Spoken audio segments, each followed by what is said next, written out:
What's up, ladies and gentlemen? We are still getting ready. We're still preparing. My co-caster isn't here yet. We're still starting things out, but it looks like things are already underway. So what I'm going to do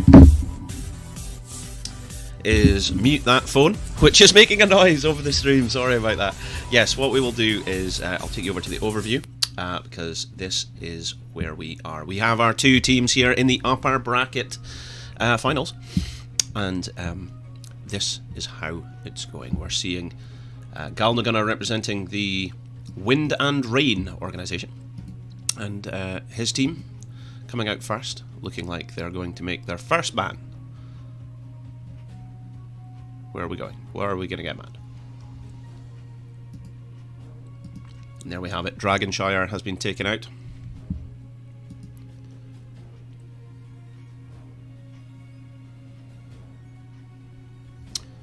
Waiting to see our next ban. Okay, it looks like Granite Gaming have made their ban. Rather surprising one. I wasn't expecting to see this, but they've banned Volskaya Foundry. First map has been picked, and as with every single series known to man, looks like we're going to be going to Infernal Shrines.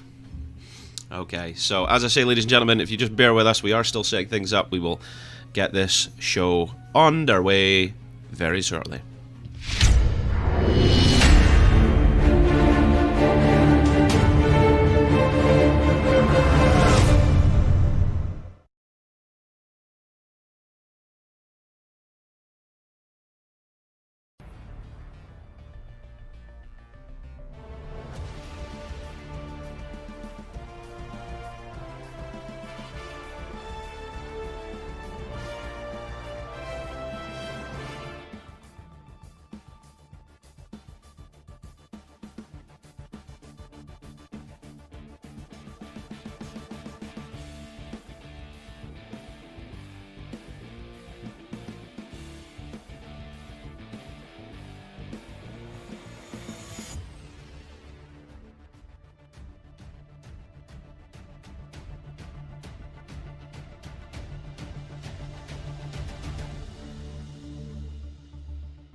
This is absolutely brilliant. Okay, ladies and gentlemen. Oh, it says on screen 5 minutes of a countdown. That is absolutely rubbish. It's not going to be 5 minutes. It'll be less than that. Or more. No, it'll be less than that for sure. More. Okay, so what I'll do is I'll just take this over and we'll get a look. All right, there we go. Oh, look, we've got the Scotch Mist again. We've got the Scotch Mist. Look at it, looking brilliant, looking brilliant. Hi, my name's Halloween, and to my left, as always, is Jabroni. He doesn't have a microphone, so what we'll do is we'll get ourselves sorted, right? We'll get this all fixed, and then we will get this show on the road in a minute. But it's definitely not 5 minutes, is it? Oh, it might actually be 5 minutes. Okay.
just give the sound of me cracking my first drink for this casting session here. Wait, why did you give it a slurp at the same time? Oh my gosh. That's good stuff. So it is. But tell you what else is good stuff? Sorting out your production value stuff on air live at the same time. So what we're going to do is, first of all, fix this. Right. There we go. And then second of all, should we check? Well, no, that's it. That's it. That's literally Apart it. from weird devil's nipple over here. That's because of the curtains, I think. Curtains. But it's all good. We are There's all a bulb good. on over there. That's what it is. Is that what it is? Okay, Alexa, can you turn out the ball lamp in the games room, please? Sorry, I didn't find Oh. the device name for lamp games room. Well, Alexa, play Despacito. no, don't. Why would you say that? Why would no? Because then it'll get. Why? It won't. I can promise I you. know that one. Thank gosh. Thank gosh. Because if that, then it would have I'll muted our give it his stream. full name. Alexa, play. No, don't do it. Don't do it. Why would you do this to us, Jabroni? Hi, welcome along. My name's Halloween, and as always, to my left is. Alexa. No. It's Jabroni. Oh God, you got me so tilted here. I'm so glad you didn't get that. But what are we here to do? Tell them what's happening. We're here to cast games for your entertainment pleasure. What event is this? This is the Masters Clash series for Heroes of the Storm, sponsored by Scoop Esports. There we go. It's Scoop Esports. Absolutely, Scoop. they're the ones that have given us our prizes for this weekend tournament. But it's all building up, of course, to the main event, which will be happening in Bally-Roman-Villers, near Paris, at a live LAN event. But hey, listen, do you know what's really good? I think people should recognise that whilst we are casting this tournament, that the professional players that are involved in this tournament also should get a shout out. Premier of which is Lawber, who's been making a lot of noise on Twitter this last 24 hours, and I think that should be recognised. So if you want to give him a bit of recognition, you can go over to his Twitch channel at twitch.tv/LawberGG. I think that's his URL for it.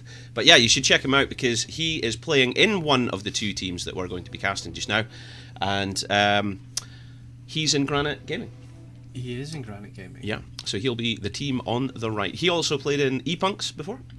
Yes, probably. Yes. I can't remember right now. My What is it? Wikipedia is not. Your Liquipedia's. Wikipedia It's brain gone.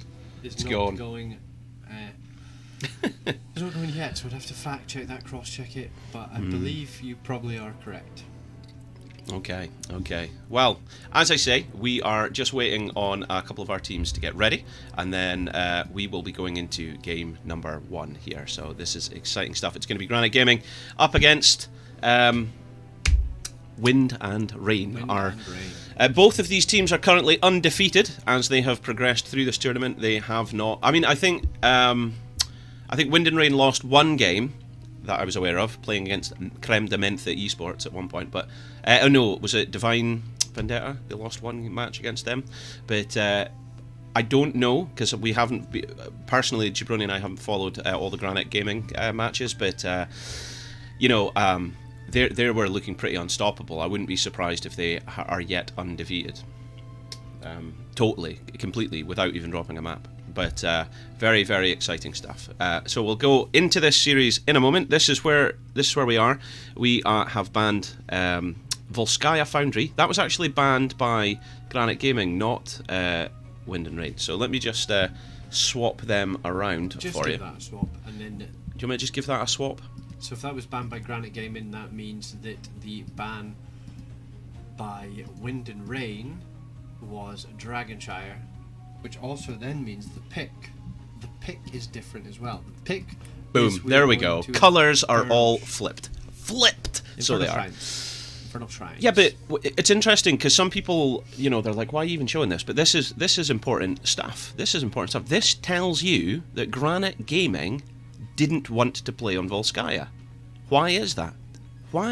There might be something telling there. So, if anyone's going up against them, they may want to play that map against them. You know what I mean?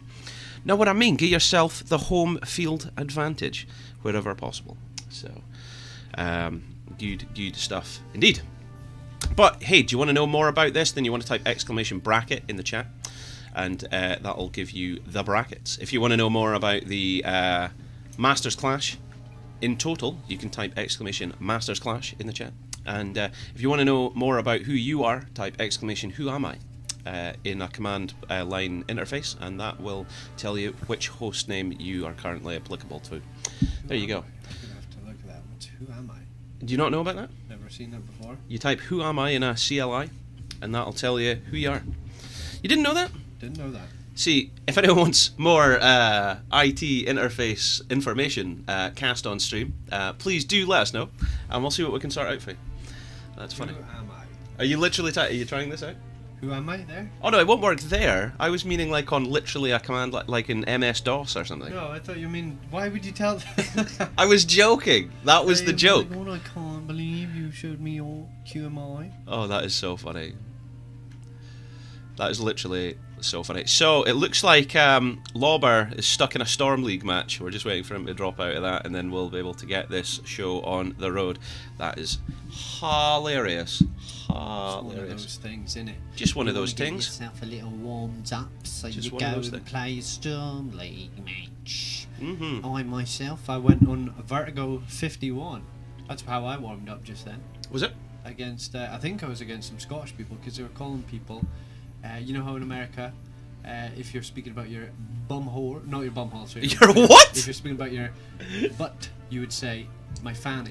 Oh yeah. That's an Americanism for So sure. this guy, who obviously was on the EU server, called somebody, was speaking about his arse probably, and he said fanny. So Uh-huh. I think he was probably a Scottish person. You think? So I think I played against some Scottish people.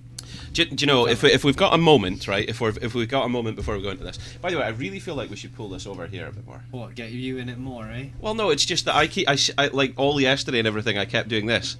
I'm extra wide though. Look. You're extra wide. I'm wearing my Heroes of the Storm Dragons T-shirt. The I wish I Shimada could Brothers. This is the Shimada Brothers clan Dragons. What have you got on yours? You got Santa Cruz? Santa Cruz, because I'm as wide as a longboard. Oh, I see. Hey, do you think it'd be better if we had the other lighting effect here? No, definitely not. Let's go to this and then turn it. That, yeah, I think. Look at your face. You're so upset by this. Anyway, I wasn't talking about that. I was waiting to say something else. What was it? Oh, there was something. If you had a moment you were going to speak about, and then you got sidetracked by throwing in the camera movement. The camera movement and then talking about the lights. Mm-hmm. Oh, that's going to annoy me now. Oh, there was something brilliant I was going to say. If you have a moment you want to talk about, I don't know. That's going to annoy me. I have no idea.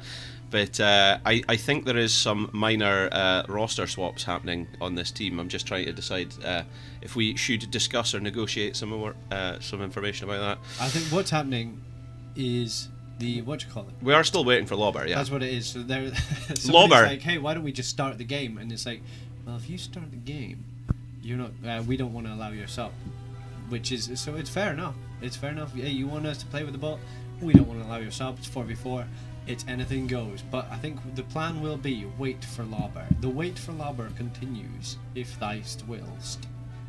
If thou willst, yeah. So while you're waiting, you could find yourself a nice Corsair Hydro Series fan. Well, listen, let's do that. Let's go over to the players. Let's have a look here, right? So, let's look for Lauber. Let's have a look for Lauber, see if there is anything to say about this boy. It's taking its time. It's because he'll have so much information. Well, I think I'm looking for him in the database just now so I can bring up his information to show our viewers. However, I think he maybe changed his name because a lot of the players on Granite Gaming changed it to GG at the beginning as a prefix. So I'll actually try GG Lauber. Which comes up with something. Bingo, found him. Sorry, revealing statistical facts behind the scenes there. You know. Anyway, so let's have a look at that. Win rate 76%. I think that's the highest we've seen in the last 24 hours. Looking through people here. So KDA 4.9, pretty good. Pretty good. Kill participation 82%. He stays by his team. That is what you like to see. Interesting, though, we've got ETC showing up in his top 3 tanks. Do you think that's interesting, Jibril? It's interesting because you made it interesting. Well, Anubarak and Diablo are clearly meta tanks right now. But would you say Garrosh over ETC? Possibly, but ETC's been in the game that long that people love to play him. He's a very easily combination tank. Do you know what I mean? Like, you go for the power slide and there's a blizzard underneath the feet of your finishing power slide, and it can set up a lot of kills, as well as the the old Mosh Pit being one of the best ultimates in the game. I think anyway. I think. So who knows, man? I don't know. I think it's interesting. But more interesting that Diablo stuck around after his rework and his builds. Well, let's get a look at their opponents. It's Skog for Wind and Rain. Wind and Rain. We can see he's got a 52% win rate, KDA 4.4, kill participation 86%. He's nearly involved in every single kill that his team gets. But note the massive flexibility. He's able to go 14 heroes. 14 heroes? That's a lot of heroes. Anyway, looks like we got all our team here. Welcome along. My name's Halloween, and to my left is Jabroni. And we are here for a best of 3 series featuring Wind and Rain in blue on the left. Who's on the right? Granite Gaming. Nice test. That was a good test, eh? So whilst you're trying to do that, Jabroni, what I'm going to do is set up the contest. Whilst I'm trying to introduce the team on the right, that's what you will do. But yeah, on the right hand side you have Granite Gaming, who had the first ban and they went for Mephisto. They obviously don't like the choke points around this map and know what can happen when you have Mephisto in the team. He's got a very powerful root as well as that ultimate that everyone thought would be insane when it was released, but I can't remember the name of it. Flip side, you get the Zeratul ban. Zeratul being the hero that can set up the massive wombo combos with VP and really get in the backline. He's classed as a pseudo global, people say as well, because if you're the solo laner and you push it up too far, you've no idea where Zeratul is because he is invisible. He could be anywhere on the map and he can wreck you. So get rid of him if you're not going to play him. Tracer getting banned as well. This means that your tank doesn't have to pick Taunt Varian to try and counteract that, and there's no Abathur Top Hat. Then there is the counter ban of a Sergeant Hammer. What you didn't see yesterday, Jabroni, was that Maki was playing an incredible amount of Mephisto, and when he did play him, he was nearly unstoppable. So he was absolutely unstoppable on Mephisto, so they're just removing that from the equation right off the bat. Also, we're seeing a lot of Sergeant Hammer bans. Like that's been fairly consistent across the last 2 days. She's just disgusting. You have to draft so much of a dive comp just to get on her, and if you can't get on her, then the game seems to be over. But all this talking, we haven't mentioned the actual picks. The first pick being Maiev, who has always been highly contested. Then you get, I know it's the second rotation, but then you get Tyrande, who is another highly contested with Malth healer. And then you get Robodelba playing Anubarak, which is one of the tanks that is first pick potential when you're looking at the warrior pool because of how strong he is right now and the setup he can allow with his Cocoon. Malfurion being picked up though by Wind and Rain. Interestingly though, this does not look like Galnagunnar has selected him. Yeah, well, no. So this is the thing, right? Galnagunnar was obviously playing support for Wind and Rain yesterday, but then in their last match, Galnagunnar came off, and yeah, here you go. He's playing tank. Maybe just wants to get away from that for the time being. Oh, and especially if the people are subbing in and they. I think that's what it is. They've went like Djingos are looking for a team is going to be more valuable to us as the support, so let's put you on tank and we'll rotate things up. As long as you've got Skog and Maki on your dips, derms and damage, you should be okay. And they've left that open. Nobody knows what Maki is going to choose. But yeah, the Tyrael and the Garrosh, that means you've got your offlaner who can save a lot of blow up when an Uberak's involved, and a Garrosh who can set up the throws, the taunts, everything. If you want to dive on him, guess what? I'm going to taunt and dive on you.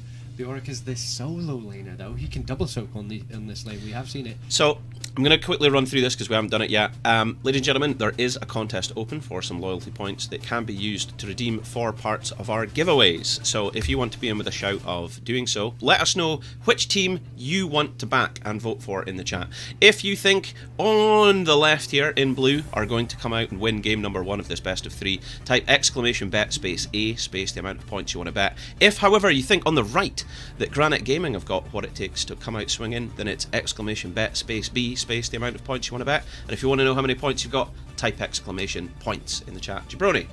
So back to the draft. Vala was the last pick as the main damage dealer for Granite Gaming. and that left open Maki on the Genji. So he's going to be able to get in the back line, I suppose, because everyone's going to be going front line with either Nubarak. So whose draft do you prefer? I gotta say it's Wind and Rain. You go for the Maiev and the Nubarak, who can dive on people, but leave Tyrael open.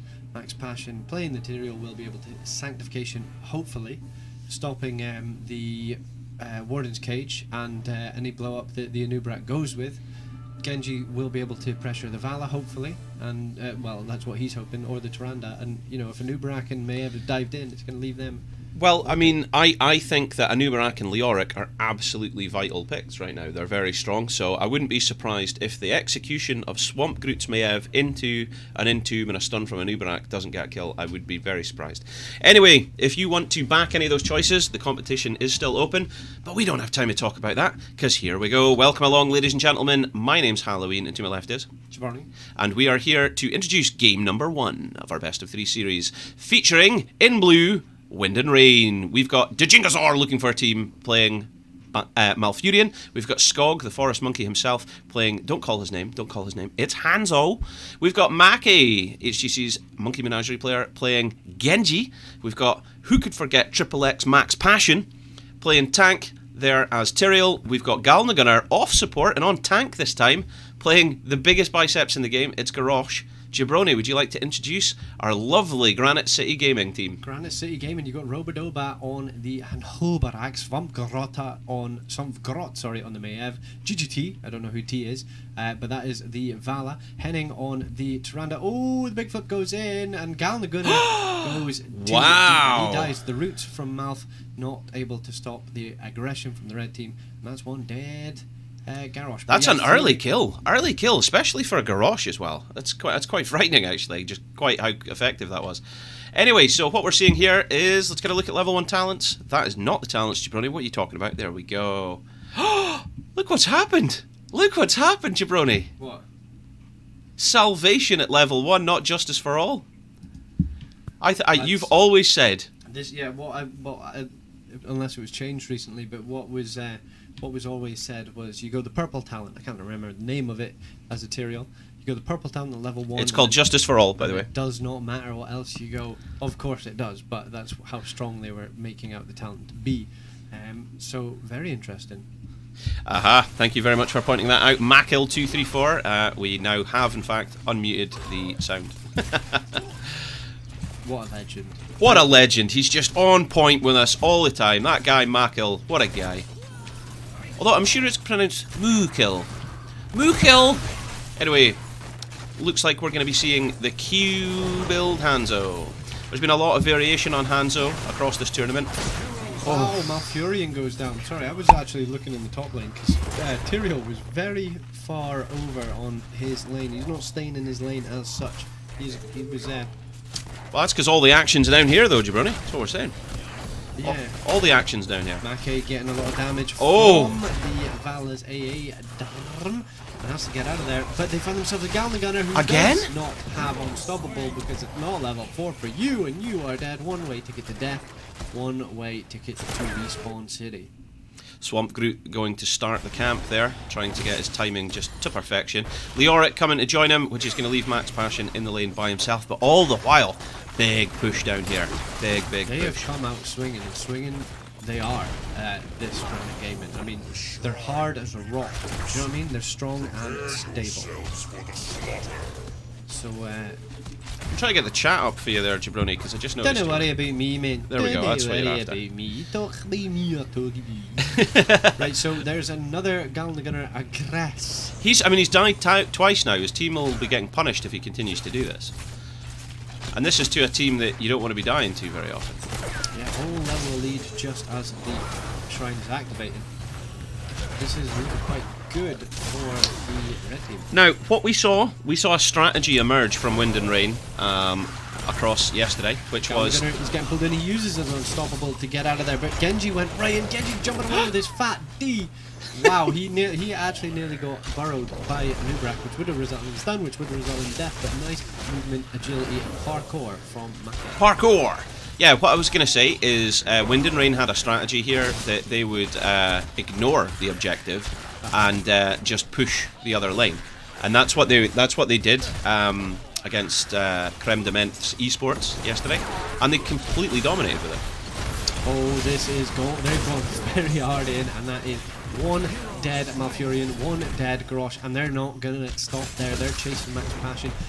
Maiev does manage to get him, but doesn't go with the tether. Must have been cooldown, and that is just 2-4-0. Level 7's being the main factor there, letting you kill the opponent with ease. 2 dead, 1 objective picked up, and it's looking good for Granite Gaming. Is it looking juicy though? It's looking good. Okay, It's I would say looking so. good for Granite Gaming. I would say so. So, Leoric soaking bottom lane. We're going to get John Cena pushed down the mid lane. And, excellent Swift Strike from Maki there. Good bait. But then Maki does get rooted. Well, and a stun on the Lunar Flare. We'll just ignore what that happened. Because you'd obviously make plays. Fake the Punch River Swamp. Root is getting a lot of damage onto him. Genji actually Swift Strikes in. The heals are trying to keep him alive. Max Passion looks like he's going to fall first because he has no mana and soon to be no health.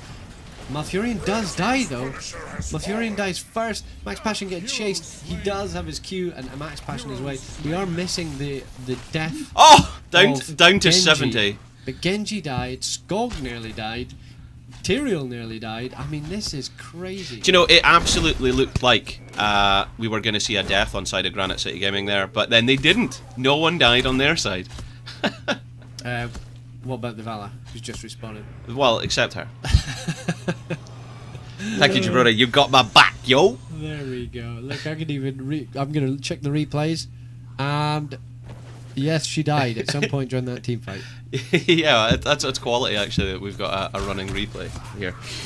That is actually really handy. Level 10's around the corner. I think they're going to be level 10 now. Oh, wow, your timing, it's just impeccable. In top lane though, speaking of timing, Max Passion, are you gonna die? 200 hit points, in comes a crucial health. What a heal. What?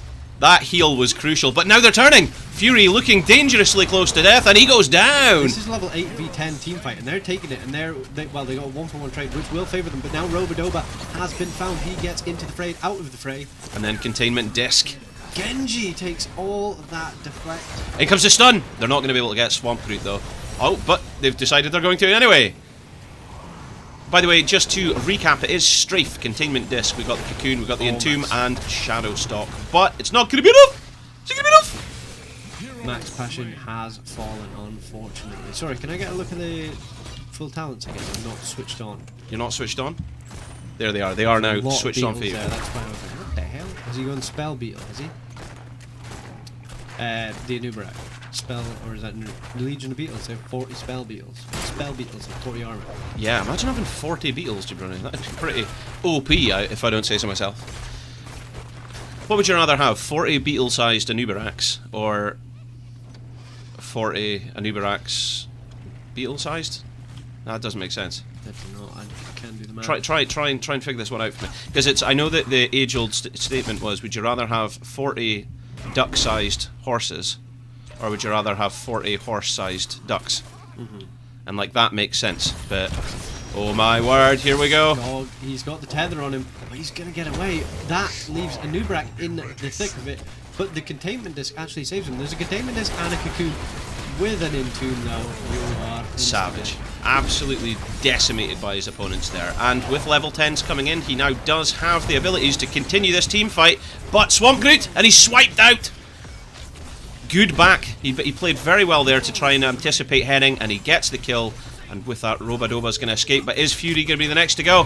Fury does die. So is this all they needed? They needed to get the Hanzo to a later stage in the game where he can put up the damage that is required. Well, he's got that spell power talent now, which is going to make him all the more powerful. Just to recap there as well, it's Warlord's Challenge, Sanctification. We have the Dragon Blade, and we have Dragon's Arrow and Tranquility. Now, we did actually see Galnagunnar play Malfurion yesterday with Twilight Dream, but he was the only guy, I think, to take it. Wow! big place, yeah. You can set up a massive... this Entomb at level 20 could be the game changers when you can cocoon and containment somebody. They found themselves a Gallon Gunner in the Entomb, but it's actually Fury who's taking the most damage and has to get out of there before Gallon Gunner falls. So nobody dies, but level 13's picked up by the red team. Indeed, indeed. It is 18 Guardians down to 7. They have the numbers advantage here, but not for long. It's disappointing that we don't see Lobber on this roster here. I'd like to see how this team fight would vary with him present. There goes Containment Disc, and Swampguard goes in with a 3-man cleave and Billy Boys. Is Skog gonna go? Is Skog gonna go? He manages to get a pretty good heal, but I don't know if it's gonna be enough. The blue team are retreating to the wrong side of the map. You've got yourselves a dead Malth who's getting burrowed on as Tyrael is being chased down by the rest of the enemy team. And looks to fall. Dodges the Entomb, but the tether does take him. He's going to try and pull a maneuver here. Oh. Might be able to get some value in lane though. They're the minions. That's it. Good minion clear there. So, Granite Gaming had learnt their lesson upon that last team fight and have managed to rally into a great formation. They're going to get this Mortar Punisher, they're going to push it down top while simultaneously getting a camp mid and soaking bottom. Just wait for the what do you call that? Starting with the Containment Disc, Mayev going in the back line, hit 3 people, and then they just dived on him, and it was just lights out. Lights out. This is looking very strong for Granite Gaming. That's a very good bait of the boss, by the way. Cocoon has gone out, and it's just left Genji on his wands. But They managed to get the stun. In comes the Dragon Arrow. They get the throw. And they get the kill. Confirmed. I don't know if they needed the Sanctification, but it's out anyway. Very good play indeed from Wind and Rain there, who are now managing to rotate round safely to try and clear mid lane. that's a huge cooldown of Sanctification. Maybe thought that there was going to be some counter aggression, and they just wanted to get the kill, put the game back in their favour. But I mean, with the Mortar Punisher just go down, 17 seconds, 15 seconds until Valor's back, and 70 seconds before you get Sanctification, it's got to be quite difficult. You've just got to soak these lanes and hope you don't lose too much map control as the blue team, I take it. Because I don't think they're going to want to take a fight, or maybe this is the only fight they can take a fight before level 20. You know, because this is the closest to a talent tier that they're going to be on. If they get 16, the other team get 20. I mean, that's a fight that you don't want to. Robodobo's managed to wrap round on Max Passion. The rest of the team rotating in. He has one escape. It's been used. But he's got backup. Gallon Gunner and Skull both coming in there to help. That was my toes was cracking. That was breaking in. It was weird, cracky noises. I was a bit concerned. Huge throw from Gallon Gunner. That was absolutely incredible plays by Gallon Gunner there. Out with the fray, and that's Entomb now down. Entomb's down, but they have found themselves in Max Passion without Sanctification, and you are dead for 30 seconds. Yeah, that's not ideal. That's really not ideal. They managed to use so much utility to save Gallon Gunner, but yet... no, to save Django by Gallon Gunner. I just keep assuming Gallon Gunner is playing support here. And now they don't have their tank for this crucial keep defense. Back to you in the studio. Indeed, and I'm just watching the keep go down. Don't Jacob up. But level 16 is around the corner. Genji was trying to soak that in the top lane, but it's still not there. It's still not enough. And yeah, you don't have level 16 now. You don't have a keep in the bottom lane. The next objective is going to be mid, so you've got to have somebody continuously soaking and stopping the catapult pressure on the bottom lane. That's going to be good. It's going to be a ticking time bomb against Wind and Rain for Granite Gaming, so they can just slow play it. And they're so close to level 20, it could just be an overgame. Do you think Wind and Rain have a win condition here, or is game number 1 just a write-off for them now? It's going to be difficult, but if they can get it out to level 20, you know what this game's like. You can win every team fight, everything that goes until level 20. You lose one team fight, and it can just start spiraling out of control. So it would be very difficult to come back into this game, but Wind and Rain could do it. If anyone could do it, I guess it would be Wind and Rain. But it's very tall. This is quite a standoff, by the way. Neither team wants to take their camp because they want the timing to be so perfect. And Swamp Groot's trying to win that condition in the top lane there. So Let's see what happens. Let's see what happens. Leoric is in bottom lane now, so they do have that advantage. But Leoric is pushing in a lane that needs to be dealt with. Mackay sees this and he goes right into Robodoba, but the tether goes out from Flex pushing in and nobody wants to fight. Mackay too low to keep going forward, and Leoric is going to join it. This is the only team fight that you will get on equal talent tiers as such during this objective for Wind and Rain, so this has to be a win if you want to stay in this game, in my opinion. No, I totally agree. Wind and Rain absolutely need this to even up the game. If they lose this, it could be game for them. Robodoba on the big boy flank. He has been spotted though. Sonic Arrow will keep him honest. Honest indeed. Okay. 17 for 17 on the Guardian, by the way. 18. It's eking out in control in favour of the red team. It's just so bad. Nobody's actually fighting. They're both clearing so much that it's actually... It's a race for clearance. Absolutely, you're right. Nobody's actually... Like, nobody has gone in. Max Passion has actually... And he's found himself a... So he's dropped the Sanctification to keep himself alive, as well as Malfurion, who gets Cocoon, won't be able to keep... Tranquility up, and Imperial dies because the heals cannot come out. Now you follow... Oh! There is a lot of damage there. Maki could have done something with it. He might still get one kill, possibly as a kind of Hail Mary. Oh, but Skog misses his scatter shot. What a shame. In comes it. Oh! Now they know where he is. Now they know where he is. Look, he's gone back into the vision. That may even be better than hitting him with the arrow. Oh, very nice plays. But and he's down. You think killing him with the arrow would have bought him 2 seconds? No, hitting him with the arrow, yeah, it would have slowed him, but the actual arrow missing showed the vision all the way up, and he just had nowhere to run. The vision was there, and Valat wasn't going to lose him in a bush. So very nice, very lucky, or very well played. GG Fury just pushing in the bottom lane, which has got 3 catapults. Mid is dying to the Arcane Puncher, and top is dying to the hard camp. Yeah, this is it. Pressure. It's game number 1. It's game number 1, and it's absolutely a Granite City Gaming victory. Granite Gaming taking game number 1. It's GG. Ooh.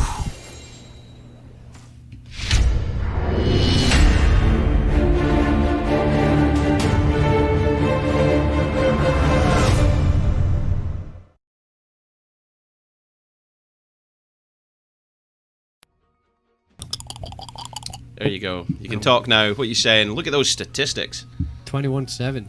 7 times 3. 3 times the amount of deaths. Crazy. Robodoba, 0 deaths. So, yeah, I mean, it worked out for the team. Good things come to those who wait, and they were waiting for their 5th. Their 5th arrived, and they seemed to dominate. I mean, like you said, there was that one team fight where it looked in favour of Wind and Rain, but they maybe just said, "Oi, boys, calm it down. Play our game. Don't get overzealous." Overzealous. Let's do this. Ooh. But yeah, no, I'm still shocked that Lobber's not here. I would have liked to see him. I hope it's not because he didn't get his POV stream. You know, I was really upset about that. Hence why I was trying to advertise to the audience that his Twitch does exist, that he is now also streaming his matches and games and things that he gets to do. So you can check him out over at twitch.tv/Lobber. GG. But yeah, I hope he's not playing because of that, for sure. Anyway, let's get a look at this overview. This is how the series is unfolding before our very eyes. So that was a red victory team going there. in. Yeah, so you'll see that Granite Gaming picked up the win, and they picked that. No, they didn't. Sorry, the blue team picked that. So that's got to feel good. But like I said, everyone plays. So because of that, that means that the Swedish team, the Wind and Rain, have been offered the advantage, and they have opted for first pick in the draft. So that means that Granite Gaming are going to take the map selection for the next game here. So we're just waiting to see what map pick that they take, and we'll see how that unfolds. Yes, we will. Just waiting on it. Ah, there we go. Okay. Looks like we're going to Battlefield of Eternity. Exciting stuff. BOE. This is a good map for a good team fight, so you're in for a scrap here, boys. You're in for a scrap. I wonder what happens in this game. Do Granite Gaming come back strong, hard? All of the above? Like, not sorry, Granite Gaming, Wind and Rain, do they go, hey, we need to tighten up what we had lacking in that last game? And go, do you know what I mean? Is that what they go with? Because Wind and Rain have been a team to beat a lot of the times that I've Yeah, casted them. absolutely, absolutely. They are indeed a team to beat. So I'm not sure.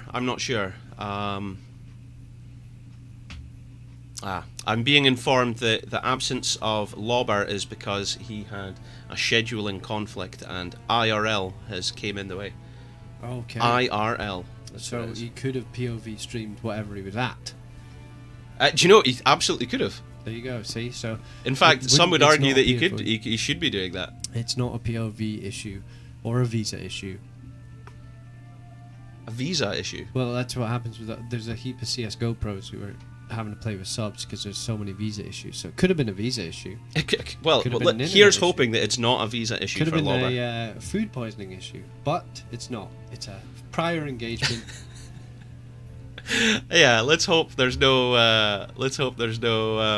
visa issues or DMV issues. Yeah, and we're looking to get into this game hard, quick, and fast. So, Yeah. I mean, I'm ready. You're ready. Let's hope that the teams are.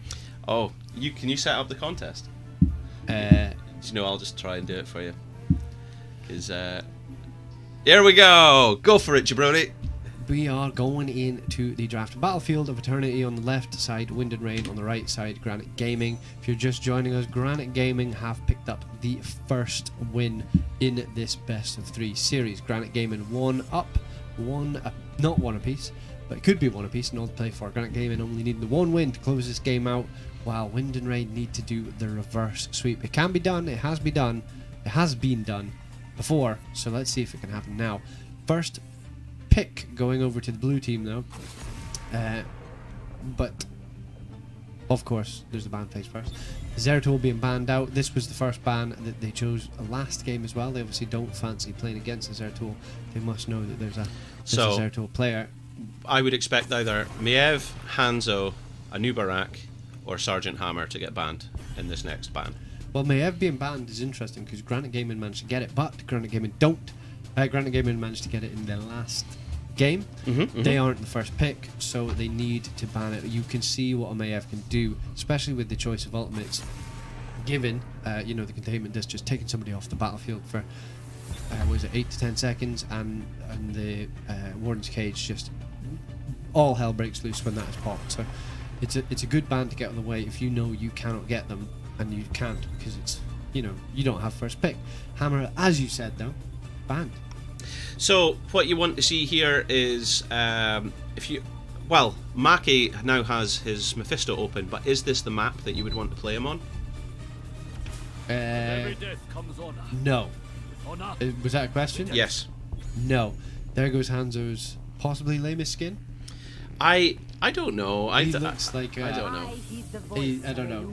I don't like it. So Henning taking Tyrande in here is no surprise, because Tyrande has massive value with our Hunter's Mark, obviously.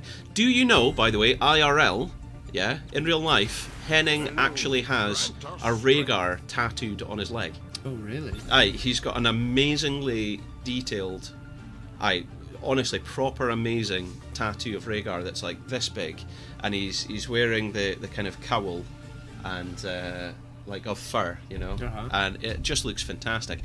But yes, Tyrande coming in with Anubarak is totally, genuinely first pick meta stuff for this map, but Lei Ming coming in could be the answer that we're looking for. Also, looks like we've done the swap. We've got Galnagunnar back on support, where he should be.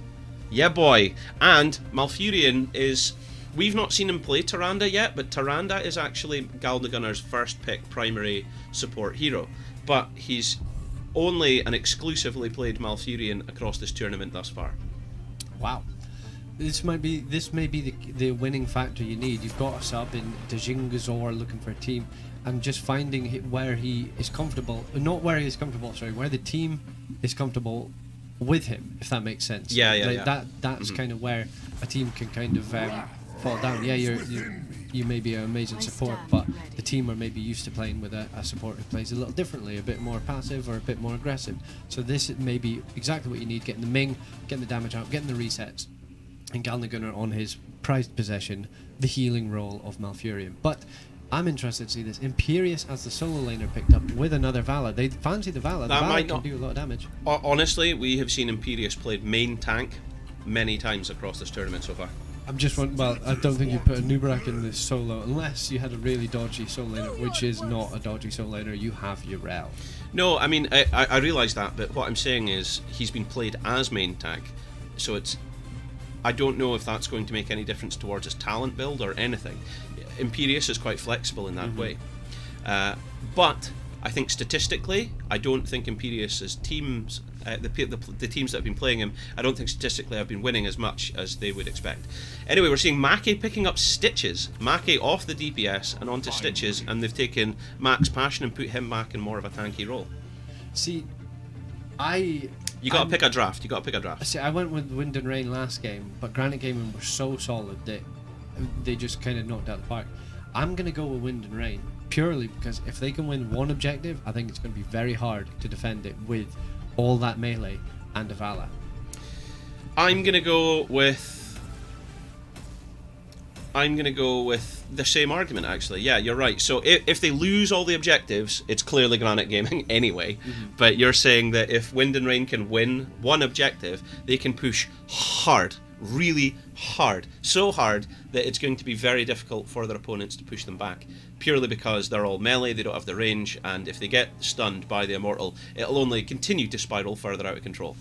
But we've no idea. I mean, you could get the Nubarak, the Alarak playing absolutely crazy, pulling people in and wrecking people, so they don't even get a chance to win. Well, come along, ladies and gentlemen. My name's Halloween, and as always, to my left is Jabroni. And together we here are your casters for game number 2 of Best of 3 series here, featuring Granite Gaming here in red. Give the man a hand. We've got Henning playing Tyrande, we've got Fury playing Imperius, we've got Robadoba as their tanky boy Inubarak, we've got T playing Vala, and we've got Svampgrut from the Swedish national team playing Alarak. Jabroni, would you like to introduce our favourite Swedes, the Wind and Rain? Wind and Rain on the left hand side. You have Galnagunnar on the Malfurion, you have Skog on the Hanzhou, Djingzhou on the Leiming, Make on the Stitches, and who could forget about Max Passion on the UL. Was that in the style of James Baker? No, that was just that was my Rhaegar impression. Oh, I see, okay. Gladiators Challenge. So, yeah, but obviously you must not have recognised it as being Rhaegar. Oh, sorry. No. Yeah, your impression just needs a little work. So Make now on the tank, which makes a change from Tracer. Oh! The hook swinging in the miss. That's the. Do you know that would have been fine, but it's the new length of it. You get used to the shorter length. You know, I see a lot of players doing this now. They just kind of zone about mid to scout it, rather to avoid any lethal rotations. But you can clearly see people here. Like, There you go in, 2-man silence, and Leiming dies massively. That is what you want from your Alarak. The return on a dime, pulling them both in. I mean, the Lunar Flare didn't hit, but it didn't matter. Everyone else was ready to dive on the Leiming, and Leiming died. Dead Leiming. so let's get a look at those level 1 talents. Looks like we're going W build Hanzo. Now notice Galnagunnar has a very kind of unique Malfurion build that no one else seems to go, except me. Hanzo, he got stunned out of his jump. Oh! Very nice. And he didn't get stunned, sorry. He got telekinesis out of his jump. That was very nice play from Robadoba, but even nicer. Oh, but Henning is taking a lot of damage here. Robadoba stepped up to try and defend the... Oh, but the resets are in. Swampgroot takes a full orb. Oh, the hook comes out. Is Swampgroot going to go? Is he going to be the next to die? This is what you want. And now Yes. Leiming gets the resets, a massive dodge from from T Yeah. on the Vala of all the Leiming combination. Meant no further kills. Very nice plays. But that's good, though, isn't it? That's exactly what they were after. They got the camp. They've evened things up a little bit here. It's looking good. Yeah, what I was trying... Oh, in comes the hook. Then the roots. Oh, my ham. Wow. Oh my him? Oh, yeah, oh, my damn. Oh, my ham. Let's go down. Are you meaning him? No, remember the meme with the guy... Oh my goodness, oh my damn. Oh, my ham. Make has a long way to get back to safety, and I don't think he's going to make it. No. Oh, but the bee steps are out. Look at this taunt. Yes. That's what Yes. happens when you Oh. are at one of those fat boy stitches. You get telekinesis, you get silence, you get further Lunar Flared, and you are dead. Nice owl, nice dodge from Skog. That's the monkey man himself. That's so funny. Oh my gosh. Yeah, so what I was trying to say was, every other Malfurion game that we've seen so far has taken a different talent. but the 65,000 stacks of Vengeful Roots is just too tempting for Galnagunner. He always goes for it, and I like it. I like it a lot. Max Passion, you don't have Ardent Defender. You get one jump away, and you silence them, but you die. It's good.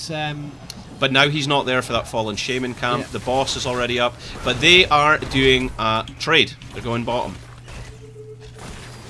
Very interesting. They kind of win the trade, actually. So what are they going to do? Robodoba's looking to just stun them, stop the rotation. Swamp Groot's still pushing in top. I think, you know, this is... Top's going to get a lot of work done. It is. Only Irel now is just back to it. The two people on the red team have been clearing the bottom lane, so Top is still pushing in while the bottom lane has been cleared. And now it's time. Ming's getting the work. Ming's getting the work. Do the red team want it, or do they just want to push people away because you're so close to level 7? T has been found, he gets hooked in, Oh. the root goes out, but the dash was quicker. There goes a massive combo from The from boss. Immortal. The boss just... the Immortal totally saved him there. And Make able to run away as well because the stun came out. This is why you don't necessarily fight under your team's boss. You do get the kill on Malfurion though, and you've got the talent advantage, but Fury is low, and so is Robodoba. Hook goes out and it misses. Max Passion's going to be happy with getting the Hunter's Mark on him rather than the objective, so, I mean, this is good. I think this was a best case scenario for the Swedes because had the boss not helped, that would have been a wipe. I believe that would have been a wipe. I mean, that was the stun, the telekinesis into the silence, everything was going to hit, but the boss just went bro. You're too quiet, by the way. I'm going to turn here you you up. go. No, now I'm not far. Oh, Make has been found though. There is a route to try and run away, but with 6 health and less, you are dead. And now Galnagunner is being chased to the end of the earth, where he will die to Imperius's blade, the god of fashion or whatever Imperius is. Lunar Flare goes out on Skog.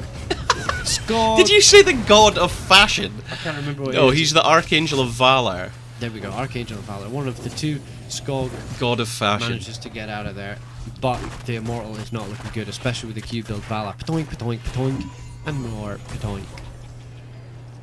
That's it. So, like I said, if you lose the objective, it could be quite difficult defending it, but their plan is not to lose an objective.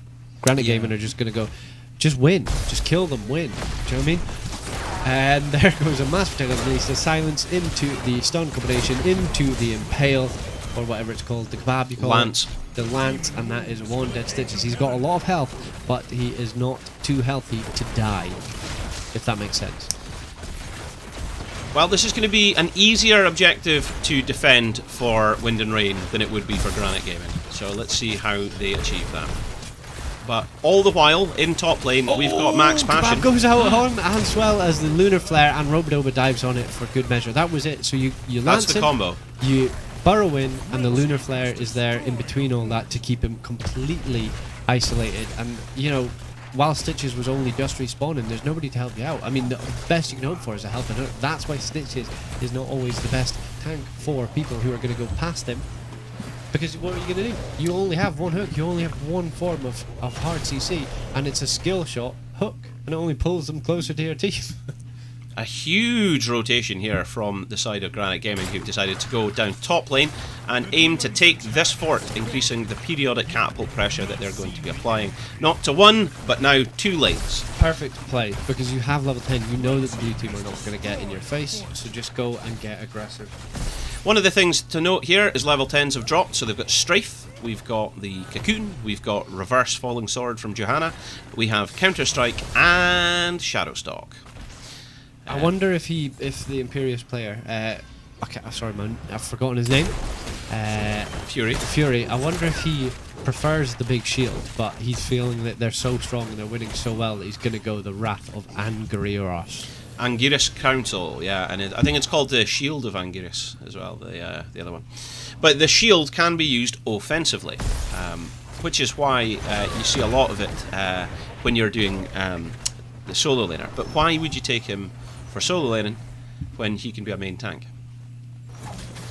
Make has found himself a Robodoba. In comes a huge Dragon Arrow on Swamp Groot, which stops him from using a further telekinesis. In comes the Wrath of the Anguirus Council. They found themselves into the stun from the Lunar Flare. Skog has to jump into danger, and he ends up dying to the Lightning Strike. Now Stitches is the focus. He's running for his life, but he is getting strafed to death by the Vala, and Vala finishes off with a big boy Q, and that is 2 dead. Again, the Immortal spawning in 20 seconds and complete and utter control by Granite Gaming in this map. Well, Stitches will be up in time, so if they can stall or prevent some of the rotations even just a little bit, that'll buy Stitches time to navigate back to his team. There's no camp, bruiser camp for the blue team to put some lane pressure for 3 minutes, but the red team do have their camp up. They've chosen not to go for it and just damage the Immortal. Get it to halfway before the blue team can do everything. Look how deep Robodoba is. He has just given vision to the team because he knows I can burrow out if I need to, and he just leaves. He doesn't even show himself. He's like, I don't need to give one little stun and go, hey guys, come over here. I'm over here. It's interesting plays, that really, isn't it? Very nice. You know, it shows that you're 100 IQ plays, is what I'm trying to say. The hard camp being picked up by the red team, that's going to put some pressure on the already pressured top lane that Urel is trying to deal with. Half a level of XP until you reach level 13, so the red team are just going to try and stop the poke of Ming and Hanzo and get level 13, win the team fight, win the objective, and potentially just win the game from there. Cocoon goes out on Stitches, and the massive flank by Fury and Swampcotter. Ming, while she did manage to stop the initial part of damage, does still fall with the Lance the Impale, and the Tranquility did go out, but it's just not enough to keep anybody alive. Oh, but a huge hook on Henning, and that cost him his life. It's now 1-for-1 trades. It's now 2-for-1 trades. Stacked Alarak with a Q-build Vala. I mean, they're just chasing you to the end of the end of the earth. Argent Defender has already been used, so there's no healing that can be achieved here. The Lance comes out, but it's a swing and a miss. Is Max Passion actually go? No, there we go. I almost spoke too Urel early. is hard to kill, but not when you have a Alarak who is stacked, and more stacked. His sadism must be off the charts, and he's just getting kills, and more kills. 115% sadism. So, off the charts. That's what we'll say. Exciting stuff, though. Exciting stuff indeed. Boss is going to come down top lane here. The rest of the team look like they don't even need to wait for it. They're just going to try and jump on the team as early as possible. We'll see what they can achieve with that. It's level 14 to level 12. It's 15 takedowns to 4. That's how much of an advantage they've had so far. And is that 2 games in a row we voted for Wind and Rain? What? Yes, it is. What happens after this, right, is if Wind and Rain lose this game here, at this point, they will get one more chance to still make it. What happens is they will enter the lower bracket. Yes. This is it. The bile has come out. Fury is keeping Mackay honest, and Mackay has to get out of there. He's already hit the Papa Civico because he is nearly dead. The keep is going to fall, but the Immortal is so healthy, and Mackay is not. The root is stopping the aggression from Fury. In comes Wrath of Anguirus Council. It's going to take Mackay into a place that he doesn't want to be, like the back of a Volkswagen. Max Passion jumped to the back line and knocked them all away, but it wasn't enough, and now you found yourself Galna Gunner, and there ain't no amount of healing that's going to keep him alive, unfortunately. Ming's trying to do as much damage as she can, but Robodoba just keeps getting in the way and taking these blasts. Yeah, this is a Blast Pro series, if you will. Oh, and the Immortal providing a stun. There goes Skog, there goes Mackay, there Vala. goes Galna Gunner, and there goes the game. It's GG! Vala getting kills off screen as well. Like, I mean, that's a game that you want to happen, and that's the first best of 3 series done.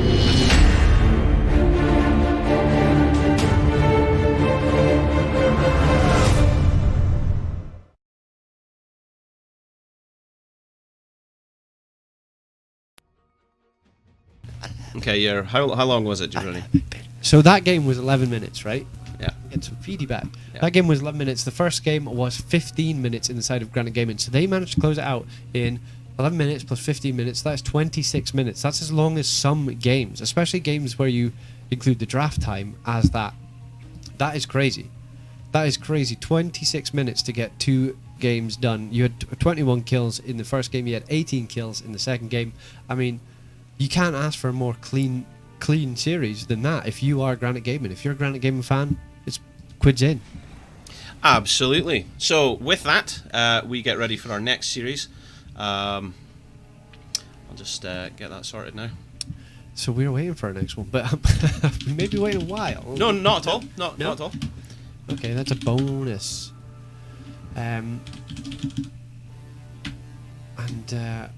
Yeah, I'm having a look as well. If you can just chat for a bit, I'll pull up the thing. Okay, how's your day going? My day is going quite well, thanks very much. So, where we are likely to be going here is... it's the winner of Divine Vendetta versus Go Next against the winner of Creme de Menthe Esports versus La French team. So that's the game that's happening next, and then whoever wins that series goes up against Wind and Rain, because that's Wind and Rain will now enter here. Wind if you and see what Rain I now mean. enter here. And I'm pointing at things that the viewers at home can't see, just to make it that Extra much more accessible. interactive. So extra interactive. So are you rubbing your eye there? Is that what's? Me, yeah, like this. This is Jabroni that was casting. This is, hang on, let me pull this over here so I'm a bit more in the middle. This is Jabroni that was casting all last night for you, rubbing his eye. Are you tired? I was working while you were sitting here doing this, Yes, we were both working. speaking over a video game, and I was working. I was saving Planet. the mapping planet. He Get was. outta He here. was. You were. What do you call them? Cartographers. Cartographers. You were saving the cartography of the planet. That was it. So let's see what our admin's saying. Okay, so we are waiting for one of two different games. Let me just speak with them whilst we sort this out. So whilst we do that, I'll put up some results for you, and then we'll take a very short break. Stay tuned, people. Don't go anywhere.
Unique, New York. Unique, New York. Zagara was denied a bank loan. Zagara was denied. How's your vocal warm-ups going, Jabron? What was that? Unique, New York. You can see the results scrolling on screen there. See, it says the order! Order!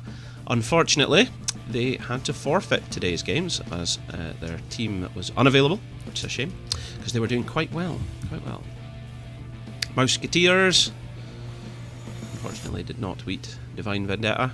Divine Vendetta being the new esports organisation that picked up Memeldor's Meme Machines. Lots of scores rotating up there. Granite Gaming looking very undefeated against a lot of their opponents, including the one there, winners bracket round 5, which is just showing there. We just finished casting that just now. Digital Mouseketeers 2-0 against For the Murlocs. Team Aegon Admins, they unfortunately lost against the Mouseketeers. The Mouseketeers being a very good Grandmaster team that we first discovered in a Heroes Hype amateur series. I think that's where we first cast them. Remember that, Jabroni? Yeah. They came in 2 weeks running and just stomped their opponents. Yeah. Okay, so as I say, people, just bear with us.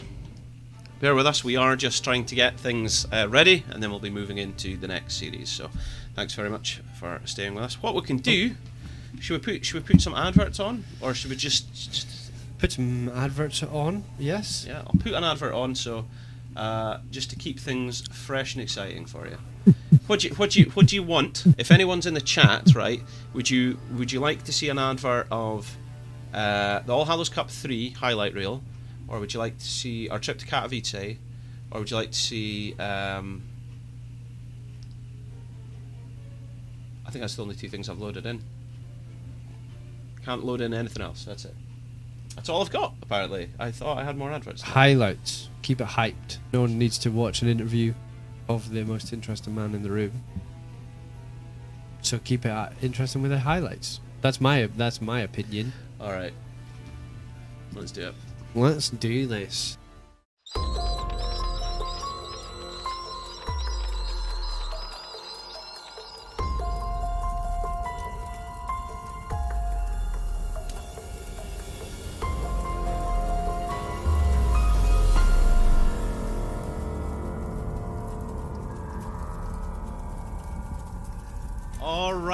Alright. Welcome along. My name is Halloween, and we are here to cast a very special event for you here this weekend. It is the third All Hallows Cup. What have we got? What have we got? There goes the Dragon's Arrow again, and it is a massive sanctification, keeping Genji alive. He's so hoping under Swift our game with the Dragon's Arrow. And it's a cleanup! What is going on? Oh my gosh. That's it. Sure, even though he can only do so much. Now he is getting jumped, he's getting slowed, he's getting everything. He dives back in. With I love it. He actually goes back in with 2 oh, Ravage. that blizzard from the Jaina as well. To get past, but he's just getting completely bodied here by Kidney on the Maya. He's getting a ton of resets and all the slows coming out. There's just no getting away from it. He can't do that. The tether though is absolutely huge on Tony Brack, who doesn't have another burrow left. And then the roots on top. Oh, they're bodying them into the gate. In a cocoon. And that's meant that Maya can And absolutely only shut Wind down. here to break it out. There is the Ring of Frost. What? Wanted out of the fray by Wind here. There's nothing left to save Fan and Mr. Tycho. Can I get a reset? If she gets a reset, she's gonna go down. Here's one. Clutie going to town. It don't mean a thing if it ain't got that Ming. Looking for the Jaina as well. There's no mana. There's no mana for me. No mana, no cry. It seems to be. No mana, no cry. Here comes the save time. Looks with a big slide onto Taron, who's been deleted. Seeker absolutely deletes Tyrande here. Oh my god, the damage is insane. Poor is starting to take decent damage here. Blakidney on a wonderful flank here, gets the tethers in, and everyone is just running so low. You know what they are. I think that's the facts.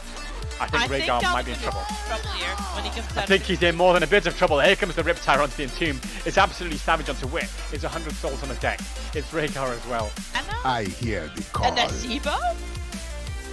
Huh?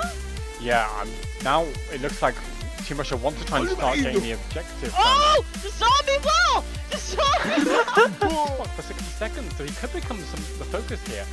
Mal'Ganis does the swap onto Ragnaros, absolutely tears him apart. This is causing massive damage now. Stitches has to use his battle just to get out there, but that Entomb is so savage from Max Passion, tearing apart the whole team.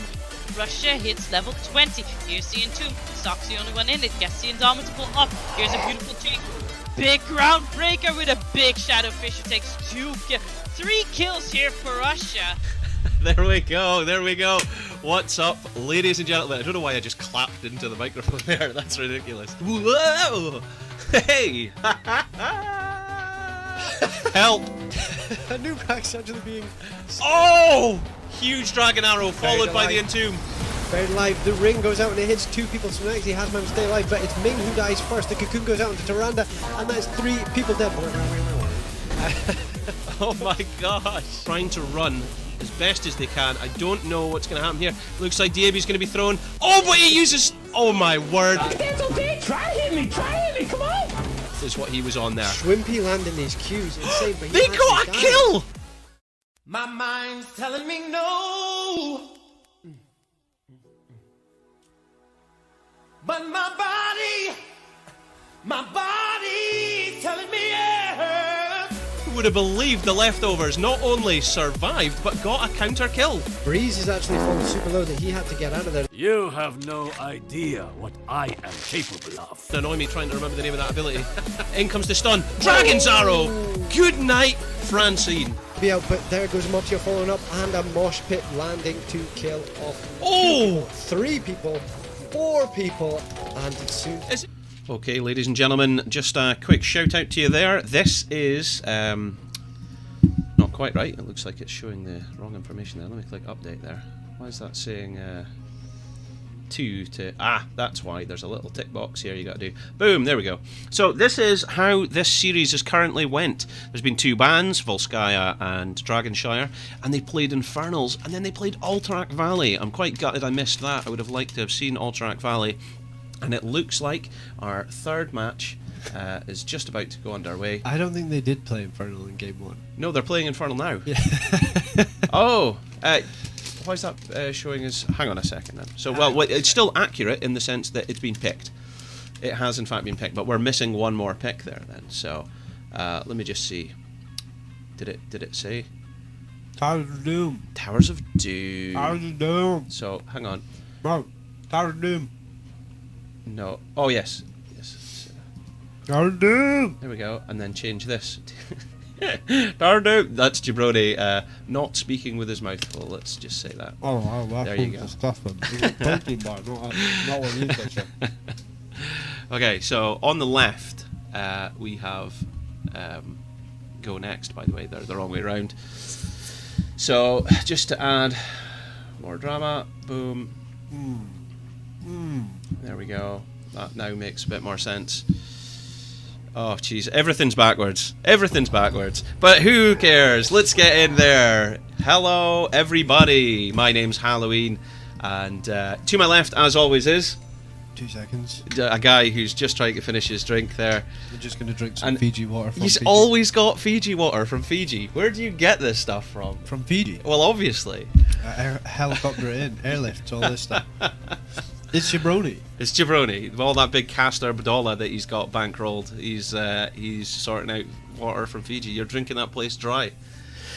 Welcome along, ladies and gentlemen, to game number 3 of a best of 3 series here, featuring on the left, in blue, you know them well, it's the boys, Go Next. And on the right, in red, we have Divine Vendetta. There we go, featuring main tank, Death Knight. And I don't know, have we got Sugar Daddy 69? No, we don't. We've got Capucci, SFD Gaming's Capucci. And we've got Smurgud. Now, Smurgud... I got told how to say his name right yesterday. Someone said, "Oh, your pronunciation's very good," but it's not good just now because I've clearly forgotten how to do it again. I'm sure it was Smaragd. Smaragd. That's it. Smaragd. I got it there. Schmiragd. That's it. But Avada Kedavra Mantis in the chat there saying Divine Vendetta, but with Capucci. That's right. And I'd like to point out Capucci merged with Avada recently. So SFD. It's Avada SFD now. That's what they're known as, and they feature Capucci, and they're doing very well. Yeah, I agree. That's exactly what I was thinking. But, however, over on the side of Go Next, we've got Kelvin, we got Chelvin, we got Wit, we got DNA Galaxy of DNA fame. Remember him? We've not seen him for a while, have you? Well, you haven't. Maybe I have. I've Oh. been watching him from Have the you? bushes. Have you? Stop watching him in bushes. That's not appropriate. No, he's not in the bushes. I'm in the bushes. Don't watch him in bushes. He's not in the bushes. Oh, I'm yeah. watching him from. Back to the draft. You've got a Nubrak band and Zeratul, two of these very high tier bands. Maiev also being banned out in the first banning rotation because why wouldn't you? She is so strong. And Hanzo, you don't want him because you can get a lot of value on this map. So get rid of him. And that left X-Ray going Hannah. Hannah. Now, Anna and Malfurion have been the two meta choices statistically. What about across. Tyrande? No, it's been Anna and Malfurion have been the two highest picked healers so far. Oh my god. Yeah, then it's Tyrande. I mean, things like an Alex Straza will pop up every now and then. Obviously. But certainly it's been Anna with Nova Boost, Nano Boost every time. And there is your reason to take Nano Boost. You've got a Jaina. Set up as well with the cursed blessed shield. Do you know, the only thing that's been most, like the most flexible thing that we've seen across this game so far has been tanks. I mean, there we go, we've got Johanna again. But we've seen ETC, we've seen Garrosh, you know, we're seeing Anubarak, Stitches. Diablo, Stitches. We just saw Stitches. Imperious, if you wanted to Yeah. call that main tank, but even though he was Well, being the played in gre- the the- solo lane. No, you're absolutely right, Gibrone. I mean, what I'm saying, the greatest variation is tanks. But when it comes to healers, you're narrowed right in. Always the case. Always the case. They don't want to make healers because the healers don't make money. You don't go buy an Alex Straza on release. You buy yourself a cool character. Diablo being banned and Malfurion. Alex Straza is cool, FYI. Jaina picked up with Joanna and Anna. What is the counter going to be here for Divine Vendetta? I mean, you've got your healer, you've got Malfurion, you've got your soul laner, you've shown your hand early with that. You go for the Junkrat, for the Pokey, and you go for a main attack Tyrael on Death Knight. Death Knight playing Tyrael Yes. with an Entomb, with a Sanctification, with a ripping in the tearing tire, Wild Women. Mm-hmm. It's a smurgad. I think that leans towards SFD's Capucci taking Twilight Dream over Tranquility. Oh, just putting it all out there, putting it on the line. So that you can basically do, right, we've got them in the Entomb, detonate, and they drop the rip tire, they drop the Twilight Dream, and they just rip through anybody. And if anyone's trying to counter it with like the likes of a Ring of Frost and a Greymane swiping across it, Death Knight can drop Sanctification and negate all damage. I like the combo potential there because it's not difficult. It's not difficult. So as long as Born manages to use his identity to land Entomb correctly. Oh dear. Yes! It got through the draft! I think DNA Galaxy of DNA fame is going to be very happy with his choice. I was sitting there going, in my head, Greymane isn't an assassin you see very often. And I was wondering, is it because they want to be able to get on the Junkrat and not let him poke continuously? Tyrael doesn't have any hearts EC. But now he must be like, decent, I've got a cursed bullet ready for a hammer. No? Maybe it's just me. Fallen Wow. Sword if So- you wanted to. Sorry, Jabroni, we've only got like 10 seconds. Whose draft do you prefer then, and why? I hate hammer, so I'm gonna have to go with the blue team. So you next. you think go next? What do you think? And tell me why. Tell me why in detail. I think Slake, who is very, very, very good at micro, right, is going to have the potential to get away. I think he's going to avoid danger. He's not going to get killed. So if Slake can use Sergeant Hammer to its full potential, I think they win. So I'm on Divine Vendetta here. I think I really like the boys. DNA Galaxy is my boy. Chelvin and Wit, we've casted for years now. They're such a laugh. I have an X-Ray hilarious guy as well, and I better say something about Toulouse now. But they're all really good guys. We know and love them well. But I think Divine Vendetta, I've got to be honest, is the advantage here. Welcome along, ladies and gentlemen. It's game number 3, was what you say 2, of our best of 3 series here, featuring on the right in red, it's Divine Vendetta. We've got Capucci playing Malfurion over there, and Capucci needs medicine apparently, so that's why we're having this little break. We got Death Knight there on Tyrael. We got Smaragd playing Junkrat. We've got Born Identity on the Skeletal King Leoric, and we have Slake upsetting everyone in Twitch chat by playing a Warcraft Hammer. That is fantastic, though. And Jabroni, who do we have over here? On the right hand side, you have Chelvin on. Hang on. Jaina. Which side? The left hand side. There we go. On the left hand side, you have Chelvin playing the Jaina. You have DNA Galaxy of DNA Fame playing the Greyman. You have Wit playing the Johanna on main warrior. You have Taluf on the Blaze playing the offlaner, and you have X-Ray on the Anna as the healer, and that is Go Next. And that is, in fact, Go Next. There we go. So that's two of our teams here. And they're both Division S teams. So, yeah. So it's another Division S lineup. This has been, I mean, this whole tournament has been a bit of a Division S smackdown, really. It's been interesting in that regard. It has been. Division S smackdown. Division S Smackdown, he says. That's what I do say. If I don't say so. And who is what's he up? to lie? So we're just waiting on the medicine man. It's good that he's playing support and then having to go off for medicine breaks. Yeah. What kind of medicine do you think it is? Aspirin. Aspirin. Oh. I don't think you'd go for ibuprofen, because if you have that too much regularly, it can damage your stomach lining. Did you know that? No, I've already forgotten it as well. Okay. So we're just waiting for Capucci to get his act together. Capucci, Capucci, eat your medicine. Diddle diddle diddle diddle diddle diddle Dilbert. So, Diddle diddle diddle diddle diddle diddle diddle diddle diddle diddle diddle Dilbert. can I ask whilst we've got a second, can I ask the Twitch chat something? So, ladies and gentlemen, you are currently watching us provide esports casting for this tournament as it progresses throughout the day. However, there has been a bit of an outcry about people that are desperately trying to organise these sorts of events and these sorts of tournaments.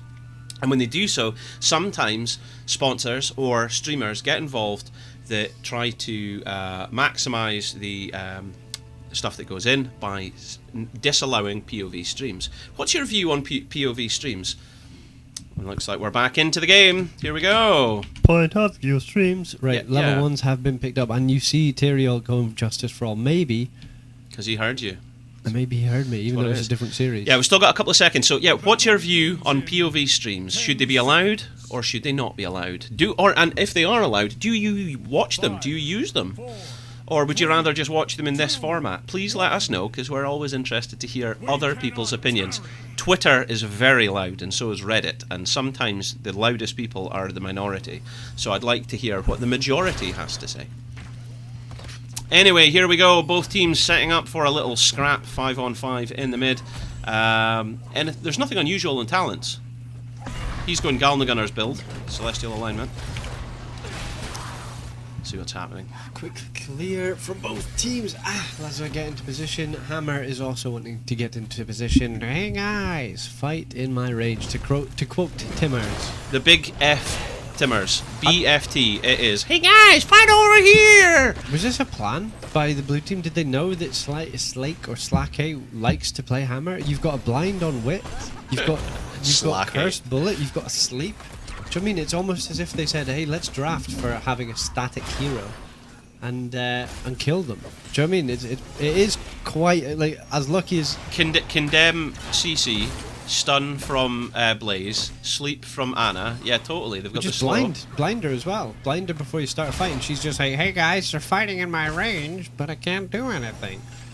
I hate her. I can't believe that she's not been changed. Like, how do you change that though? Like, I hear what you're saying, but like, how Delete. I'll just press delete on her. Delete. Is that what you do? No, the thing is, the siege tank was such an iconic unit for StarCraft that they couldn't just not have it. Reduce the range, put her back into oblivion, and leave her, never to be picked again. That's my opinion. The sleep goes out onto the Hammer. Wit is clearing, and there we go. There goes the blind. That's what I'm talking about. This is what they need to do to get a Hammer.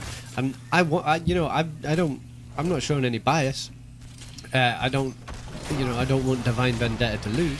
I just don't want Hammer to win. Slake has been dived upon by the Grey Mate. Oh my gosh! So you're just any team that takes Hammer anti-Hammer. That's what you are. Okay, I see. So that's both teams level 4. Both teams kind of rotating quite quickly, but this camp that Smaragd is trying to go towards. He Is that Finnish? well, I'm not sure, but it's definitely Rag. That's what you're meant to pronounce there. Smaragd. Smaragd.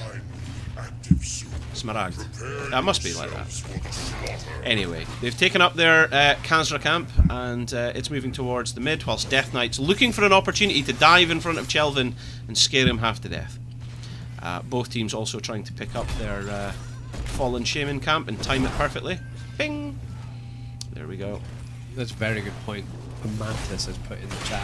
What's he saying there? It's just there is no right answer. It's Well, basically the what he's thing saying. is, Lauber was very strong opinion on Twitter, and I was trying my best to remind him, like, people don't need to fall out about this. It's just, if somebody actually says no, it's not allowed, then you either respect the decision or you don't. And it's not my decision to even make. It really isn't. And I was just trying to say that there might be a reason they've said no. Don't get upset if there is a reason. And him and some of the other players said, well, if we're not allowed to, then we're not playing. And I said, well, that's your prerogative. So, back to the game though, we'll come back to that. The red team have managed to take control of that, but we did see the massive value of the blind hitting 4 people of the red team. This is what could be the change factor. 35-16, so the blue team are completely in control of the They've got it. There's Of the no way numbers. they're not getting it. I mean, 36, big 37. Jen and Blizzard as well. Slacker has to mount up to get away. They're going to dive on Leoric. You're going to win the objective and get the kill. Of course it's Leoric, which is the best person to die on your team if one of them is going to die. Trait But value. that is massive. That is, I mean, yeah, you got pushed off the objective, but it was too little too late. You were able So, do you to- think that was all down to Jaina's blind at the beginning of the team fight? No, that's what I'm saying though. I think Jane is blind. Joanna, sorry, not Jaina. Jaina did not Yeah. have I a meant blind. Joanna. Yeah. Oh sorry. yeah, you did. Well, you keep calling him Slacky. His name's clearly Slake. I'm doing it because the guy who Smaragd. played in, no, there was what do you call it? Sake. Oh, you mean Canuti as well? That's the other one. But there was a what do you call it? The on the eastern side of the world there was a player called Sake, and now no one would call him Sake. So that's why I think it's in my head. Oh, okay. But possibly wrong. You wouldn't call a Japanese guy Sake. You would call him Sake, right? Fair play. Is it? Was there a guy called Sake? Are you just making this up now? Or Have is you that actually just made that's this up? It's not the even sauce? What's the sauce that you get? true. HP sauce, in- tomato in- sauce, What do you call it? curry sauce, In stuff like your sushi, what's the sauce you get? soy sauce, No, it's green. wasabi. Wasabi. There we go. That's what I mean. I'm What sure what there's has a guy that got called to do with Sake. Slake? You wouldn't call him I keep calling him Sake. No, Slake. Slake. I don't care. Hammer. I'll refer to Slake as Hammer as the game Yeah. goes on. But the talent advantage is nowhere. The level advantage is what I meant to say, is on the side of the blue team. But they did find themselves a Wit, and Wit is going to have to use his wits to get out of this, and he does. He has his D, the big boy unstoppable, and he was holding on to that for dear life because he knew if I pop this too early, you're going to chase me to the ends of the earth, and I'm going to die. And I don't want to die. I don't want to die. I'm too I'm too handsome to die. I'm too young to die, or what was it? I'm too. I saw a sketch one time about a really selfish guy on TV, and he said, until I look at something, it ain't there. He goes, until I put something in my mouth, it has no taste. Okay. I was like, what? Anyway, now look at the chain. That's exactly what you're talking about. Blind, sleep. You've got nothing, Slacky. You've got Or nothing. sleep then blind. Or ju- Because then when she wakes up, she would be blind, which would be good. She'd still think her eyes were closed. The level 10s have been picked up, and you've got water elemental. You don't have the big boy, but that will. Oh marry no, I up. see what you mean. Not Ring of Frost. Yeah, so you've got cursed.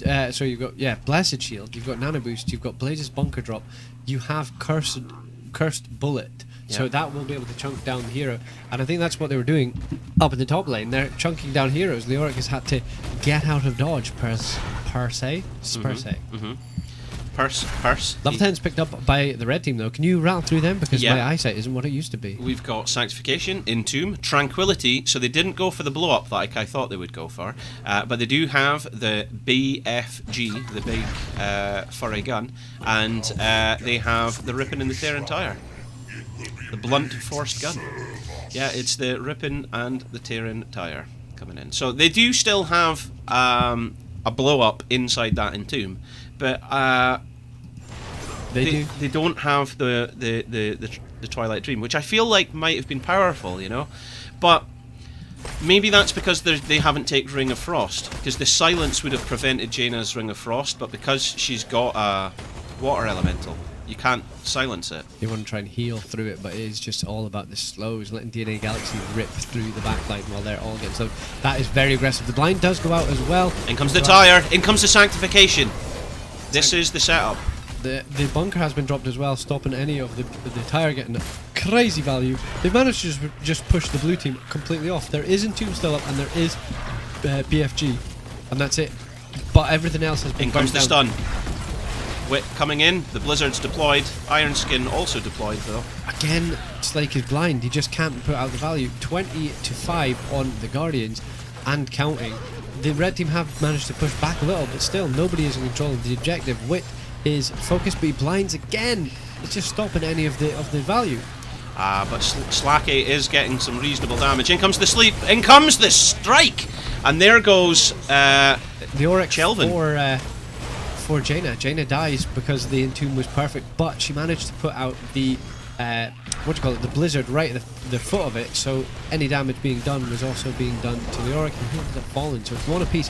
The Oryx will be back in a couple of seconds though, but it's 35 for the objective for the blue team, so this could be Tatty's anyway. They're just trying to get it now. It's 36, it's 37, it's 38. Nano Boost has been dropped on DNA Galaxy because Anna was going to die. She knew she was going to die. Wit comes in to try and get DNA Galaxy out, but DNA Galaxy actually wants to stick around, it looks like. He will be able to dive away, but Wit will die for this. The boot, but back! DNA Galaxy wasn't expecting that, and I wasn't expecting that, and dead. And dead. They're going to be able to keep this in lane for quite some time and take off a good chunk of its health, so it might not get the work done that they were hoping for, but it's the best possible defense against a full team wipe. I know, and I do like, but you've got to be happy if you go next. You saw that the team fight was a loss. You'd lost Jaina. It was 4v5 because Leoric was about to respawn. Go all in, get the objective, and yeah, you were wiped basically. But apart from Blaze, obviously, 4 people died. But there was nothing gained for the red team. They just had to spend the entire time there clearing top lane and double soaking. Clearing top lane, double soaking. There we go. So, capping the camps. That's going to be the name of the game for the next 30 seconds or so. DNA Galaxy signalling that they're wanting the casual camp at their side. Now, this camp is open. Fallen Shaman at top right is available, so we'll just have to see what happens there. Level 14 to 13. There's only 6 kills on the board, though. It feels like there's been a lot more. The majority of them happened in the top lane for the red team. They managed to kill, I think it was all 4 at that moment, and before that, no kills. We'll have to see how this unfolds. Wow, this is aggressive play by the They boys saw here. them on the bottom side of the map. They saw them there, so they said, let's go get it. And yeah, this could be their downfall. They're having to run. Wit managed to sniff this out. He's the one to Dismount. take it, though. He's the one to take it. Yeah. Absolutely. That was very, very aggressive play by the team Go Next, and I like it. I like it a lot. It's sniffing out the rotation. That's what you got to do. But yeah, as soon as you saw them on the bottom side of the map, they were able to just kind of jump in there. Very nice. Very, very nice. It just takes away any pressure that you were going to put. I mean, you see the objective. The next objective is in the bottom lane. So now that's completely scuppered your plans. You can't pull the camp, and it's going to push in the top lane on onto the blue team, and the blue team would then have to send somebody up to clear it. And do you know what I mean? So it's a massive play. Of course, there was potential to go wrong, but you need these big plays. Is that what you need? Big plays? Big plays for. I mean, it kept them guessing. They managed to get out and get on and get out so quick. And now there's just no pressure on the top side of the map for the red team, so it's huge. And I'd be interested to see how long it'll take before the blue camp, the top left camp, is actually capable. They find themselves to Joanna. They want to fight before 16. Joanna has used Unstoppable to get out there, but Blaze with a big 3-man stand has to drop the bunker a straight. Oh! And there goes Slacky! See ya! Curse bullet on your dish and you die. That's what happens. Dead. One dead hammer. It's One just- deadly auric. it's so and the chase good. continues. It's so good, these executions. Toulouf, honestly, I think straight up it was Toulouf. E-Punk's Toulouf. That was, yeah, they were all going in for the hammer. Killer, the They grouped Unstoppable up. will finish. The Unstoppable did finish, but you left yourself open to a flank from Blaze, and that is a dead. And it's 4 apiece now. Level 16 picked up for the blue team, so that's a bonus. Huge. And as I was saying, well, as I was querying, the camp in the top left is now up. You could take this and add some extra pressure around the map, which would have to be dealt with. Blaze is not going for it though, it appears. He's just going to go and stop Junkrat from getting that easy soak to level 16. The Blessed Hammer's getting good damage there onto people as well. I mean, you can normally hit a hammer at perfect range with that. You can hit the Blessed Hammers on a Sergeant Hammer perfectly. With Blaze has been caught out in the top lane, by the way. Blaze has had to drop. He's not got bunker for 8 seconds, sorry, and he is dead. They found him and they killed him. That is a massive, well-played rotation. Wit, again, very nice rotation up to the mid lane to try and dismount the players. And DNA Galaxy with Chelvin and X-Ray. They can do this. I think a normal team would have probably bugged out, but they've decided to stay in because they only need 2. You've got a Jaina, you've got a Greymane. Greymane could even suicide for it. Look, he's going to get it. It's they only need 1. Wit goes in for it, and they get it. Massive plays. Well done. Good plays. I think they could even consider pushing with this one now. Last time they had to bug out, but this time I think they can go in. I mean, Blaze is dead anyway. Blaze was the guy who was double soaking, so if you're not going to send somebody up to double soak, then yeah, just push, because it's not going to be any different. I do like what they did, though. They didn't go for the top camp to add the pressure. They said, we have 16 for a finite period of time. They're going to get level 16 and they're going to come and invade. So why don't we just rip through this? And that's what they did. They ripped through it. Level 16s have been picked up by the red team, but it's too little too late. The Frozen Punisher was picked up. What a push. So they've absolutely annihilated mid lane. They're probably going to look at top, but the Frozen Punisher has done what it needed to do to distract them by trying to get butter. I think that's what you referred to as pre-buttering the bottom lane. Yeah. So that's some slick calls. You know what I mean? Like the obvious thing would be, oh, get the camp, put the top pressure on. But if you get the camp and put the top pressure on, they can clear it. They can get 16. You're so late to the objective that they can then engage, and which they did after they killed Blaze. Sure, yeah. And but it was too late. So I'm really enjoying those calls from the blue team. It would be interesting to hear who is the caller, who's calling these calls. Who's the sub caller? In-game leader. Well, I mean, EPG Frozen, back in the day, used to have Dryfer as the caller, but Dryfer obviously hasn't been playing with these players for a wee while now. But Wit and Chelvin are very experienced players. DNA Galaxy, you know, being a top-tier Grandmaster, is just slotted in quite nicely with them. The invade comes in again, but what? The Oryx sniffs out. You don't expect to die that quick if you're the Oryx, but curse bullet-ish. Whoa, your microphone's going a bit crazy there, Jabroni. And you get yourself a camp. Trouble. Oh god. Oh god. Hold on, I'm handing you your VHF so that you can try and sort this out whilst we continue to run production here in this third game of this series. Are you okay? Hello. Yes. That's much better now. Much better now. I think it was just the cable was in some way interfered.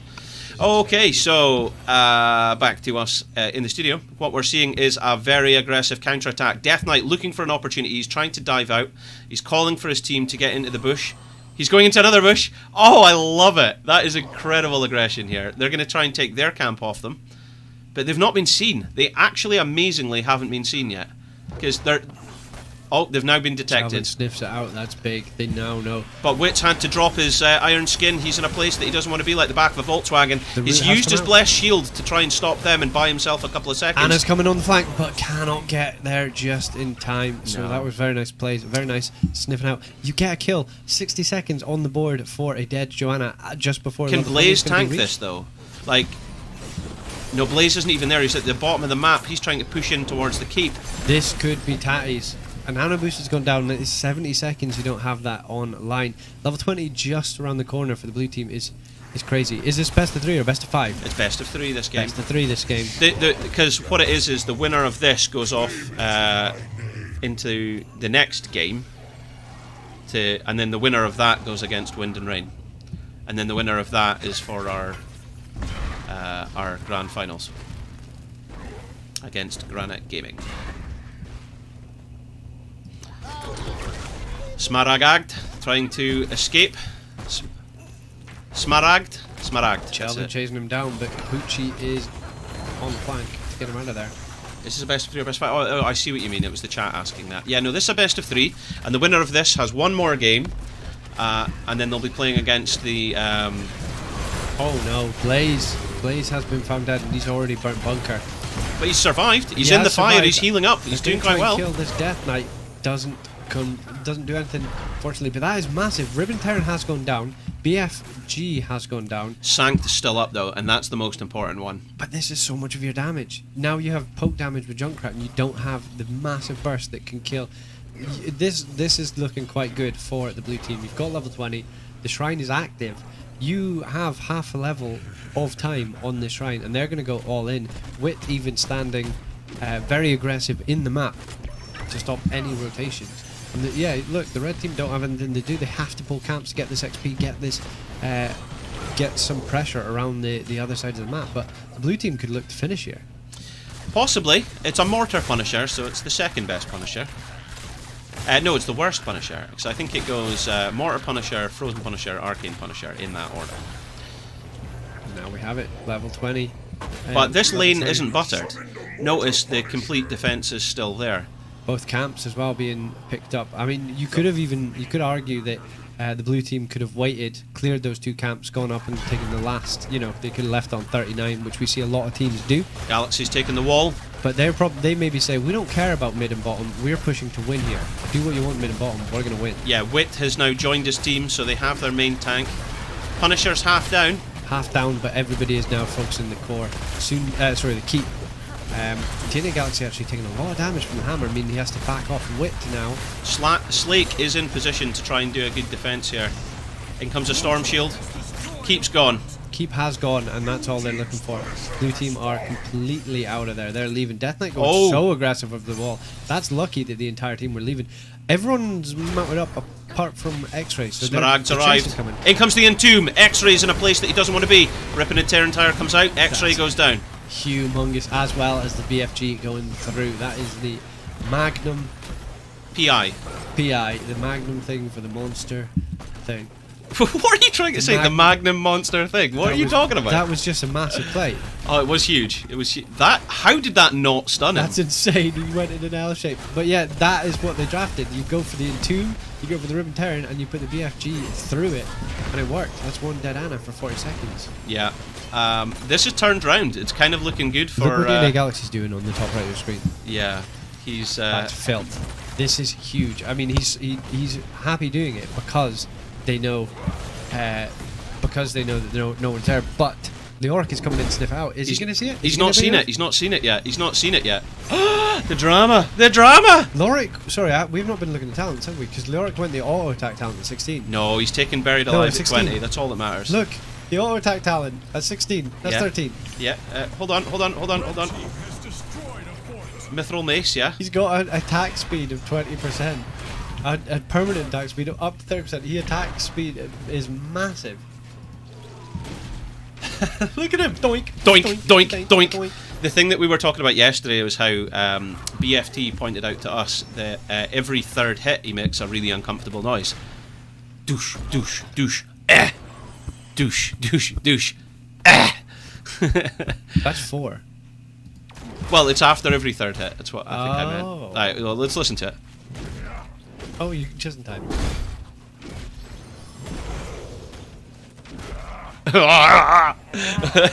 It's so brilliant. And with his various skins, the noise just gets more uncomfortable. It's brilliant. Red team's core is under attack. The top lane pressure is absolutely massive, and no one can really do anything at this point. You're waiting for the next objective to pop because you don't want to go rushing in the top lane to try and finish a game while 5 people are alive. But you also don't want to give any team an unnecessary fight. So both teams are just kind of sharking around, looking, hopefully catching somebody off guard. But it's going to be very difficult to do. It is indeed going to be very difficult to do. But what we're hoping to see here is a Buried Alive. If Born can get a Buried Alive, his team wins the team fight, hands down. Simple as that. However, if Joanna is able to get a decent blind on Slake, and then it's followed by a sleep, then the Cursed Bullet will come in from Greymane and just delete him.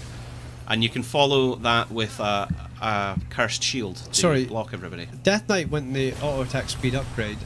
Or was that with Smite or whatever? And Leoric went the auto attack, but they're going into a Joanna with blind. Just food for thought. Just not pointing out, making comment, just pointing it out. But both teams are now on the objective. Wit is actually getting very unhealthy with all the damage, and for the first time in a long time, the red team are in the lead on skulls. Yeah, absolutely. But the 19 longer to this fight goes, the more that Fallen Shaman camp's going to get value in top lane.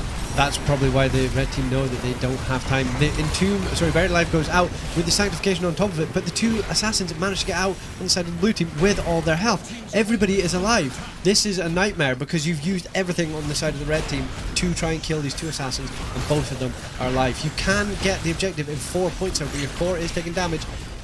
They managed to push them away. The Frozen Punishment does get picked up. Very nice from the red team. That was a very good play there, and that is the objective one in favour of Divine Vendetta. That's a very healthy top wave, though. A very healthy top wave on your core. Are they going to have to push for the finish? Are they going to... I don't know. Junkrats went back to try and deal with it. 93% on the core. It's been defended. This is one of those times when the game is so frustrating because you know what I mean? You've got to keep, what, 5-6 minutes ago, and you can't close out the game. You lose that objective, and that, you know, you could have ended the game at that point. But this is where Slake gets value. Look at this. He can sit so far back and just hurt everybody. Joanna needs to go real close to get that. She got the blind in there, so she didn't take any damage. Oh, Touloufaz's in, and they just dive on him. Okay, he is out of there. Buried Alive comes in, but it's not enough because he didn't capture the whole team. Yeah, the rest of the team just went for the blow up, and now you've got the Death Knight Oh! falling to Blaze's. That was Blaze. Oh, and he gets away! That was literally the furthest max range of his blast. Like, he just licked his back with that. Wow. Dropped his bunker. Was that for the armor boost, maybe? Expecting a little more damage. Yeah, I'm not sure, but with two members of the team down, it's looking like it could be the end of the game as Greymane on the core. the call has been made. The call has been made. The call has been Greymane on the core. This could be. It's a pure got made situation. Here we go, 90% and falling. Wait with the stun as well on Smargard. I don't know if he managed to get that, but he tried to stop Smargard. Smaragd's Riven Terran. Blaze 20%. has fallen though. DNA Galaxy looks to be next. He does die. 8, Whip is dying. 6, 1, G.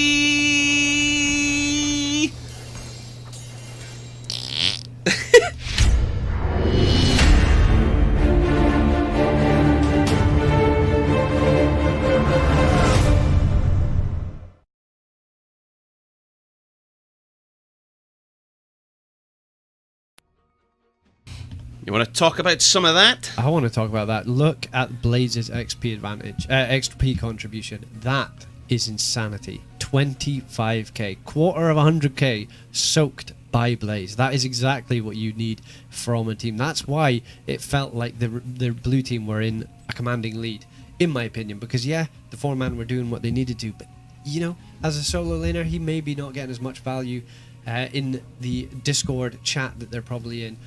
But he's the reason why they're so many levels ahead.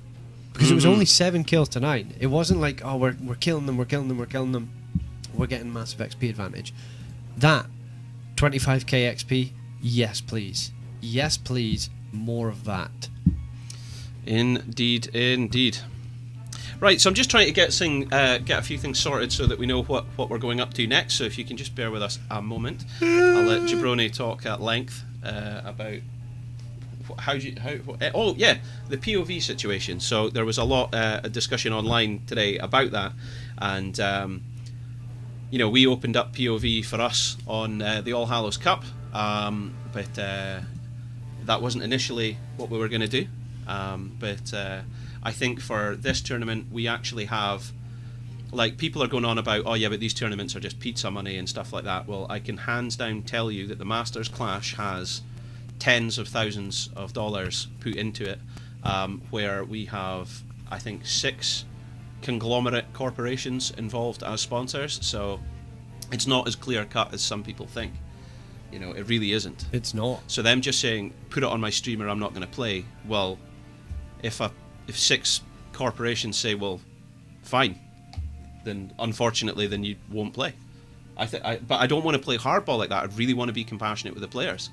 I really want to be flexible and cool with them, but it's, again, not my call. It's not my tournament. It's Epsy's tournament. He's the man behind the Masters Clash. Epsy, like the cola, and he is going to be taking us. Is Epsy okay? I think Epsy's okay. Yeah, he's a cool guy.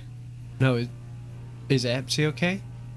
Is it Epsi okay? What do you Well, mean? okay, you sit down in a restaurant. Yeah. I'm gonna have to explain this. You sit down in a restaurant Okay, so I'm sitting there. Yeah. and you want to have a Coke. So what do you say? I say, can I have a Coke? Is Pepsi okay? That's what I'm getting at. Is Epsi okay? Yeah, he's good. He's good. Can I have a lemonade? Huh? Is 7-Up okay? Is Sprite okay? Yeah, can I have a Sprite? Can I have a Sprite? Is It's 7-Up 7-Up okay? okay. Yeah, there you go. But that doesn't work because the guy's not named Sprite. It's Epsi. I thought I was funny. I even lured you into this by saying like the cola, You lured me. and I still got this so messed up. That's hilarious. Anyway, if you just bear with us, we'll show you the results, and we'll be right back in just 2 seconds.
Okay, ladies and gentlemen, we are just a few minutes away, but this is going to be the series that we're going for. So it's going to be La French team versus Go Next. So the team that we just saw that are pushing on through here. So this is almost at the end of the lower brackets. That's where we are.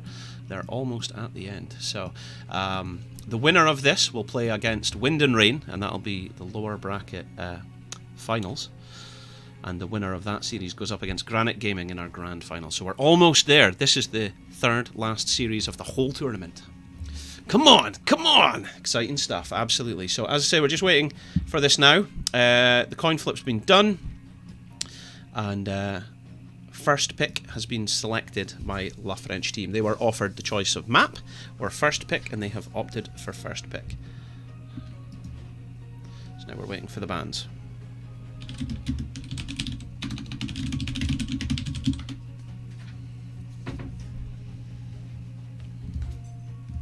Just waiting for them now.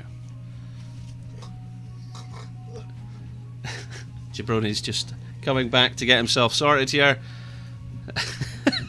Are you managing? Are you managing? Oh my gosh, I just realised how loud I was into the microphone there. It's him getting his headset back on. You know, I think I'm going to move this just slightly further over. Do you know what? It's so much better that we've got all this real estate now, isn't it? Yeah, it's all free real estate. Why are you leaning so far over? So I'm in the camera shot. Hang on, let me put it back on. Right, there you go. Look, because I'm leaning over and I'm still not in the camera. Too. I'm leaning over and I'm still not in. Do you want me to put Come in if you look, need. on. There you go. Look, that's better now, isn't it? Yeah, this is good. Yeah. Why are you? I'm just chilling. If you straighten up, are you? Yeah. Oh, well, hang on. If I move over, Oh, I'm happy here. Look. are you? Because you've still got plenty of room. But now you can't do any flexing with your left arm. I don't need to. Okay. I don't have anything to prove to you. Okay. So, ladies and gentlemen, as I say, we are moving into La French team versus Go Next. Go next. So we're just waiting for them to. So I assume you casted one of these two teams yesterday while I was out saving the environment. Yes, I've cast them both across this tournament, actually. Who would you put your money on? Well, I mean, without seeing the draft. Masquerade is one of the best HOTS players in Europe, and he plays for La French team. However, we have just seen the magnificent talent of Wit and Chelvin and DNA Galaxy and E-Punk's Toulouse, you know, so we've seen that. Okay, so we've got our first ban coming in from Go Next. The Go Nats. And they are banning, no surprise, Sky Temple. Just bit it. You've got your perpetual. No. Sky Temple was banned by the French, Jabroni. What are you talking about? That's what I said. And Go Next are banning Volskaya Foundry. Alright, so we're waiting for our first map, and that's going to be picked by Go Next. Go next. Go Next. So we're just waiting to see where we're going. And then we will get Jabroni to start the contests. I don't have it set up. Do you know what? I'll just... It literally takes you 20 seconds. Does it? But it takes me ages because the mobile version of it was awful. And it makes you start a new contest to stop a new contest. It really hurts. I'm looking for the cloth, Lawrence. Okay, so I will just prepare this contest so that our audience can see it. I'll just prepare this contest. So, You've got a lot of figures. huh? Statues. Oh yes, I have a lot of figurines. Lich King Sylvanas, gentle. Yeah, it's good, isn't it? An elegant betrayer skin, gentle. Okay, we've got our choice. So it looks like we're going to be going to Dragonshire for game number 1. Oh, I love Dragonshire. Do you? Bloody love it, especially this time of year. Bloody beautiful. Excellent stuff. Scottish face mask. What are you looking up Scottish face masks for? No, that it's just gentle. So one of the things that I saw last night after casting, by the way, I mean, it was like 1 o'clock, half one in the morning or something. Brian Limond of the Limmy Show has joined Twitch. Yeah, he's been on for ages. He plays Overwatch and stuff. I didn't know that, and I was watching some of it as Trucking Simulator, and it was so funny. So funny. He genuinely was like, just trucking across the country, and he spent so long parking, looking in his mirrors and stuff. He takes it so seriously. He's well into it. It's quite funny. But we're not here to talk about that. We're here to talk about this series, which is just about to start. We're just waiting to get this show on the road. It looks like our teams have taken a very short break whilst they get ready. I mean, it was a very difficult series to play, so I'm not surprised. Yeah, so... Is it slow and gentle? Gentle. What's that? He's got a face mask on. He wants to be. It's ripped my brain out. Do it slow and gentle. Oh my gosh. It's a scream. He's got a charcoal face mask on. I've got some of that downstairs. I'll have to give you some. Do it slow and gentle. That's Jabroni making an impression of someone using a charcoal face mask. Hard? Taylor, you're ripping it hard. That's hard. Do it slow. You do it then? No. You do it, no. And gentle. Where do you find this? Do you just search the internet looking for hilarious little memes like this? Just do it slow and gentle. Just do it hard. Adam Lamond, 19 years old from Cumnock. So funny. He works in a meat factory, so maybe our man Timmers knows him. I'm not sure. Do it slow and gentle. I'm just waiting for the... there we go. We've got it. Cool. We're in. We are in. So, it looks like on the French team, they've got Ultralisk playing. Now, he subbed in for their team last night, but he's not normally on the team. He's a new player that's kind of been playing with them. So, that's interesting. That's interesting. Okay, we are just getting this ready, as I say. If you just bear with us.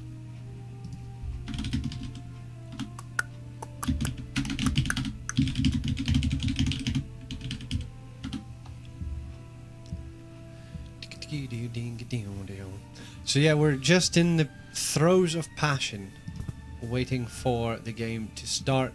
As you know yourself, trying to get a custom game going can be met with delays, as some people are joining. Thank you. You're like, can you? Yeah. So, the teams are nearly all ready. Everybody's happy. and we're ready in soon time to go. Now we've lost focus. Something's going on with your face. Look. Now it's back. That's weird. So if I look away, it disappears. That's funny. That is funny.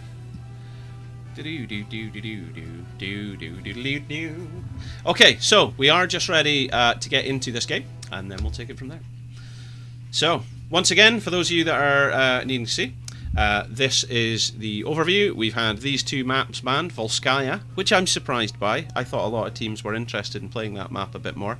And we also have a ban on Sky Temple. No surprise. Everybody hates that map. I can't believe it's even in the rotation. How is it 1-1? Why is it saying 1-1? Why is it 1-1? It's not 1-1 at all. I was just thinking, I was like, I can't remember these two teams playing. Oh, I'm looking for the Clough Lawrence, do you know what I mean? I couldn't remember that. No. That's what it is. There we go. That's I told you, it's always been 0-0.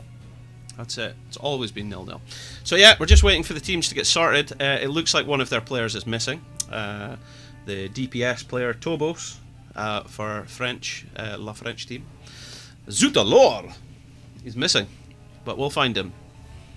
This whole team's running around going Sacre Bleu, but they're gonna get it. Oh, very nice. Right, I'm gonna check the schedule while you fill negative space. Okay, so hi, my name's Halloween. You are watching the Masters Clash. This is a weekend tournament. It's just a once-off weekend tournament, but we've been given a lot of prizes by Scoop Esports, and we've Scoopity Whoop. Is that not a Kanye West song? Lift yourself. But anyway, there was a lot of gaming peripherals, keyboards,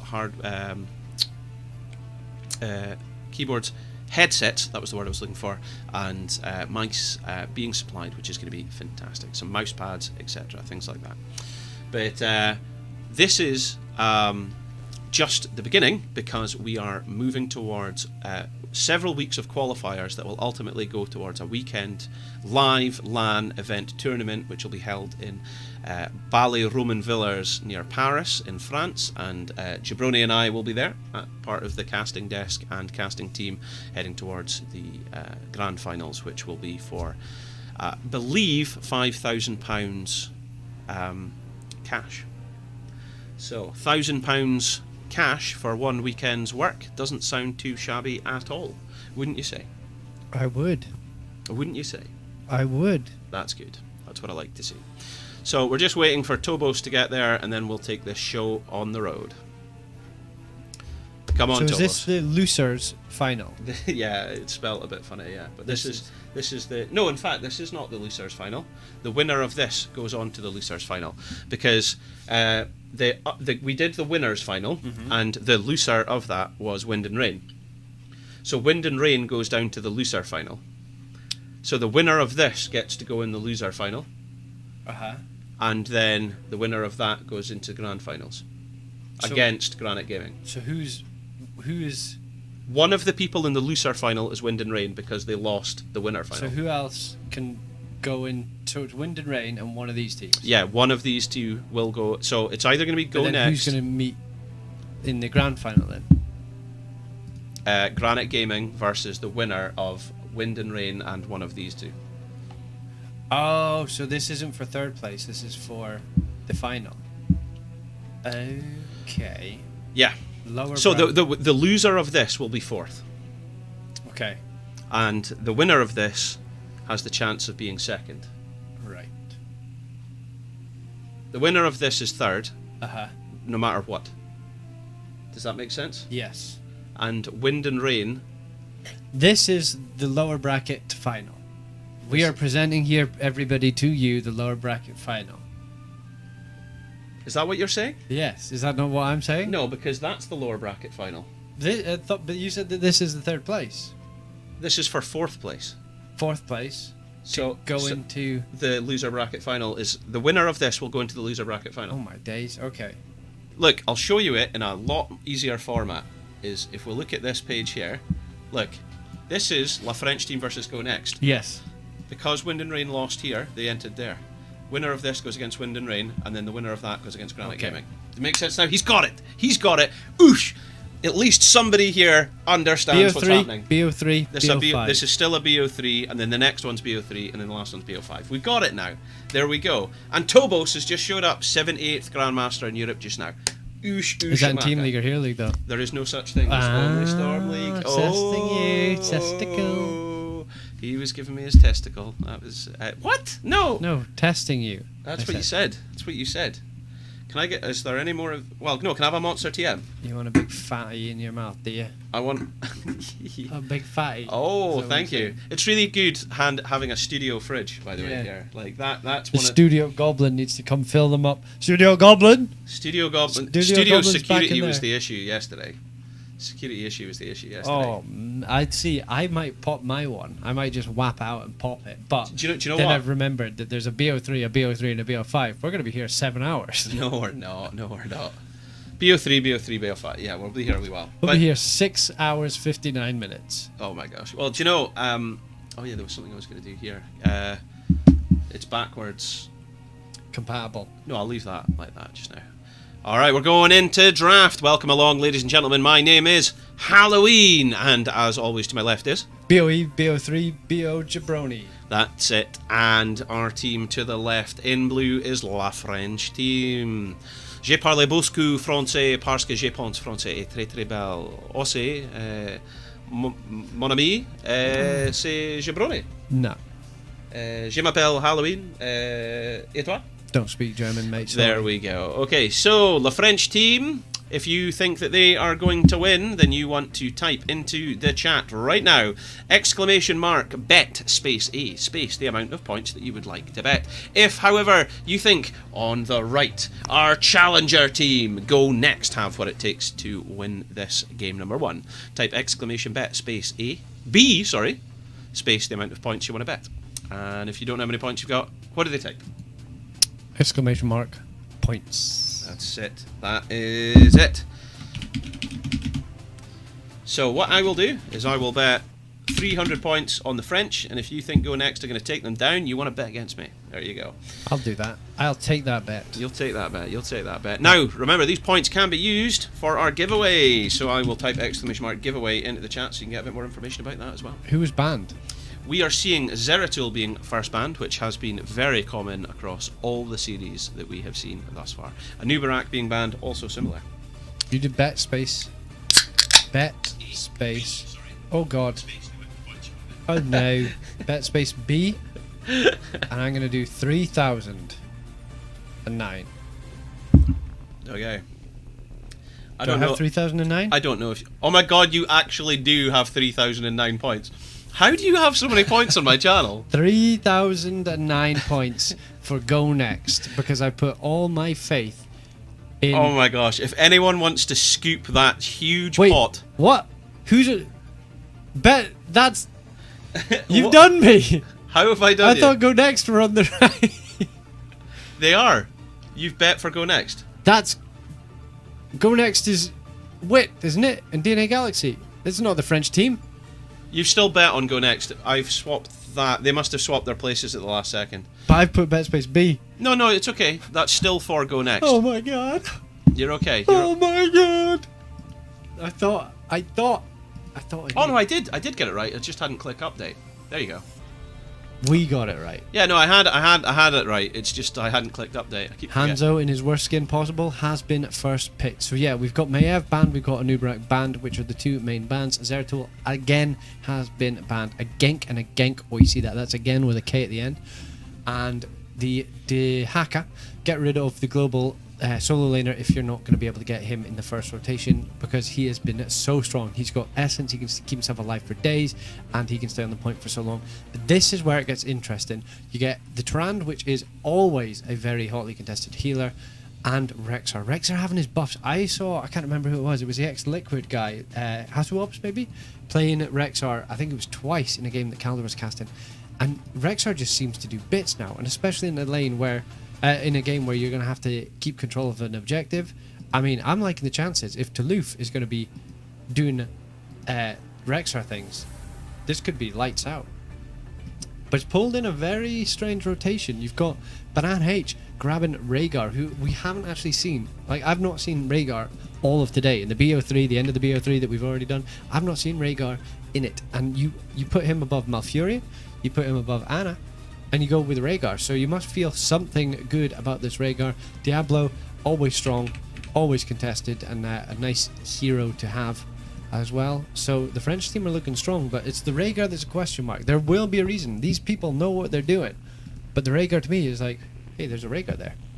Well, the interesting thing is Toulouf's taken Rexxar, and that, I feel, is more crucial than any other pick that I've seen thus far, because Rexxar's Misha will be able to take the Shrine, and that means you can just forget about top lane. He doesn't have to win the lane, he just has to hold the Shrine. And Misha can keep running in, you can heal Misha up. I think he'll be able to continue. I need a coaster. I need a coaster. God! Oh my god. You don't want to know what just happened. Oh my god. We are okay, here you go. Don't worry about it. Jesus. We're golden, we're golden. So, if it wasn't water cooled before... Oh, do you know what though? Right, my glass side that I have here is absolutely spotless. Except I now have 4 drops of the stickiest monster TM ever. Sticky boy. It's not sticky boy. Is there? There's no sugar in this one. There's normally tissues in the studio. Sticky. No, I know. Come on. Sticky. Okay, right. No. That is Genji not. and Joanna have been picked up. Okay, and Genji is a good hero to get you out of a sticky situation. There's Thrall. There's another orc coming in here. That's excellent. That's excellent. Jaina as well. So we've got 3 orcs. We've got 3 orcs. Oh my gosh. I think. Yes, we've got 3 orcs. Thrall as the solo laner, he will have an issue against this Rexxar being played by Toulouf, I suppose, until he gets his level 7s, and he can blood for blood the boy. Jaina is probably going to be for the Ring of Frost combination with Diablo.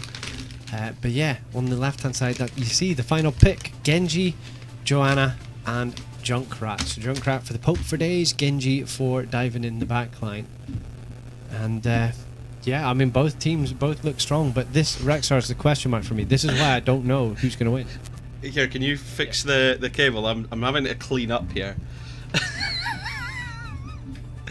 Sorry, you've got to pick a draft, Jabroni. Who did you pick? Who do you pick? I quickly pick the red team. I think La French team have the better draft, which is unfortunate because obviously we love the guys in Go Next, but I think the French team have an easier draft to play. It all hinges, I think, on whether or not Ultralisk is going to feed or not. But he's an Abathur player. Like, we've seen him play Abathur to like great levels before. So, by the way, what's your views on that glass surface with this? It looks very good. You've got Rikivs is saying sticky boy. Now this is why I'm here instead of Kaldor. There are other videos of Halloween online. If you want to see him, but they're not on. They are not. Do not start spreading rumors like that. Oh my gosh. Right.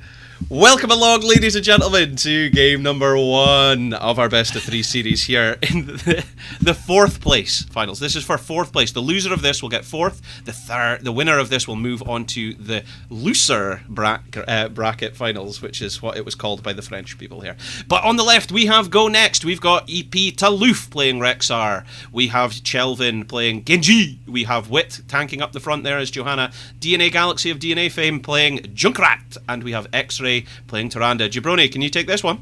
I can. On the right hand side in red, you have Banana H on the Rhaegar. You have MVP Dayquaza on the Thrall, Ultralisk on the Hanzo, Tobos on the Jaina, and Masquerade on the Diablo. Masquerade being a very famous French player indeed, so we're expecting big things from him. I am really disappointed in how that streaks are working in that glass there. Yes. Alright, let's get a look at the level 1 talents. Anything unusual there for you, Jabroni? You've got your spell shield for Masquerade because, I mean, it is a DNA Galaxy, not solo damage, but DNA Galaxy damage of the Junkrat, so it should Oh, Banana! Giving a big taunt there, I like it. Saying congratulations to Wit for peeling there. So, we're seeing Lauber's build of Storm Shield at level 1 on Masquerade. Sorry, Soul Shield, that's just what you said, wasn't it? Yes. And then W build Hanzo. Simple geometry. For going through the camps, one can only presume. But this is what we're talking about. MVB Dequaza ain't ever gonna beat that guy in top lane there. He's just not gonna be able to do it. I'm not liking that Recaps as well. Oh, really? Now I'm interested. No, that is not the thing to take away from this stream. There was a clip though. I think it's somewhere in my clips where we were doing. I mean, it was a long time ago. Where you was it you that bought me the cream pies? No, that wasn't me. I don't know where we got the cream pies, but I had to eat them on stream, and that was terrible. Anyway, we don't want to talk about that. It is approaching level 4 for both teams. They'll get a talent tier with that, and then we'll see if that breaks the stalemate. Misha being on this point is oh god. Oh god, I think it's my feet on this wire. Misha being on the point is going to be very hard. You see Rhaegar getting down to an incredibly low health, so he's had to back off, and the blue team just have control of the top lane, and with a hard camp pushing, it's just going to be massive. I couldn't tell if that was my ear or your leg making that noise. Why is your ear so close to my leg? My ear my ear's not close to your leg. Hey, get out of there! Oh my gosh. Okay, so the shrines have been tapped. Oh, Chelvin! Oh. He is kissed on the ankles with the Flames Dance. I don't know if they did. I think Masquerade actually missed, and he committed with the Shadow Charge. Maybe both. But Masquerade chasing down Chelvin, but that has been the bait. But he manages to do one more stall onto X-Ray. He's going to want this again. Very nice plays from Rhaegar as well. But Rhaegar's too low to stay. Rhaegar is too low to stay. The bottom lane is in no danger. The top lane is in no danger. I mean, this is a 3v3, and the red team are looking so unhealthy. You're going against a Junkrat, a healer, and a Genji. Ladies and gentlemen, it's 3 minutes into game number 1, and the first objective, the first Dragon Knight, falls in favour of Go Next. There we go, back to you in the studio. Yeah, and they're going straight for the bottom lane. They want to open up this map as quick as possible. The Dragon Knight booting away Rhaegar. Very nice. That was some nice decision making to boot away the Rhaegar. Rhaegar, indeed. Go Next are looking really powerful here up against the French. Oh, Chelvin's gonna. Oh, I thought he was gonna die to tower shots there, but very nice plays from X-Ray. X-Ray reading the map, using Elune's Chosen to great effect. Absolutely. That's the talents coming in at level 7. We're seeing a pretty standard build there with Tyrande. What do you think about the Genji build? Swift Strike, and what's that at level 7? Is that the AA? Perfect defense. Damage, deflected damage. Just trying to give you more often, down. you know. I think that's the thing. That's the dragon down. DK out, and blood for blood, known as Ancestral Wrath. Masquerade has been found out. He does manage to sidestep the Lunar Flare, but he's so low that even the heals from Rhaegar and the ward is not going to be enough. The Swift Strike will do too much damage, and Genji will finish him off, and that is one dead Diablo. Indeed, it is. Rexar, I mean, this top lane is going to be such an issue for Thrall. That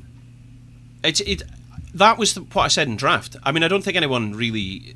I can't think of who you take to really counter that on this map. And you've got the Genji.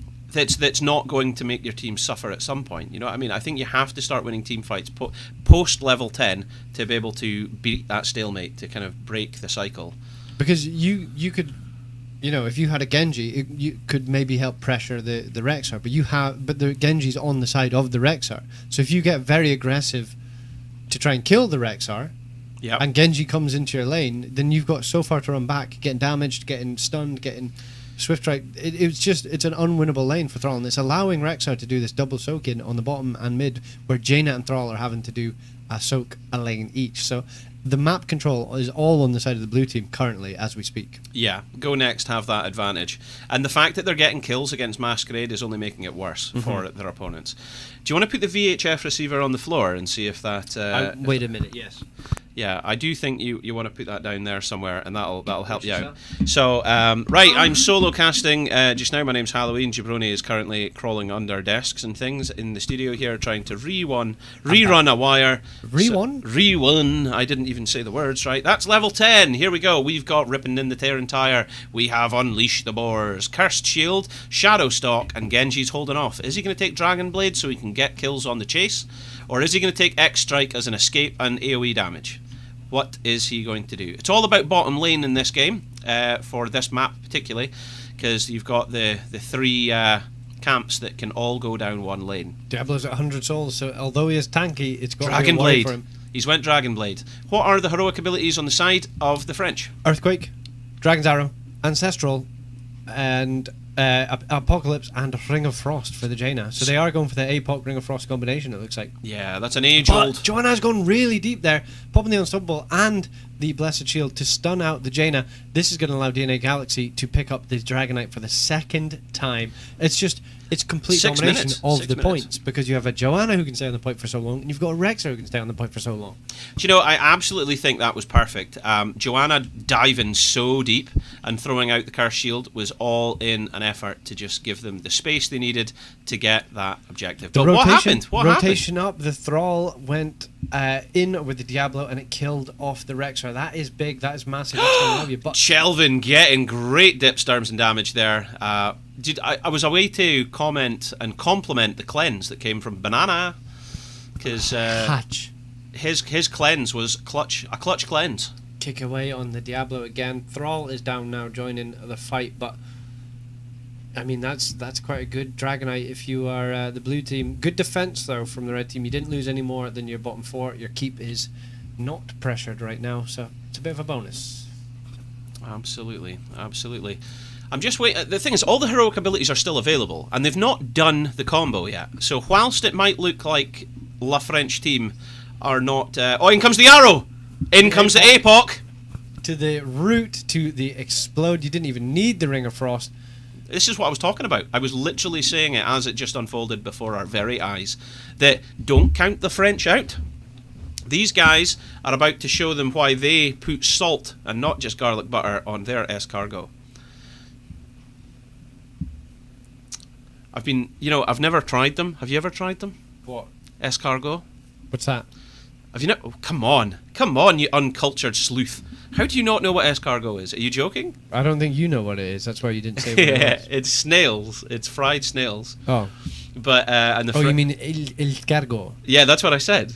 No, you said escargo. What did you say? Il cargo. Il cargo. You're such a geek. But yeah, what you're speaking about is cargo, listed as S tier, so S cargo. Oh, of course, yes. So S cargo, of course, I don't know because I am too cultured for an uncultured man's pronunciation of skergo. Absolutely. That's what it. But I've never tried snails. No, I have not. Well, I've been debating. Oh, in comes a massive shadow charge from Masquerade there. He is in the back line. He's managed to pop his spell shield, which kept him unbelievably healthy, and Masquerade has just managed to walk out of there undamaged and with his life and souls intact. I mean, I really can't advocate that enough. People that are able to use it effectively get such value. 50% of his current souls. So if you're stacked, that's it. You're taking no damage. The Diablo and Thrall are on Toulouf, and he has been body blocked within an inch of his life. You don't need damage if you have the body block of Masquerade. That's insane. But Genji fancies it. He fancies himself.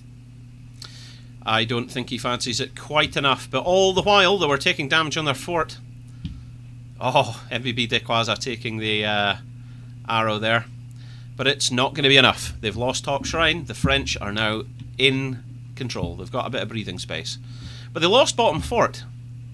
And this hard camp, you see that there's so many people in the top side of the map. Take the bottom hard camp, and that will add some pressure. As you said, you've lost the bottom fort. There's a hard camp pushing in. What do you do if you're La French team? Have to respond to this, which means Genji can now sneak his way up to the top lane and get that beacon back. And it's going to be just in time as well, because Jaina and Thrall are in the mid lane. Do you like that? How quick I went? You were very quick. I did like it. Yeah, they've done a straight trade there. It's going to be the next team fight that's going to decide how this objective swings. But listen, it's neck and neck for experience. It's 15 to 15. There is a structural advantage on the side of Go Next, but the French by no means are out. In comes a massive D. He actually fancies it. He stayed in for the entire duration of it and letting it expire. Well, they were just wasting abilities on him, you know what I mean? So he's prepping those cooldowns, buttering up the lane. Everyone's came mid. Dequaza's trying to zone for his team. He's now going back top to get some experience, I think. No, he's came back mid because he wanted to prove me wrong. It's level 16, so they've got the talent Joanna here. goes in with the Blast Shield, the Swift Strike to the Dragonblade going so ham. The Ring of Frost goes out after the APOC, but it doesn't actually get the value it needs, and that's 2 people dead, soon to be 3, thanks to Chelvin and his chasing Genji. That's going to be 4, and that's going to be a whole lot of souls to scatter over that battlefield. That is 11 minutes in, and you lost your souls. You still have time to gain them, but it's a very hard task. And Dequaza's done what he can. He's done what he can by taking top there. Stall it out for a little bit longer, but it's only going to be a little bit longer. That's all it will be, apparently, because you've got yourself a Dragon Knight. There you go. That's 3 Dragon Knights back to back.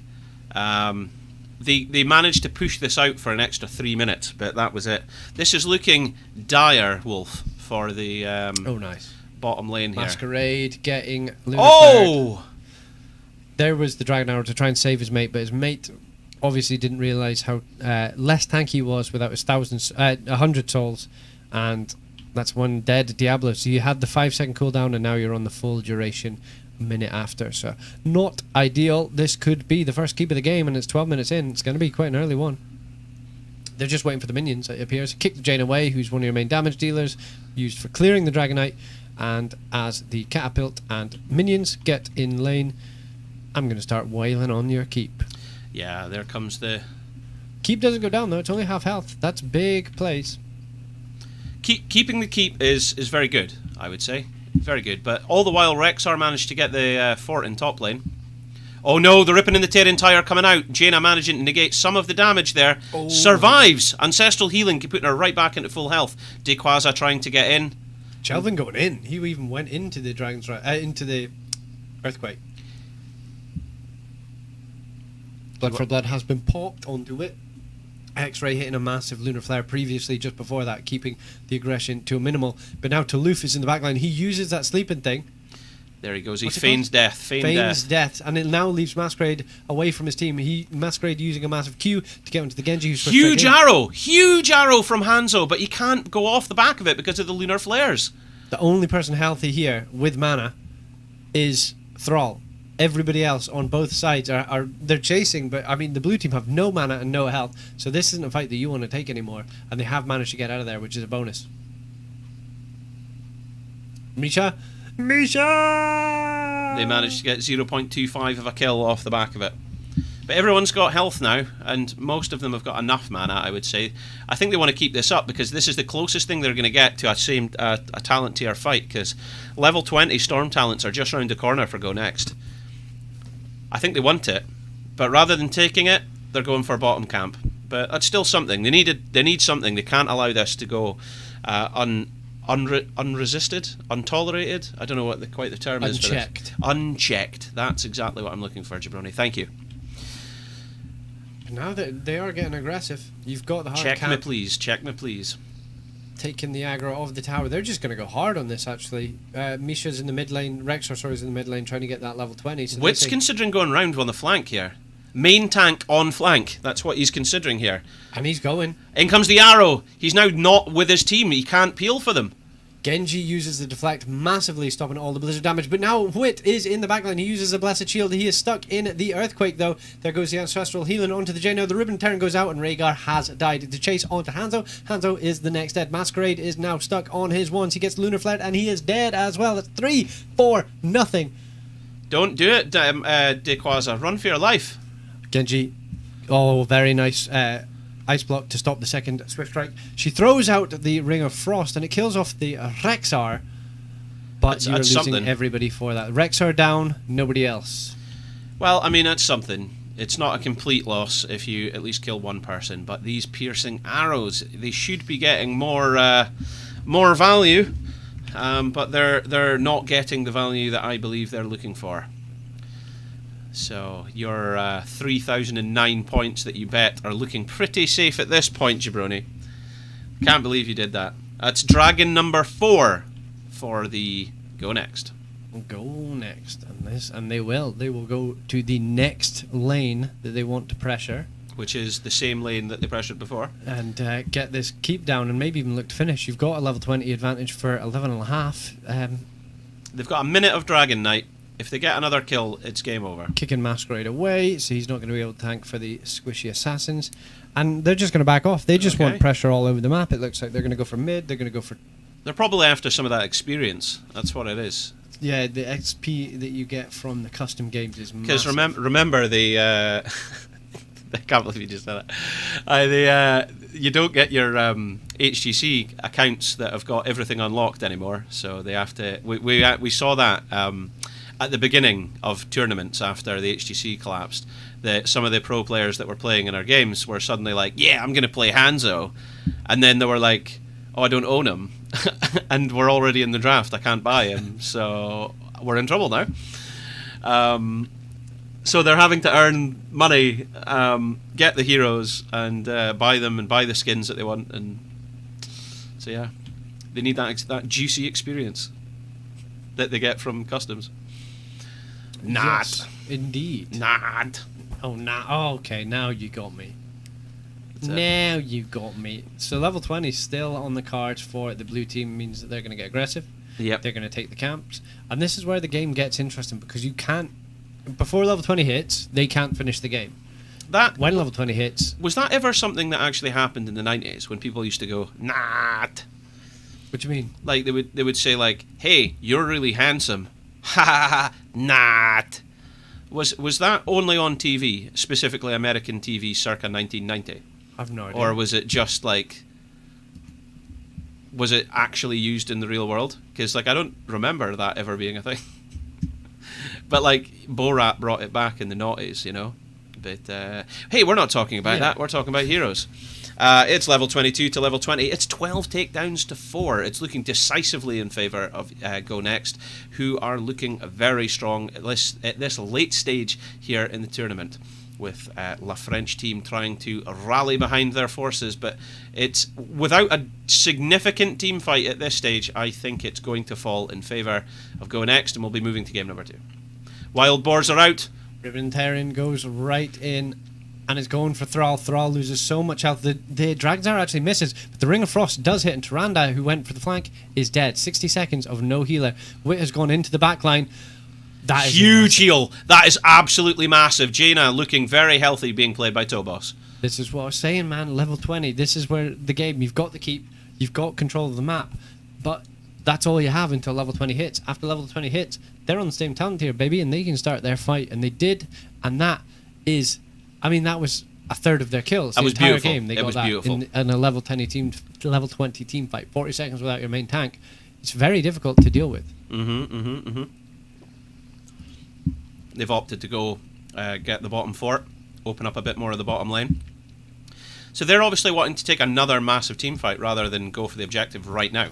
I mean, well, you've got to fully commit to the top lane to try and take the... Oh my gosh, Tobos is by himself without a tank. He could have been picked off by Chelvin so easily there. He's so lucky to be alive.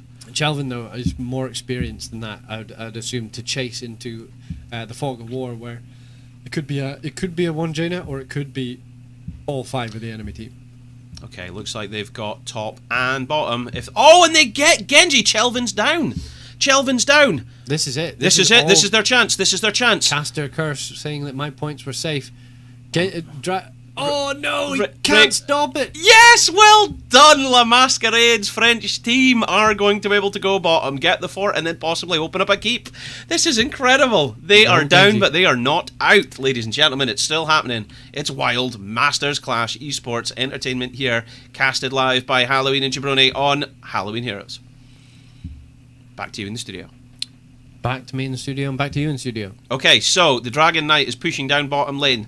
Masquerade's trying to appeal for his team to give Dragon that chance to open this up and try and get keep damage. This could be GG. You've got a 20-minute Dragon Knight. Genji's only going to be back in 10 seconds. You're getting the keep. At minimum, you're getting the keep. If you get the kill on Misha, you might want to go hard. I mean, the Dragon Knight's going for the keep. The core. It's marching up for core. He kicks away Rexar, which means Misha's going to run out of the fray. And they're going. Misha's run away. The shield's going down. The call's been made. End this game. But Storm now Shield. they're trying to get out of there, and it's an immediate blow up onto Thrall. The Dragon's Arrow goes out and it misses. So does the Ring of Frost. I think Masquerade's Shadow Charge actually pushed Shelvin out of the ring. Masquerade has used his Hellgate to get out of there, but now he's got a wall where he doesn't want to be away in the... He's leading them away. He's leading them away to save his team. He says, "Run for your lives! Don't forget about me!" Ah! So there we go. He's got his team out of there like the true tank that he was. But mission accomplished. They got the keep, eh? Yeah, but that's all they did was even up the map. They didn't even probably even up because there is forts, but they evened up the map, lost every bit of soul for Diablo at level 23 to 22. He's only got 7 post level souls. 20, 22 minutes in, and you've lost all your souls. I mean, this invade could even come. Like, obviously it can't because they're all over the map. But if the invade came through, that could be GG. Because Masquerade does not have the spell shield, he doesn't have the health, he doesn't have anything that he had before that fight. Yeah, he needs souls, and he needs them like yesterday's soup. He needs them immediately and in his mouth. Because you're absolutely right, the defensive capabilities are all hindered massively. But you don't need a Dragon Knight if you've got a siege camp and a bruiser camp and everything like that. And it's giving you spell armor, and yeah. So Jaina was the focus there. She's had to run away.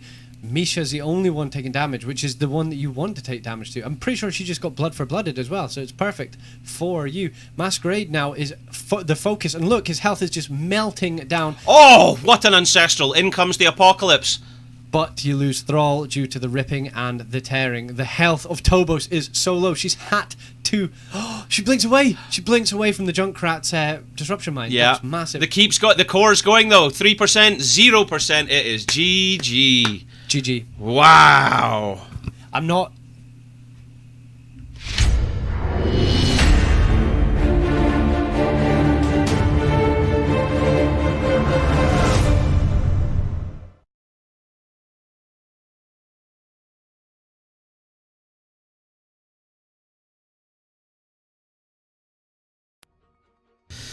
Okay, ladies and gentlemen, I believe there's a possibility that we had in-game sound muted that entire game. But we weren't muted, so that's the main thing, I guess. But yeah, if you ever come across any audio issues like that, please do let us know.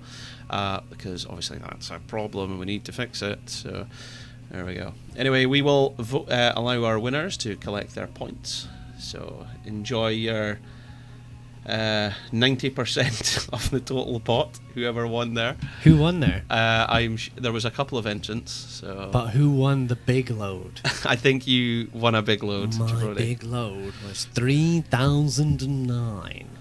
You won a big load. You horrible, horrible man. Very, very nice. And I might double down now. I'm very happy with that. Are you very happy with that, are you? I mean... Yeah, I was worried, but do you know what? Without sounding like favoritism, I would have been you would feel bad for Go Next to lose that after the first 10 minutes. Yeah, they were doing very well for the majority of the game, for sure. There was no contest; they were doing very, very well. But yeah, we don't have a stake in who wins. No, we don't. We're not sitting going, yes, they're losing or anything. But no, after you see what happens by the 15-minute mark, you've got a few percent of damage done to the done to the core. Yep. You've got the keep. You've done. You've played the map so well. Then level 20 hits and it starts crumbling. That's when you start feeling bad. But yeah, you could argue. My hair's going there. You could argue. Look at this. What? Here. What's wrong with your hair? It's tufted out. You could argue that if you can't close it out after level 20, then you don't deserve the win. But you always feel bad for those games. When it's a 10% core and nobody can get the last few percent. Nobody can get the shield down and kill it off. So GG's a piece, but yeah, I think Go Next would probably feel pretty hard done by if they had not won that after the 20-minute mark. Okay, so for losing, the La French team are offered an advantage. They're given the choice of first pick in the draft or the choice of Battleground. The choice was offered to them, and they've opted for first pick in the draft during the next game. So they're more interested in getting heroes that they would like rather than the map itself. So we shall see who their opponents select as their choice of map. Of course, we won't be seeing Sky Temple or Volskaya, but let's see. Well, we have just seen Dragonshire, I suppose, yeah. So, where would you... I would like to see either Alterac or Garden of Terror. That's my choices that I would like to see. However, every single series that ever is made, ever, features Infernal Shrines. So, we're likely to see that. Oh, but we're not! We're at least going somewhere different. Okay, ladies and gentlemen, it would appear that we are going to... Towers of Doom. Almost wish it was Infernal Shrines. Why? Do you not like Towers of Doom? There's something about Towers of Doom that just does it for like it What's the something about it? That I don't does it know. for you? I don't know. Maybe it's because he always cast a good game on Towers of Doom. It's never like a bad game, even Yeah, if it's it's a always good. stomp. So what are you talking about? Why is it bad? I don't know. There's just something about it. There's just something about that map that just don't sit right with me. Don't sit right with you. I don't know. Don't know what it is. Don't know what it is or who it is, but something somewhere. Well, this will be the one that'll change your mind, because it'll be a good one. It's ingrained in me, brother. It's ingrained. I can't change it.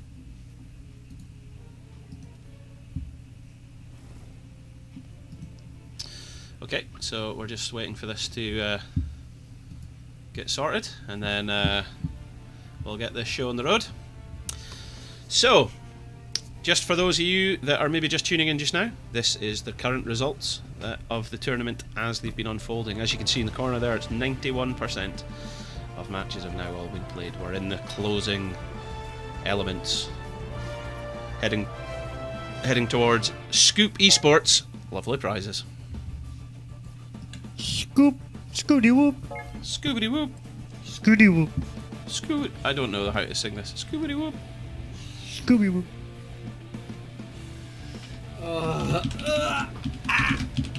Look at those results. Look at them go. Ooh, ah! That's what I was mentioning that. The ooh, ah! Order! Order! It's Brexit. That's what it is. Masters Clash, admin. Right. Okay, so we'll come back to here. Let's pull up a hero that we've not a player that we've not heard enough about. Let's DNA Galaxy. No, we're not doing. Yes, Caldor. yes. Do you want to see DNA Galaxy? Let's have a look at DNA Galaxy. I don't know if he's in this. Let's see. Is he in this? There's no DNA Galaxy, unless I'm spelling it wrong. But I didn't think DNA Galaxy was playing in professional games. I think this is his professional debut kind of thing. But if I want to bring up like Chelvin, for example, we should be able to bring him up. There we go. There's Chelvin. There's his top 3 heroes. 82% of all kill participation. He's got a hero pool of 10, so he's quite varied there. Highest kill streak, 22. Good going. Well done, Chelvin, for sure. I want to see MVP de Quasar. Let's see what he's saying for himself. So, he's always the offlaner. He's always away doing his ting with a chicken wing. Always about there. So let's pull up his offlane stats. There we go. XP contribution on average 13.8 thousand. That seems pretty good. Team fight hero damage 14,000. Not as high as I would hope, but I suppose you're trying to reference that against an assassin. But still looking very good. KDA 6.7, very positive. Win rate 70%. So that is very good. So not a problem there for sure. What's your commentary on that, Jabari? Just interesting hero pool. He's in a role that allows you to have 7 heroes as a hero pool. Because I bet if you pulled up one of the healers, as you've mentioned before, it must be stuck about 4. Anna, Tyrande, Malf, and then sometimes Alex Raza. Well, hang on, let me just pull this up again so that we can refresh it and then put in Masquerade. Let's see what he's saying for himself, because I'd like to see what the French man himself has got. So there we go, there's his statistics. Dinner for 2 win rate. Dinner for 2 win rate. Oh god, that slipped right by me. But we don't have time to talk about that as we move into game number 2 of our best of 3 series. Hi, welcome. This is the Masters Clash. My name's Halloween, and who are you? I'm Jabroni. Bro. There we go. So, if, however, you want to get involved at home and let us know who you're voting for, there is a contest now live where you can gain some loyalty points for the channel, which can be used in exchange for raffle tickets for some of our giveaways. If you think that the guys in blue on the left are going to win, you want to type exclamation bet space A. No. You want to type exclamation bet space B space the amount of points you want to win. However, if you think the guys in right over there, in red, the La French team, you want to type exclamation mark bet space A space the amount of points you want to bet. So I'll try that now.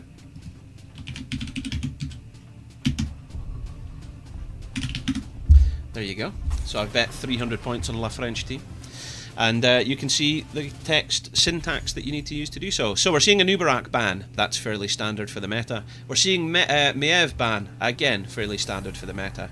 Lord of Terror, Johnny Wallbanger, Diablo getting banned. Also meta. Zeratul, also meta. Abathur getting picked up by Ultralisk. Now, I did say that at the beginning, didn't I? I said, hey, welcome along Abathur, who's subbing for the team at the moment. Sorry, welcome along Ultralisk, who's playing Abathur. He's subbing for the team at the moment, but he showed a very, very good skill set in playing Abathur. So I think that's good. That's good. That's going to be very difficult for GoNext to deal with. But a character that's just as global as him is Dahaka. Also a Zerg. X-Ray picking up Malfurion. No surprise there, because Malfurion's I think, you know, it's been Ana and Malfurion for the last 48 hours, constantly, just absolutely. This is looking like a different kettle of fish. This you've got an Abathur for the global soak and the global pressure, a top hat masquerade on the Genji, and the Jaina for the massive amount of damage. This is flipping crazy. So immediately I'm feeling like La French team are in better standing. Than they were last game. Morty. But yeah, the Malfurion and the global Dahaka will be quite difficult.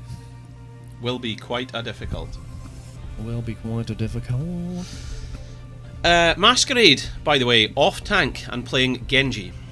Can we just point out that is a very unusual swap there. We're not sure what's going on there. Well, they might swap at the last minute. It might still... He's just picked him up because he's got the hero. We'll see what happens there. Chelvin still to reveal what damage he's going to take. He was probably wanting Genji, but now doesn't have it available to him on the table.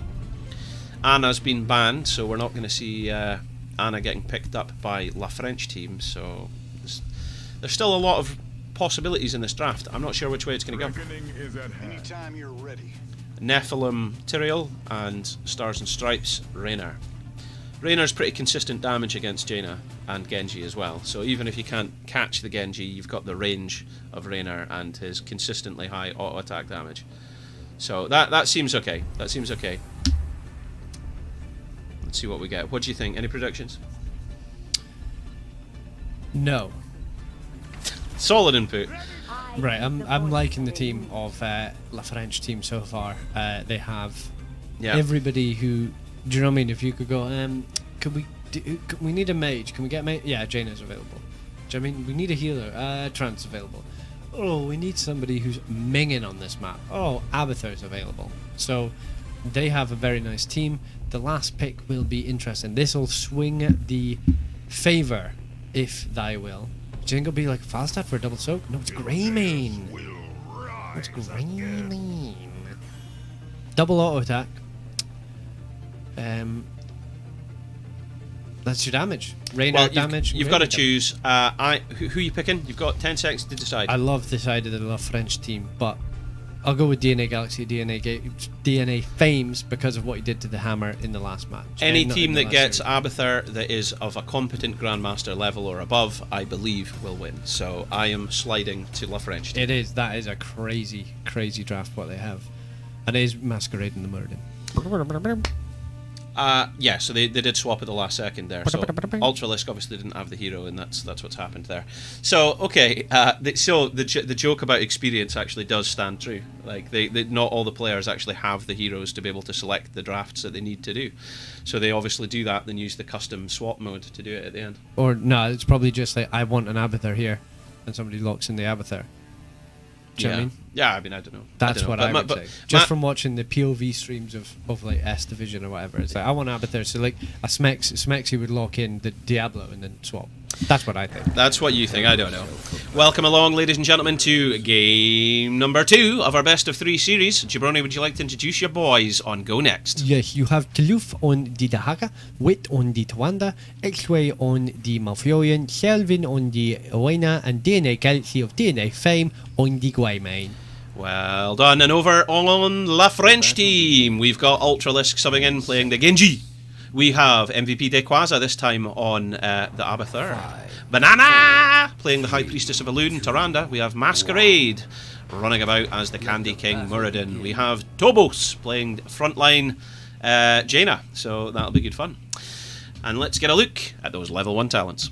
Abathur, interestingly, burrowed mid instead of using his burrow to go anywhere else. He wants to stay mid, stay with the team, is what it looks like. Or maybe give the illusion. It says, you don't know where I'm going. You don't know where I'm going. You don't know where I'm going. But yeah, that is quite strange, isn't it? Unless, well, no, they're going to send the Genji with the top hat to deal with the Haka. Muradin taking third wind instead of perfect storm because he doesn't need any more damage if he has Hunter's Mark, Genji, and Jaina. So that's fine. But there is. Oh, Tuluf, you are so far forward. Look at this incredible Oh, are they going to be able to get him? Body blocking, but the tongue! That's amazing. It makes Genji stop what he's doing and panic. And DNA Galaxy in with the brotherly save. Very nice plays. Masquerade, pound for pound body blocking. Yeah. Best in this competition. Masquerade's body blocking's pretty good. I don't think I've seen body block. Like, I've seen, you know what I mean, other people body block, but he literally body blocked instead of using any abilities because he knew it was, I can what you call it? I can W you. But no, I can body block you, and that was saved because Haka tongued the people in Silver League or Gold League. Take note of what just happened there. Less than 1 minute 30, both camps taken simultaneously. It is so frustrating when you see people in this game just not respecting how the meta has changed on this map and how important the bottom lane is. I tell you who doesn't disrespect that. These two teams. They completely acknowledge these two teams. Both silver level teams, are you saying? That's no, that is not what I'm saying. Okay, no, yes. But yeah, there we go. The sappers on the blue team look like they may get in because the red team ones have been killed, but Ultralisk has come down. Yeah, one of them made it through, certainly there. Very good time there, timed parry from Ultralisk. Level 4 getting picked up in advance. I had there we go. I know that my brain's starting to flag. Yeah. Because I was like, how have they got Ultimate Evolution at level 4? Because you had said Ultralisk playing the Abathur in the draft, and I hadn't noticed that they'd swapped. Yeah. So when I saw the Genji with the Ultralisk name, I was like, that's a... Yeah, I noticed they swapped. It's Dequaza's playing the Abathur now. But look at this as well. Strangling Vines at level 4. This is one of the things, is whilst we were saying there's a lot of flexibility in what offlaners and tanks you can play, there isn't that much flexibility in your supports. There is a lot of flexibility, it would appear, in how you play Malfurion. Like, so many people play him so differently with such different talents and such different heroic abilities. Well, it's a good level 4 if you think about it, because you've got double support or 1.5 support. Yeah, but look, and Abathur. at level 1 he took Rejuvenation, he didn't take the Moonfire, and we saw Moonfire all night. Yeah, and we have seen Strangling Vines. Well, no, we've seen Deep Roots and we've seen Treant. The Treant talent. For the life of me, I can't remember the name of the talent. If someone in the audience is at home would like to remind me, please type it into the Twitch chat. Tobos gets it. Tobos gets it. And they get a kill as well. That is unbelievable how quickly Rainer's health pool was gone there. So that's only going to stand... It's only going to get worse. It's only going to get worse. I mean, you're losing XP to an Abathur composition.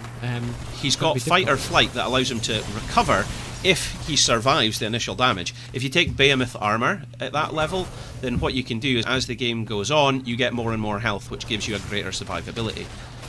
You have to survive that initial burst to be able to get the value of that level 4 that he currently has. Tuluf falling very low, but he uses his essence. In comes a good parry, and the cyber agility, and he's out. That's nice good. plays from both. Put some respect on my name. Again, both teams immediately capping their camp as soon as it's up. If you don't cap it as soon as it's up, the other team will take it. In comes a gank. Masquerade's out. He's out. He's switching on a dime. But they're definitely, they've got the superior clear here, it would appear. In comes a stun from Masquerade on Chelvin. Masquerade's just going to be able to get more and more aggressive. Look, with the Abathur top hat, he can get in the back line. Abathur does all the damage. I know he's falling low now, but it's just absolutely nuts. Yeah, and when he completes his Perfect Storm talent quest at 1, he'll be stunning 2 people. It's just going to get scarier, you know. How many stacks is he on? Oh! That Malfurion has been lunar flared, and everybody else jumped on him. So he's 16 stacks on the Stormbolt quest. Sorry, I'm calling it Perfect Storm because that's the name of the level 1 talent, but it's Perfect Storm trait built in. So 6 seconds until the second objective phase comes up. Third objective phase. And it looks like it's all going to be red, baby. Put it all on red, and that is an uncontested shrine. There we go. Boom. Abathur, such a threat. Such a threat. I know. The blue team picked this map, but didn't get the Abathur, so you must be feeling quids in if you're the red team. And the red team are just all over the map. They've got a very aggressive Murden and a very aggressive Genji with the top hat. They just rotate all the way up. They said, we've not seen Greymane in a while. He's probably on the camp. Greymane had to back off from the camp, and that's just been the story of the game. Story of the game. Genji. Oh, they found the themselves. Shonen The Shonen. No, I can't remember it now. I was saying it perfectly yesterday, but not just now. The Shonen Nob. Anyway. X-Ray taking a shuriken to the face. The cyber agility's already been used. The roots was close. The roots was very close. If he'd got those roots, he would have died. Lunar Flare hitting Chelvin. Here comes a ring! Oh Nice my gosh! Dodge from the Rainer, not just running blindly away from the damage, coming back into a little bit of damage, but saving his own life in turn. So that is a Ring of Frost picked up and used for 60 seconds. Okay. It's not going to be available. What's La French team got as their abilities? The French team on their abilities, they have Ring of Frost, they have Shadowstalk, they have Dragon Blade, they have Ultimate Evolution, and they have Havatar. There we go, and of course, on the side of Go Next, it's the Hyperion.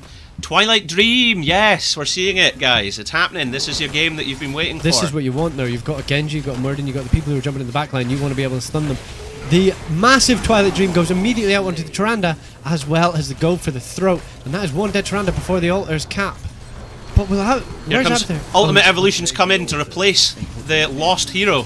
Here we go, look at X-Rays. this. Oh, the segregation, baby! What? Oh! He still dies, but he's left space for Dahaka to cap the top right, because there's no Abathur on the board who couldn't burrow into anything. Dahaka's capped the top right. He's most likely going to burrow in or just walk in. You still can win both of these and get yourself back into the game. Silence goes out onto the Murden, and he's in the Hyperion for the chore. Easy clap. That isolation was just calculated to perfection. Isolation into Hyperion, into tongue. You're dead, bro. That was juicy, that little owl there as well, just to taunt them, buy them an extra couple of seconds. My gosh, so whilst they won the team fight, they lost the war, but Wit has just been caught out in a rotation. The stun coming from the Lunar Flare, and then... There you go. There you go. And that is why people tune in to us over other streams, for the excitement of that casting. This is a counter invade, because they lost their camp last time, so they're taking their opponents. So... remember, the mistake is that whilst you might be winning team fights, you'll lose overall if you don't get the altars. But it is even. It's 28 to 28. It's actually 4 takedowns in favour of La French team. C'est formidable. Which is not surprising after what we've seen Muradin and Genji do to people. Muradin's thinking about diving in here. Abathur's on his head. Give me a hat! Give me a hat! As has been called. Can Dahaka will have burrow though. If Masquerade does go in, look, the hat is a way to expire. Dahaka's coming up. Dahaka's coming up. He's went in. He didn't see Dahaka rotate. Can I get a mine over here? Has been shouted. No! Got it. Well done, La French team. Well done, La French team. Very nice play from Masquerade with the top hat. Yeah. But that's so gutted for Greymane. If he had stayed for 0.0 seconds longer, Dahaka could have maybe jumped on it. But Jump on it, jump on it. Hoofit's joined the chat. Hi, Hoofit. Hoofit Lionel. Welcome along. He is the self-proclaimed Europe's biggest fan of Heroes of the Storm and is always tweeting and following streams. He's all over the place. Welcome along, Hoofit, to the chat. Let's get a look at the level 13 talents, Jabroni. You can't. You're flexing I can into see the myself, camera, but yeah. It's why for did me. the Twitch stop? No, it's for me. It's for me. Did our monitor camera that's down there, has it stopped? Is that what you're saying? Okay, so Tobos trying to get some early damage there on Wit. Masquerade diving into the backline to tell them who is boss. But the cap hasn't been started yet. Toulouf moving in. He gets an epic tongue. In comes the ring. There it is. Predicting the future. In comes. I was waiting for it. I had to just pause for a second. MVP de Quasar. Quasar. Cologne is dead, and that is in blue. Look how aggressive Chelvin got there. That was insane, by the way.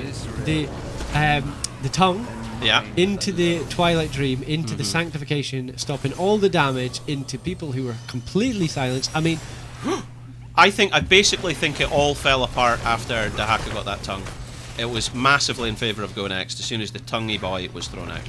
there's a time and a place for Twilight Dream, be it, over Tranquility, and this is it. This What is the, it. what's Sapper doing? Whoa, whoa, whoa! What? What did they do? They got got total bugged there, didn't they? Stomped at the wall and then ran back. They started sightseeing. They hadn't had their Weetabix. So 5 minutes into this game, I was feeling like La French team were just going to be an unstoppable force with the kills they were getting. But now that the kills have slowed down, There is. oh, no! Oh, He's level 13. He doesn't have Holy Ground. He's got Jumpy Boy. He's went Jumpy Boy. There What's you it go. called? It's called Sword of Justice. Sword. Hold on, but there is a lot of justice being dispersed Essence here. has been popped and he gets the tongue. Ultralisk is running for his life. The Greymane uses his go for the throat, but nobody does die. Ring of Frost comes out and hits two people, one of them being Malfurion. Malfurion dies, as well as Tyrael. But sorry, Tyrande did die and all that as well. Yeah, Tyrael didn't get as much damage on his death curse as he thought, but Raynor has now also followed. We're getting double blizzards here, double Jaina, double shotgun, just coming straight at Toulouf, and he's going to be the next to fall. That is 4 dead with 3 altars coming up in the next 18 seconds. That's crazy. So if Genji, The Shuniyub! No, I still can't get it. You'd be best trying to stop the cap mid, because the rest of your team can join through the Gravekeeper's Boot Holy, as we've called it before. Yeah. Because yeah, you're gonna die if you go anywhere else. Anywhere else. He's made the right choice, DNA Galaxy. Just stopping Tobos from being able to do this. The red team, the blue team have all now joined through the mid. Not all of them, sorry. They are joining through the mid. And Here this they go. could be a fight of the Aegis. This could be a fight of the Crystal Aegis. I would say so, indeed. Here Though we go. 16s are on the cards for the red team. 16s. Oh my gosh, here we go. 16s are in.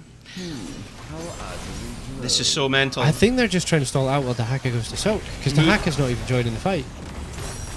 But no, he has. He's barred in. He's barred in the backline. Here we go. Jane in Ring of Frost, but she's going to come out into the root, and she is going to be the focus. Greymane's going for the throat, kills the Jaina with help of Dahaka. Hyperion goes down, and they've killed them. Without Jaina being there, I think, are they going to give up? You should. I mean, you don't have.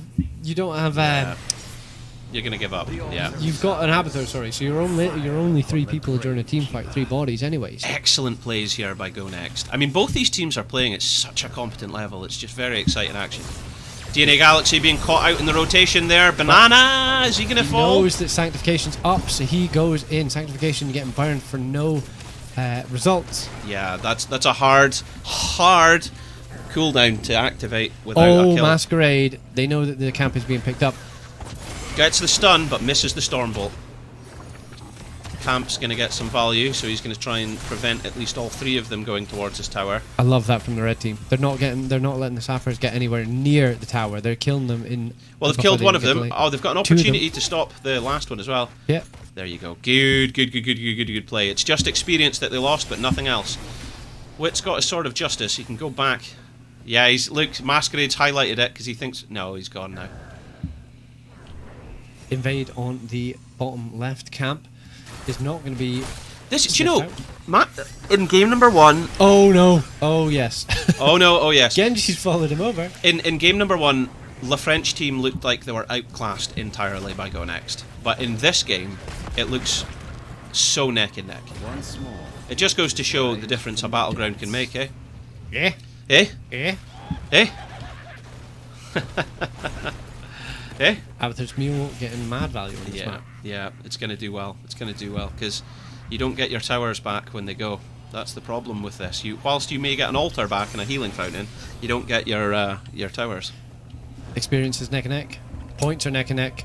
Everything will be on The line. the line and off cooldown with Sanctification coming off. Okay, But look how wait, deep has- Masquerade is.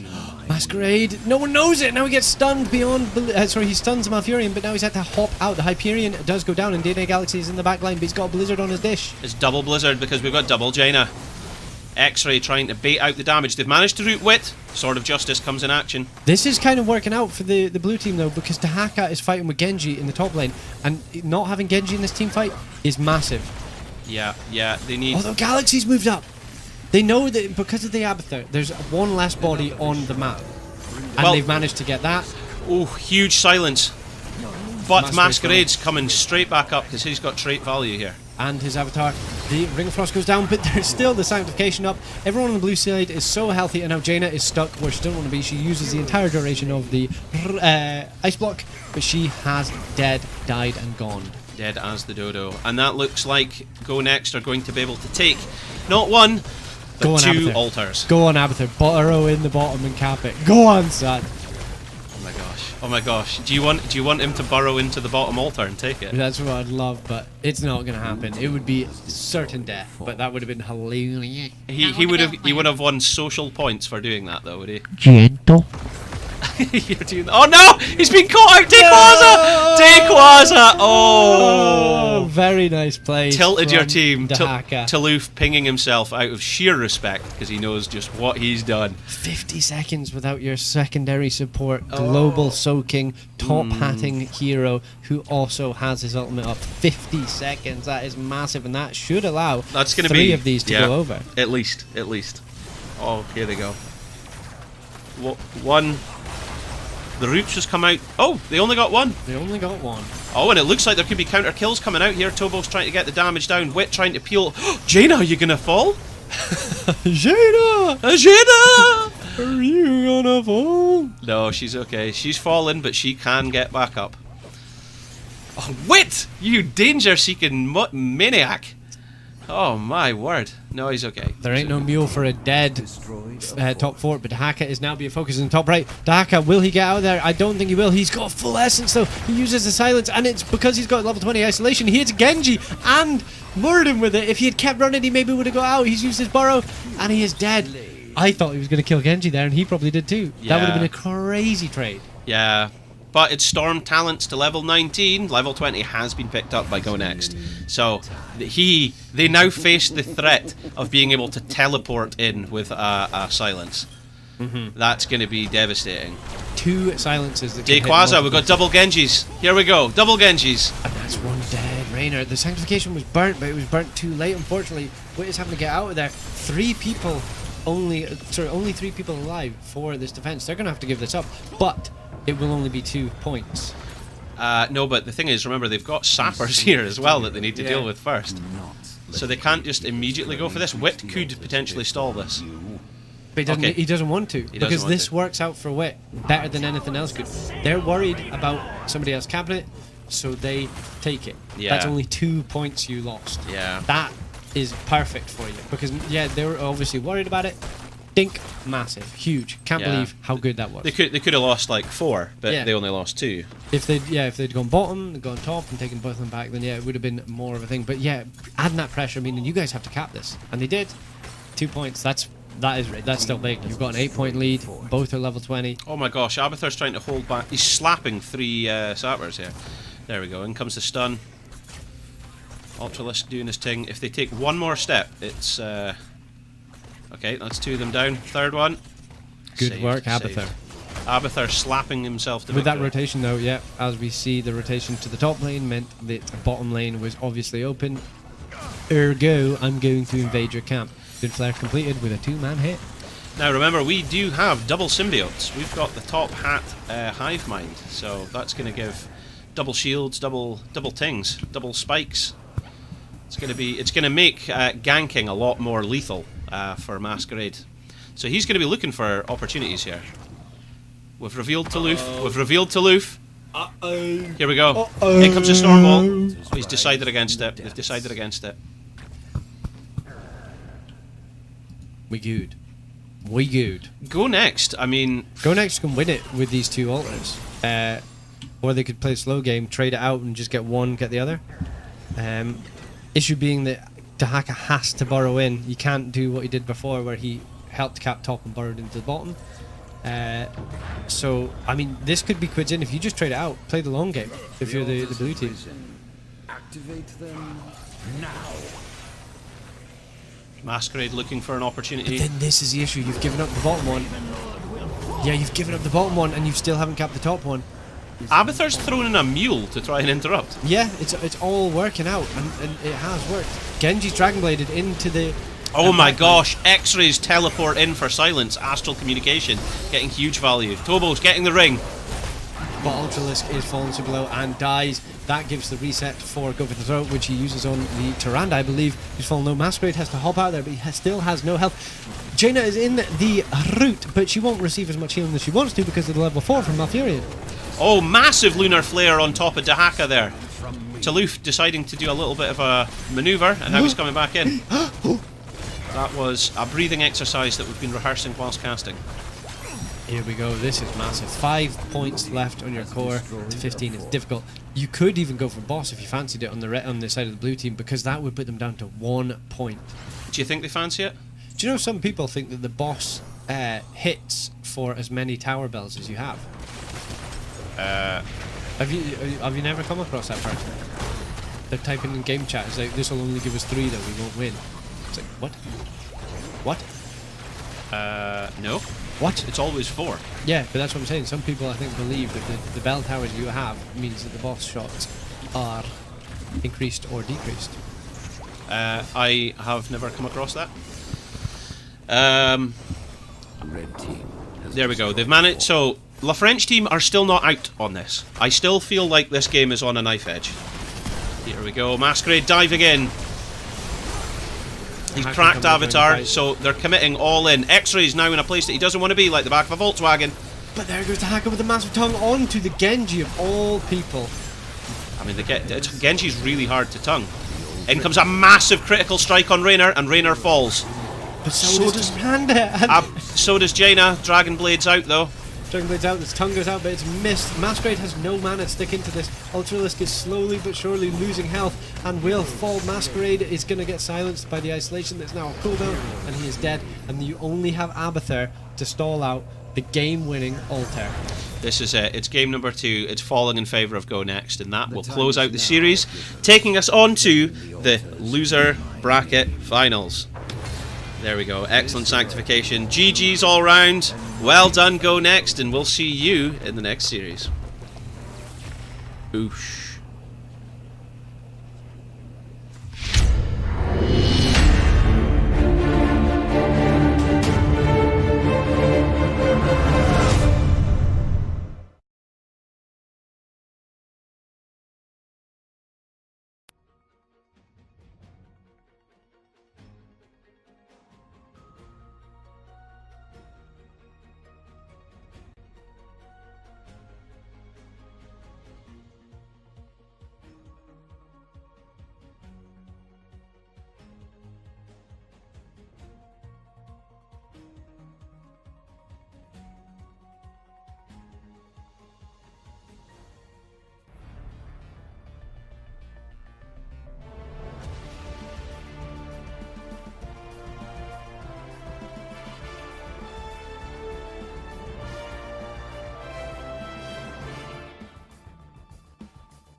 Okay, what's up, ladies and gentlemen? I have destroyed the background, so let me just try and fix that whilst we explain what's going on. I think it just needs to come over here, and then that should fix. Ow! What do you mean, ow? Right, let me try that again. Hey, there we go, a bit better anyway. So, welcome along, my name's Halloween, and you are watching the Masters Clash. We are 2 series away from concluding this tournament and picking our grand finalist winner, awarding them with the prizes that have been given to us by our sponsor, Scoobity Scoop Esports, and we are much excited for that. No, that doesn't make it any way better. There we go. Is it better? Can it be improved at all? There we go. I think that's a bit better. I don't know. Anyway, let's get a look at our overview. These are the 2 teams that are about to face off here in the next best of 3. So we are just giving a short break for Go Next. Obviously, they've just done 2 series back to back with no break, and Wind and Rain had a slight break.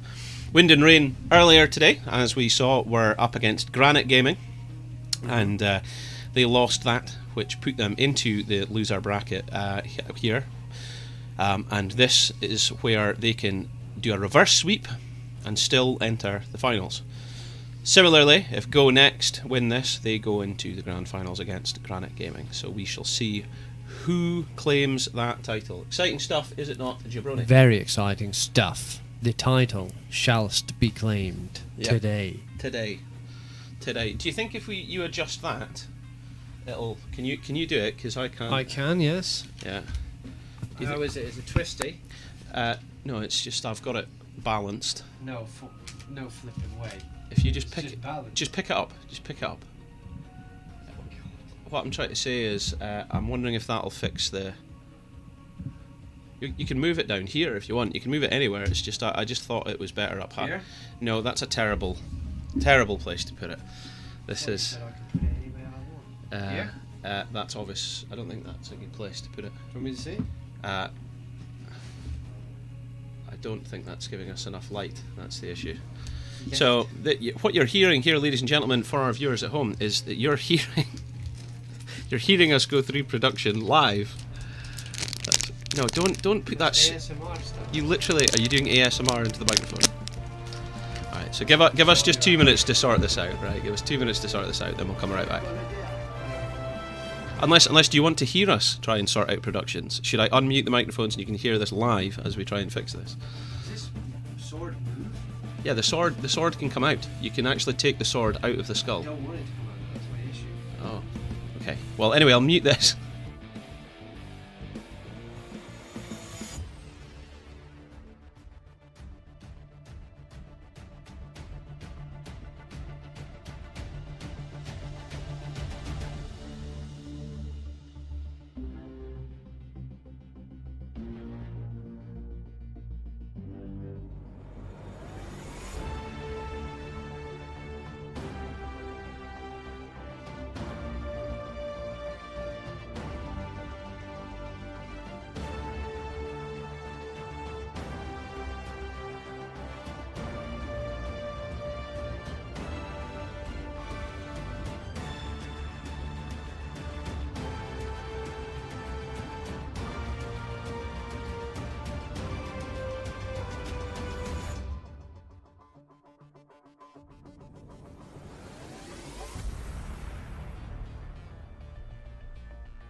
Speak to the audience, Jabroni, whilst I continue sorting this out. I've got nothing to say. Well, talk to them about the tournament, who we are, what's going on. Just give them some ASMR, you know, just tell them what's going on. Who are you? How's your day? Astralis lost to MIBR, which is crazy. Do you want to guess what they lost? The score was No, because I'm just trying 2-16. Astralis don't lose like that, and to MIBR, what the heck? You need to don't breathe like that into the microphone either. I don't think that's a good move.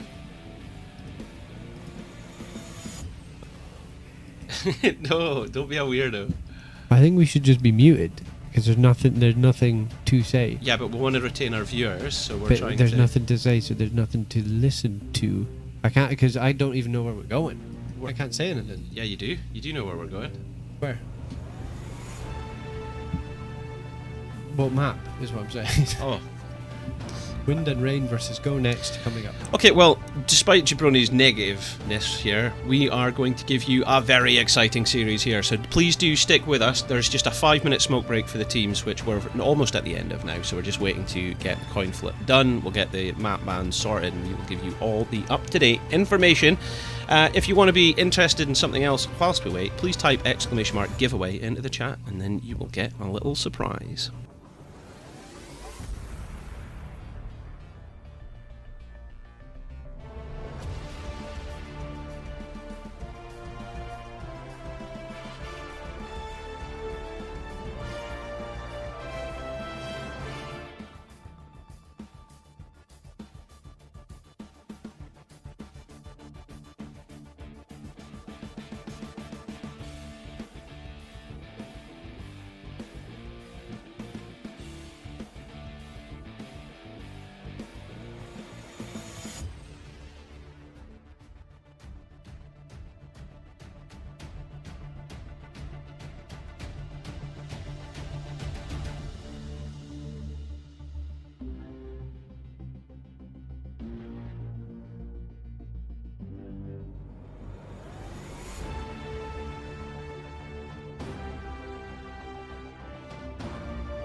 Okay, ladies and gentlemen, we have some information. It looks like it all happened outside of our control and we just missed it, which is quite funny.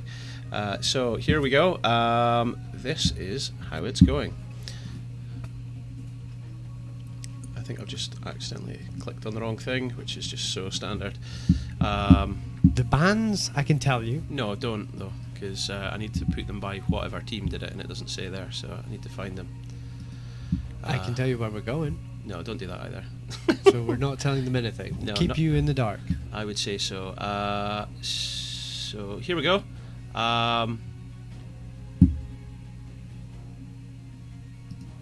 What side's what? Right. Give them a nice R though. So they're not waiting for us. Well, then they'll start and we're not fine. ready. Okay, they'll just have to start. Right. Okay, ladies and gentlemen, we are getting ready to go in. Because I can explain the draft. There we go. This can be the negative space being filled. The draft being explained while everything's ticking along. When we go in, we're just in the process of getting the lobby completely ready. And I'll be able to show you the draft.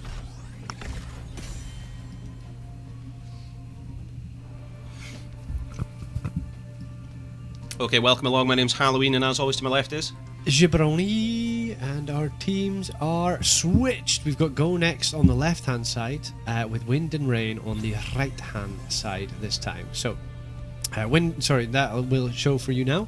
Go Next, left, Wind and Rain, red, right. So you've just, if you've been following us, you have just seen the likes of Chelvin,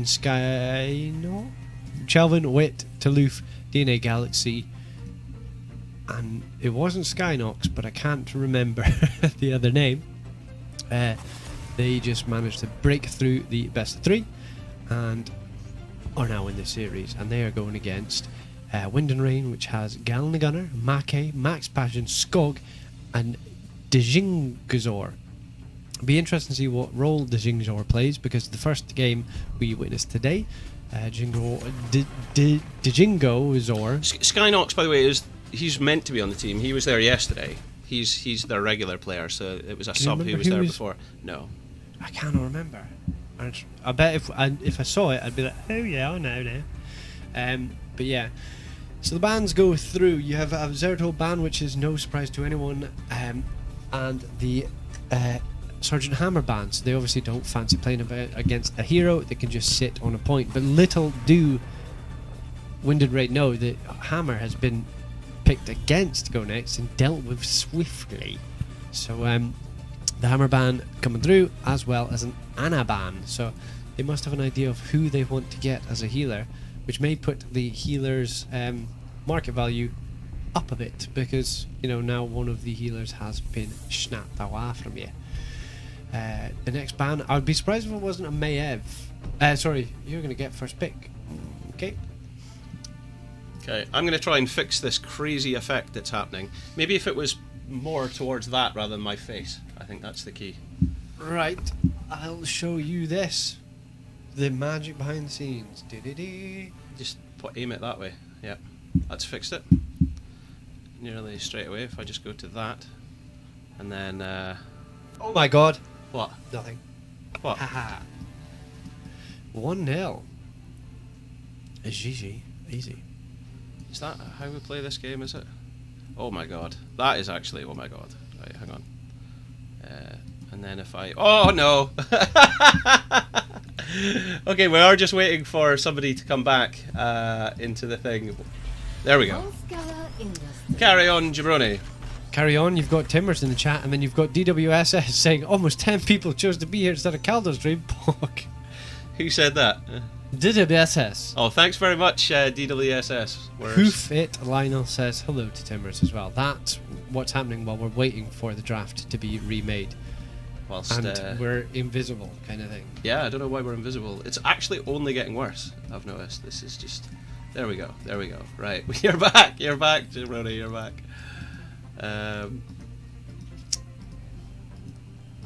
Okay, so it's perfect. And so while nothing new is happening, I can tell you from the chat that Tim and Hoofit look like they're going to be getting a room together because they're high-ing each other. High, and high back. I will keep you posted as this story unfolds. And DWSS gives a lull, which turns into a man laughing. Back to you in the studio.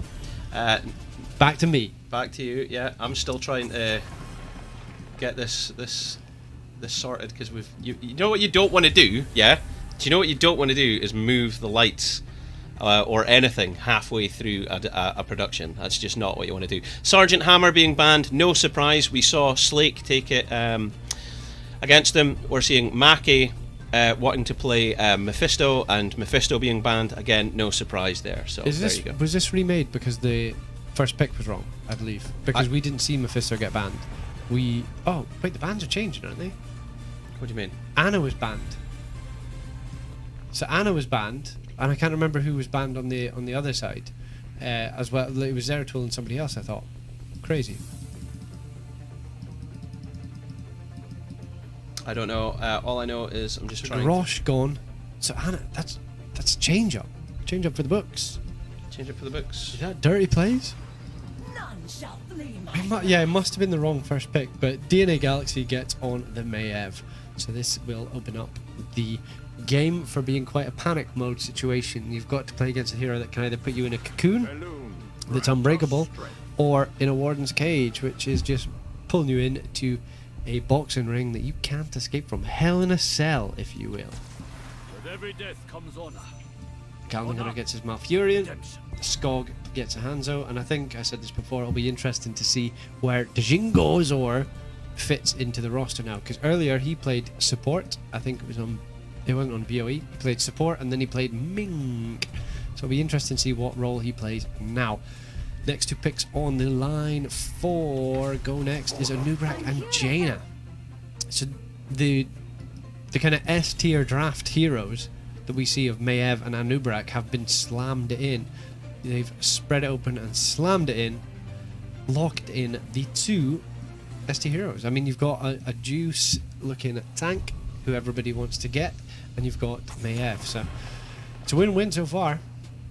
The only thing they can do is try to ban the Ana, because Ana nano boosting a Jaina would spell certain death, especially if you were locked into a Warden's Cage while somebody was cocooned. So very nice ban. What will be the counter ban? Could it be a tank? Could it be one of the tanks? Get the tanks off the table. It is a tank, it's a warrior, it's Tyrael. That is good plays, because Tyrael has Sanctification. Sanctification can be laid down on top of the blow up that they're going to go with, the go next they're going to look for, especially if they had picked Warden's Cage. So it still allows some extra special plays. Get rid of the Tyrael and it limits the offlaners, limits the tanks, and stops Sanctification. Nice plays, nice picks. So we've got an Imperious and a Diablo. So this locks in the main tank and it shows who the solo laner is going to be. An Imperious solo laner. So now Djingzor is onto the solo lane. And Max Passion is playing this Diablo, the Lord of Terror himself. As you can see, almost from the camera, Halloween has been done nothing but just stare at the draft all I'm just Imperious getting picked up is going to be exciting. He's obviously going to take the reverse falling sword. Max Passion could justify a lightning breath here. Is Galna going to take Tranquility again? He's taken Tranquility every game so far, but he also gets damage out with his amazing roots. But we've got the meta tank on Wit. We have the meta tank. We've got another ace solo lane with Taluf taking Yrel. Out of these two drafts, who do you prefer, Jabroni? Go on, pick I'm one. going to go with Go Next, because I've gone with Go Next before and I'm going to have to. Sorry, Max Passion. Okay, I think I'm going to go with Wind and Rain. I think Wind and Rain might have the superior draft here. But what we can do is, who do you vote for yourself at home? What we can do is start a contest for you now, and then you... My God, what the hell's going on with this thing? My are we looking like we're in Total Recall and we're just being eaten alive by stuff? Right, hang on, let me try and make this better. Oh no, it's actually worse. Right, there we go. Honestly, I had this all sorted and we all moved the lights during one of the breaks and it's just went disaster. Let's put an advert on.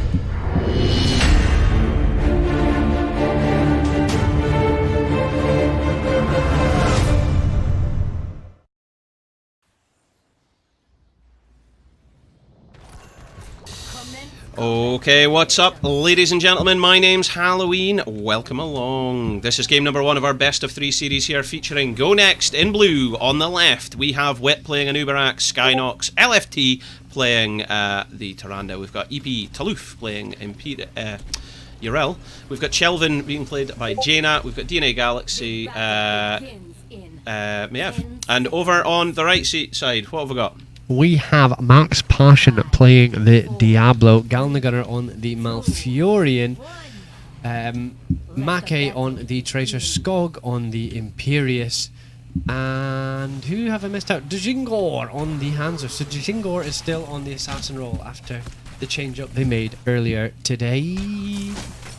There we go. Okay, let's get a look at those level 1 talents. Yeah, Beatles, and more Beatles. From the Anubarak again, having 40 spell shield on each one. That'll soak up the Hanzo damage, I'd assume. Indeed. Right, we've got some top tips from some of our viewers at home over what to do about those tricky Scotch Mist issues with the effects on our main screen, but we will fix that later. I've got some top tips to try. Anyway, Soul Shield, you were talking about that. I think Max Passion will get some good dipsters and damage on that. It's good to see Max Passion playing main tank, by the way. Oh my God, DNA Galaxy is stuck. He gets a pulse bomb, but it doesn't even go the full duration before he dies. Q build Hanzo is going to be serious burst. And I think Djingazor is going to get some crazy stuff there.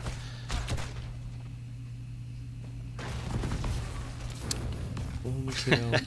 What's that? We were getting messages from somebody on Discord, and they all came through into the game, and all the Twitch chats just flaming him for it, which is funny. Oh my god, I can't believe you've not got streamer mode set up on Discord. Oh my god, streamer mode doesn't disable noise notifications, you have to do it manually, and I normally have got that sorted. So you're actually incorrect there. By the way, yeah, I was trying to point out, no, and I have fact checked that before. Streamer mode does not just automatically disable this. We've had this argument before. Anyway, Wow. Ow!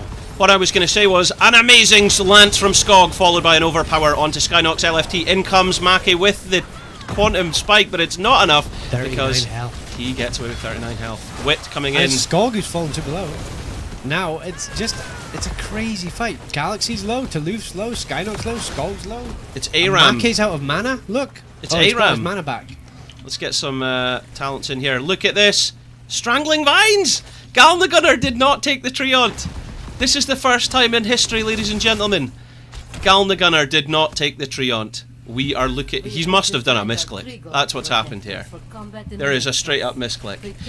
Ladies and gentlemen, if you are tuning in just now and you want to place a bet, exclamation mark, bet space A, space, the amount of points you want to bet, we'll bet on Wind and Rain. Exclamation mark, bet space B, space, the amount of points you want to bet. We'll bet on Go Next. And if you don't know how many points you've got, it's exclamation mark points. These points can be used to claim for our giveaway. If you want to know what the giveaway is, type exclamation giveaway in the chat and you will be given all the information you want to know. If you want to know about where we are in the bracket, although this is the loser finals, the lower bracket finals rather is a better way to put it, it is exclamation mark bracket. And if you want to know what we're even talking about, it's exclamation mark Masters Clash. There you go, you're getting all sorts of info. All sorts of info. There you go. Tyrande lived! Tyrande lives. That's what people are saying in the chat there. Yep. In comes Wit. Max Passion Shadow Charges. But Gal the Gunner pulled back by the tether and Toulouse lands on his head and hoofs him through the skull. He had a blizzard on top of him, then pulled into danger. That was not what you fancy if you were a Malfurion. And that results in one dead Malfurion, one apiece. It's one apiece kill-wise. XP is neck and neck. But who is going to eke it out? I mean, 50% of the beacon has gone over to the red team, and now it's creeping up in blue. That's right. Wind and Rain have got a little bit of time to spare here because of the percentage difference. But Wit looks like he's telling his team, come on, we're going for the invade. He goes in. The invade's been activated. Toulouse managing to try and stun Djingazor, but he manages to escape using natural agility. But I tell you who didn't. Gal the Gunner. Gal the Gunner is a very good... target? what I was going to say, very good healer player. Yes, he is. He's not normally getting caught out, so I don't think it's a case of him getting caught out. I think it's more of a case of how aggressive Blue Team are. Look, that's another kill, 3 kills. And DNA Galaxy and I think it was Toulouse there just chased to get that last kill, and that was very nice play. Well, remember, this team that we're seeing in front of us made it to the finals of the first All Hallows Cup. They made it Very to the prestigious. They made it to the playoffs of the HGC Open Division finals, but they didn't make it to the Crucible, unfortunately. But you know, they're within the top 10 teams in Europe for sure, straight up. Now it's overtime, but like I said, they're getting on Gal the Gunner so easily that it could spell tatties for the red team. They need to protect their healer a bit more. Indeed they do, but they've got 2 turrets, so they could drop them down. When they reach the point that they want to commit, they can go for it. In comes Wit. And he just shadow charged in, overpowered, and Nubrak was dead before he even knew what was happening. But the blizzard from Jaina is getting out so much damage on Gal the Gunner yet again that the blue team, I think the blue team are going to have to back up. They're going to lose. They're going to lose another hero. No, but they've got their 2 turrets, which are just drilling through the enemies. I think Skog could fall here. Oh my days. So nobody is healthy. Everyone's gone run for a tap. I mean, the blue team at least have time for the Anubrak to return if Toulouse doesn't get caught out here, but he's not going to be because of the amazing Lunar Flare from Tyrande yet again, stopping any further aggression. 66 and counting, all 5 players on the board, but DNA Galaxy is going to be late to the party, and the party has already started. He's a party starter? What? Is that what you're trying to say? No. No. In comes Wit. He's diving Massive. deep. But he's Diving got deep. he's been rooted and he won't receive the healing that he needs to from the Tyranda's burst. DNA Galaxy's fallen super low. Toulouf is getting targeted. DNA Galaxy has died again. Now Anubrak falls. Toulouf looks to be the next focus with the pulse bomb going. She doesn't die to it. Wow, I thought Max Passion might die to the towers there, but he does not. And therefore, objective number 1 falls in favour of Wind and Rain. That is so frustrating if you are a Go Next fan, because look how close they were to level 10. They were so close. If they could have just eked out for a little longer, level 10 picked up and that could have been the win. But both teams now have level 10, 4 kills apiece. Protector on the side of the red team, and you are seeing Max Passion soak that lane. Max Passion soaking that lane whilst the opponents up here get some work done. This is what we see more and more now as well. Just don't even care about the mid lane, because oh my god, Chelvin got rooted. Chelvin got rooted by the Protector. Chelvin got rooted by the Protector and he dies off screen, unfortunately. That is one dead Jaina. That is who you need for defending this objective, and that could mean the death of the top 4. Now, this is the first time we've seen a Maiev make it through the draft phase to come into a team fight, to get level 10 and then take Warden's Cage. It's always been the containment disc. Warden's Cage, yeah. And while that was all going on, Wit went for the big flank, trying to get the kill on Hanzo, but was not able to because of the Protector's big shield. Now, the thing is, Yrel dying as well. my reasoning for bringing up containment disc here is because you've got a cocoon. Do you need a cocoon and a containment disc, or is one enough? That's Warden's Cage. Yeah, well, that's what I'm saying. He took Warden's Cage because if you took a containment disc and a cocoon, it's the same heroic twice. But we did see that earlier today, and it's massive. You get 2 people off the board, and you know, if you use that one on the healer and the cocoon on, say, the Tracer, and it hits, there's no one there to burn down the Yeah, but if you use the Warden's Cage, you can trap them all in the centre, and then the Ring of Frost can go out and deal the damage. So yeah, it's but I would argue if you're going down that route, maybe you want to go Starfall over Shadowstalk. But we've went for Shadowstalk anyway, so it's cool. But who are we to question any of this? These guys are the Grandmasters that are fighting at the later stages of this prestigious tournament. So they know what they're doing, they know what's going on. My name's Halloween, who are you? Jabroni. That's right. Oosh! In comes the Lunar Flare.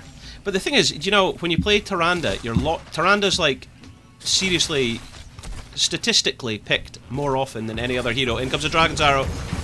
Misses, but Skynox will die anyway.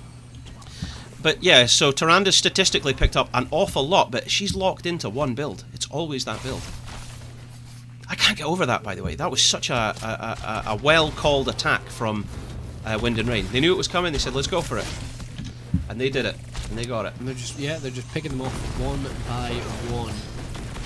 And getting a little XP advantage in the process. 1 whole level ahead, 13 talent tiers. And just the decimation to the top lane means that the next objective is going to be so much easier for the red team, because there's no sippy cup, there's no tap, and there's no walls to fall back to. This is a more traditional Diablo build, by the way. Max Passion's taken a more traditional build with this, I think. In comes the attack. Wit managing to capture somebody unannounced. He manages to use natural agility to escape, but is Tracer. Tracer stuck here. She won't be able to recall anywhere. She gets stunned. She gets knocked back, and that is one dead Tracer. So now well done. They're back in this. This is what they needed to do to answer what has been done to them. Yrel is going to try for the double soak, where Imperius is just pushing it into the bottom lane. And it's 4v3 in the top lane. I think they're just going to. I bet that they're going to try and get the healing well. That's exactly it. That's exactly it. They're using the beetles as a natural deterrent for the tower ammunition, whilst they try and get some early damage on that. But they didn't get it, but they got the towers. That's still pretty good work. Yrel's coming up from the bottom lane. Are they considering a something? A something? A something. Officially a something. Is the contest finished, by the way? Yeah, I just saw that it's saying no more bets. No more bets. Okay, they've got their turret. Are Wind and Rain going to take this and go into the grand finals against Granite Gaming, or are our boys here on Go Next going to be able to enter the grand finals? This is the question that is on all our lips. What's on your lips, Jabroni? A microphone.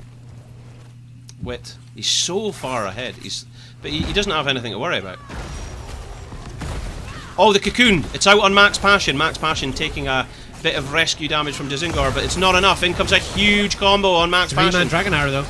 Lightning Breath has been popped. The Warden's Cage to stop any further aggression. They're going to use that to run away with. Mackay is chasing. Okay, Toulouse diving in, trying to get some Peely Boy, I think is what you would call it, Jabroni. It's 50% of this objective's already taken.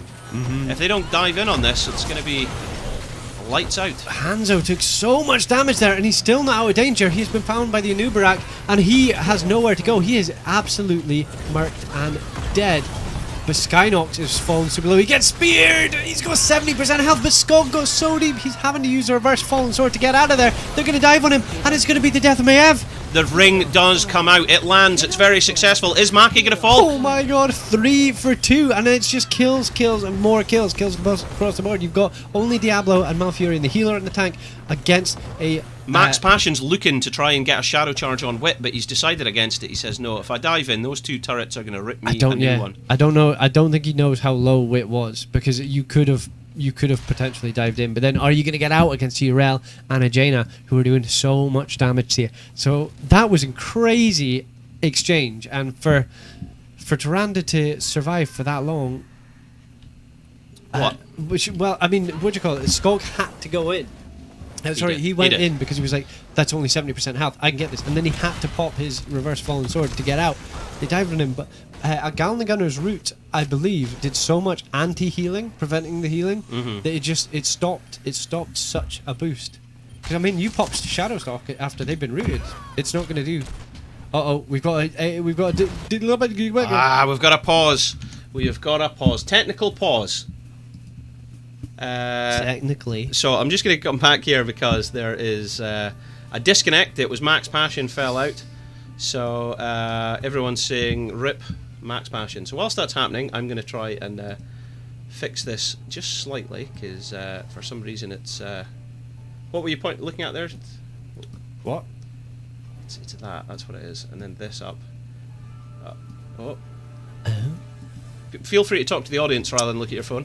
I was just checking some statistics of the... Oh, I didn't know the screen was there. Yeah, that's what I'm trying to say.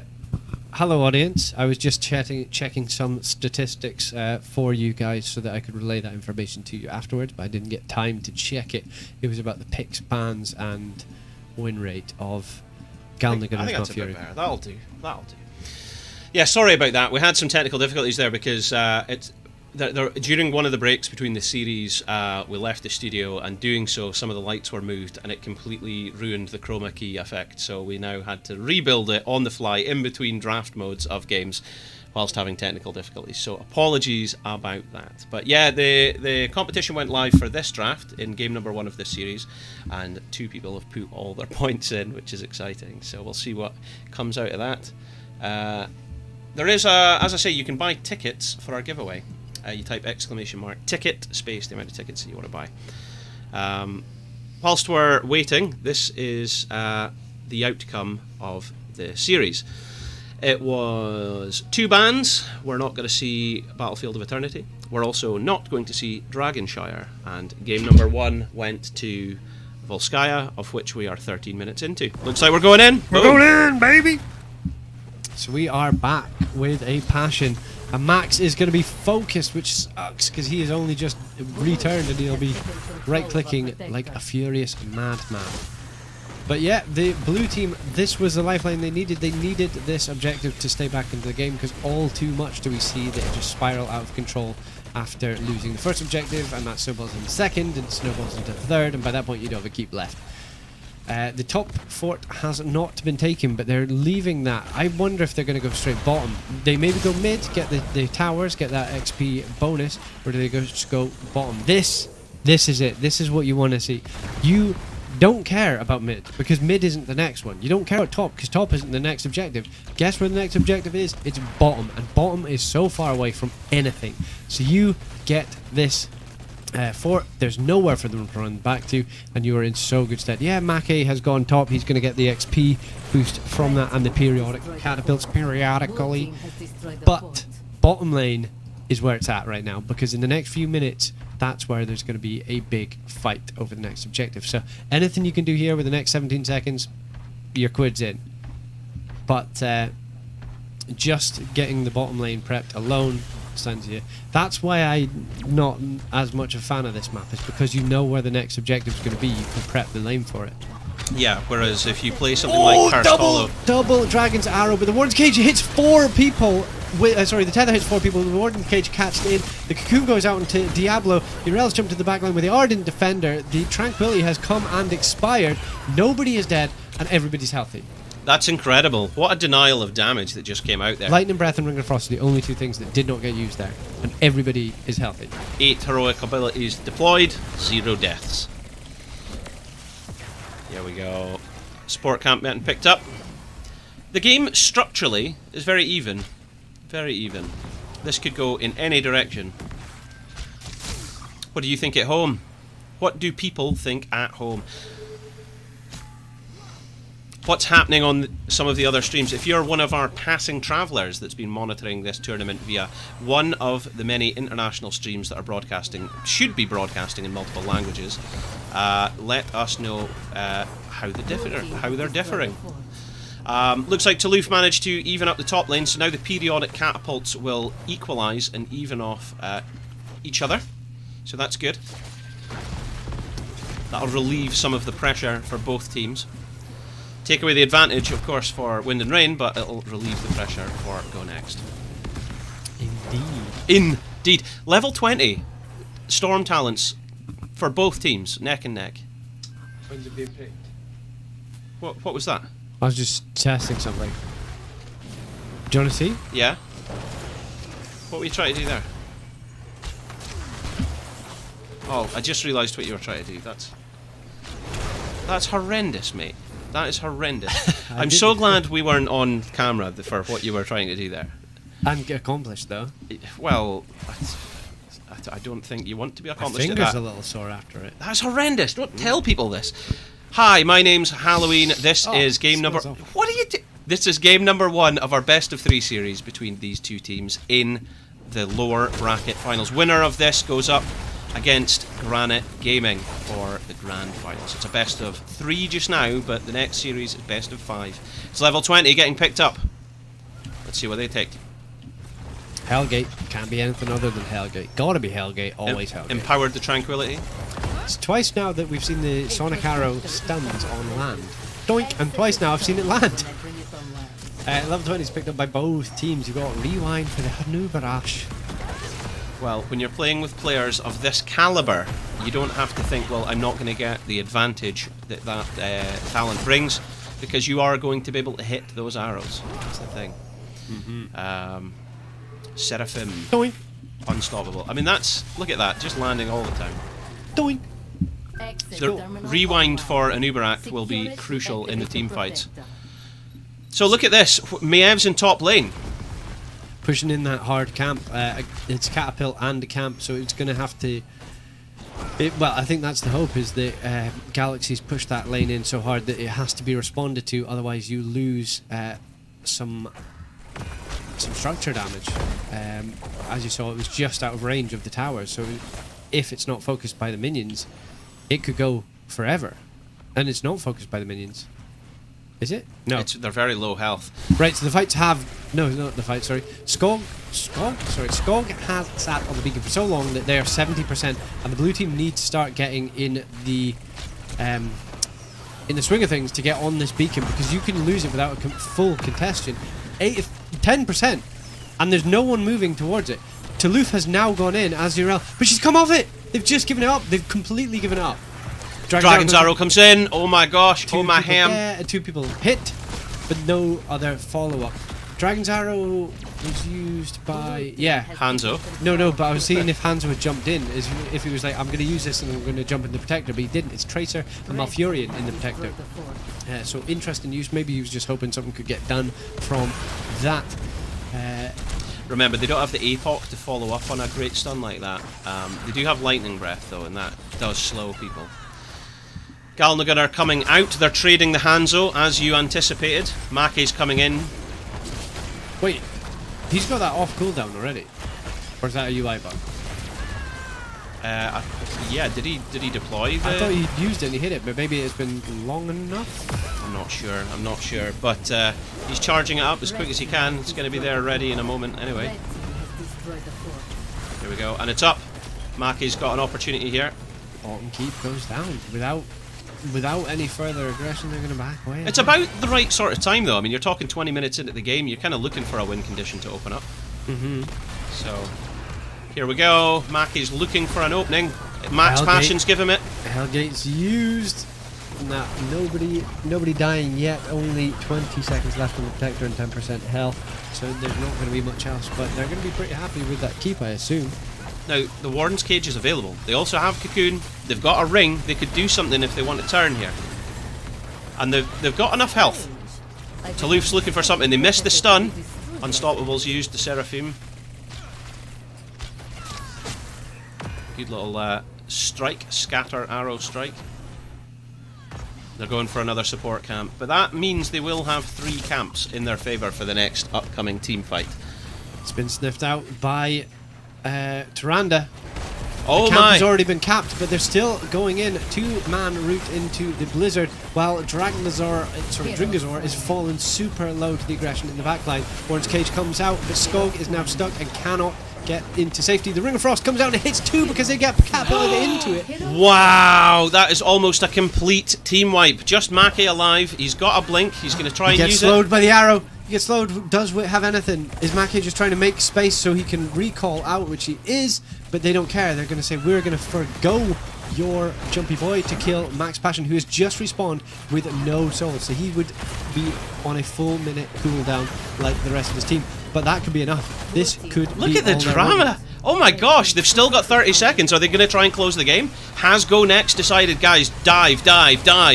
This is it. Out comes the Lightning Breath, Lightning trying Breath to goes clear. on. The core is now losing health points, and there's still 20 seconds before the team is back. 60% and falling. Here we go. Are they literally spiring? Max Passion! He's dead! He's dead! He's not dead! He's dead now. And There we Cocoon go. goes out. Well done. GG. GG. What? JJ.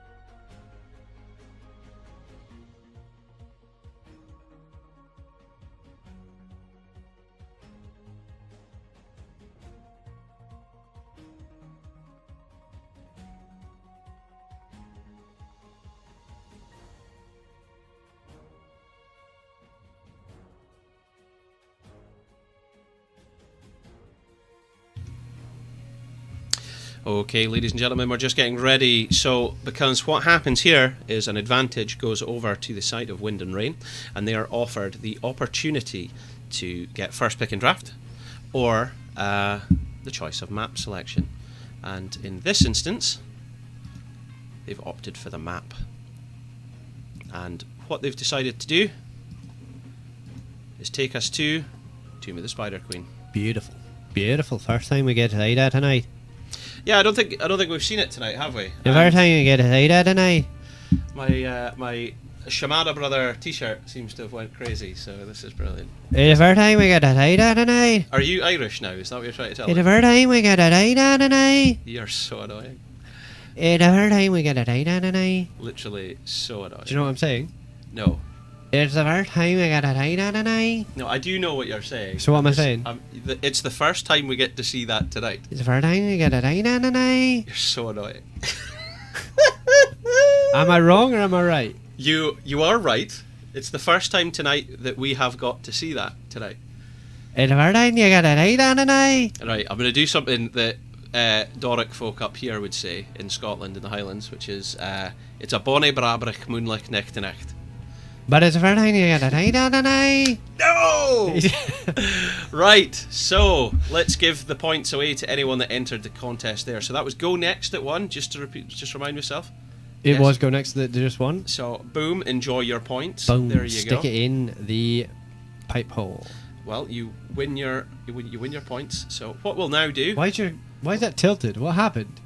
It's always been that way. Is that? Oh, really? Yeah, stop bringing attention to it. Why? So they can see it at home? No, but They don't know what's tilted. they don't know what they're talking about. That's what I'm saying. It's the can. It's the coaster. For all I know. So annoying. It's the first time I've seen that tonight. So, welcome along. Can you stop being on your phone and just talk to them about the Masters Clash and talk about the prizes and the teams and things?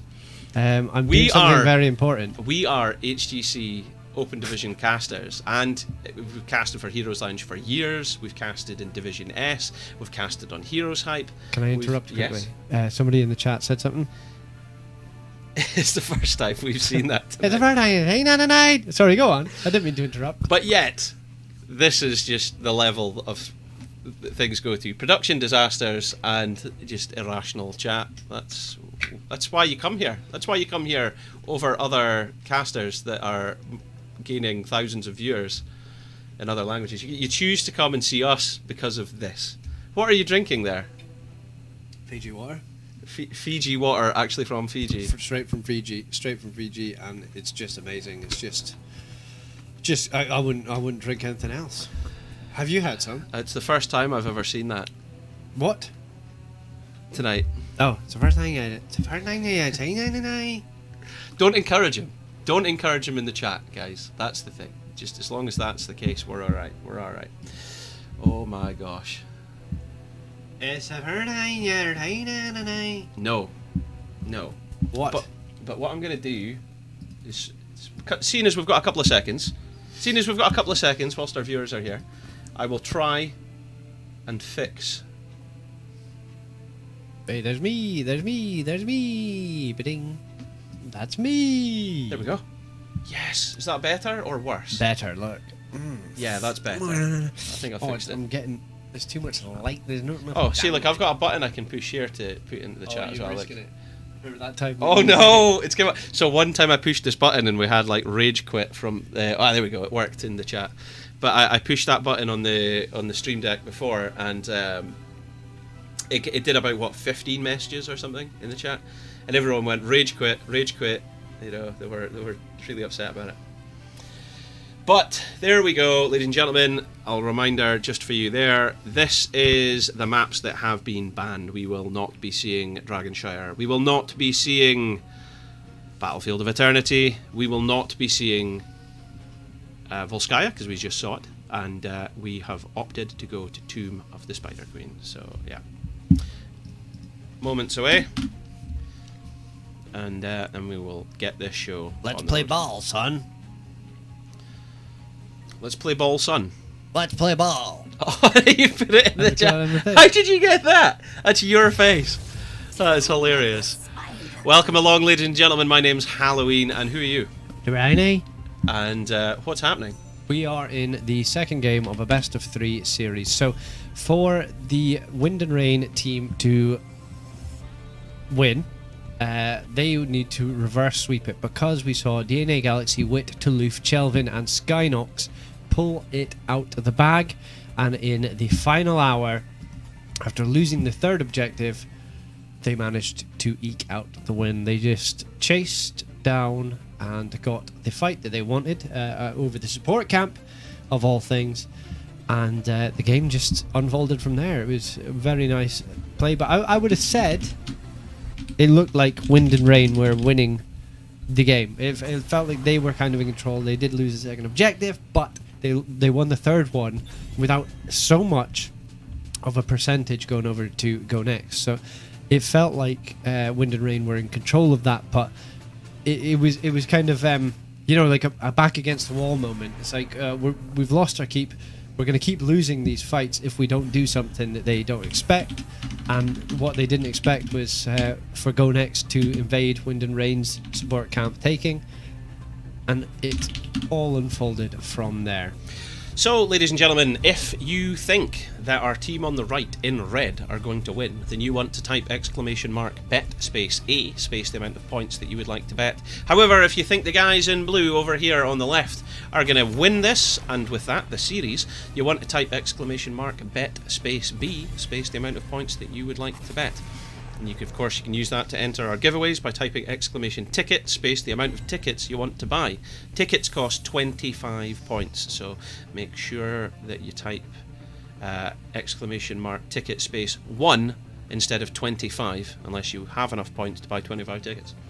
There we go. Okay, so what we're seeing? We're seeing Hanzo ban, we're seeing Miev ban, we're seeing Anubarak ban. These are all pretty standard, and then they're removing Johnny Wallbanger himself, Lord of Terror, Diablo. Chelvin coming in with Junkrat.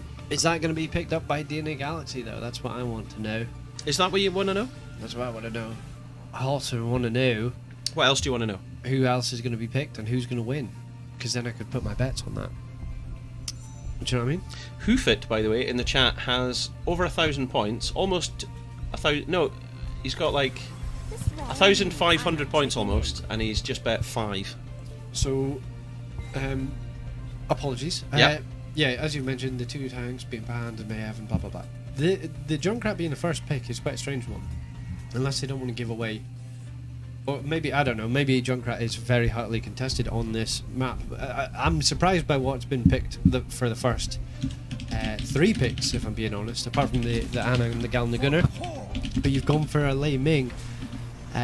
Over other, you see a lot more Jaina's and stuff here because of the clear that Jaina does bring to the table. But maybe it's I think you mentioned that Dzingor is a sub, so maybe it's just about getting him on a comfort hero and letting Ana nano boost the flip out of the Ming. Joanna picked up. See, that's more of a map pick that you would see. Joanna, who has the wave clear, she can suck in all the minions, and some time ago now they added the baseline. I'm pretty sure that it does even more minion damage, because it wasn't that the level 1 or level 4 pick that she always used to get, and they took it out and they gave it a baseline. Tyrande, again, one of the top healers. I've said this a million times tonight, and I have a feeling we're going to have to say a million more times that Tyrande, Malfurion are the top picks, and yeah, getting a Tyrande in, it's always going to reap rewards. Well, Ana's nano boost combined with Lei Ming could be the difference between win or losing a team fight, because even if you are fighting 4v5, if you get a kill at any point in the team fight and you're able to drop nano boost on Lei Ming and she's getting resets, boom, boom, boom, an orb will come out, it'll kill someone, next orb will come out, it'll kill someone, next orb will come out, it'll kill someone. Next orb? And you'll get missiles in between. And if you've fought as long as she's got Mirror Ball, missiles will be scattering all over the place. The developers famously said that this map is like a knife fight in a back alley, because there's so many little nooks and crannies that you can navigate through, and the lanes are really small and it's very narrow. It feels more like an ARAM than anything else. So Lei Ming, who can throw her abilities literally through the walls and through terrain, has an advantage. Talking about walls, our man XXX Max Passion's coming in with some, because he's going to have Entomb, and Skog's going to be able to throw their backline into his backline. Oh wow, we see Rhaegar getting picked up again. No, we don't. Try again. Rexar again.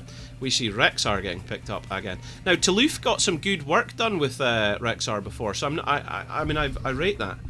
And it was huge. All you would say is that you're kind of hindered on some damage, but then you've got Greymane and Junkrat, so you've got ranged and melee assassins. You've got hundreds and hundreds of siege damage from Chelvin, yeah, and Greymane, like you said. This map. Who's draft? You've got to pick one, because we're running out of time. We're just to buff it out, because otherwise we sit and we watch. The Phoenix I like as a wave clear, because you are lacking that with the Lei Ming if he goes the AAA ball thing. The Rexar, though, I think is going to be massive on this, because he will be able to be such a bully that it will also stop the turn-in, potentially. And that, as Gabriel of Senior Citizen Club said, is what this map's about. If you're solo laning, you want to push them so far back and not let them get a easy hand in. So if you can control the lane and control the lower hand in, it's easy. Your 4-man it's a walk in the park for the 4-man, because they obviously don't have to worry about, oh, that's 20 gems just handed in by Sonya.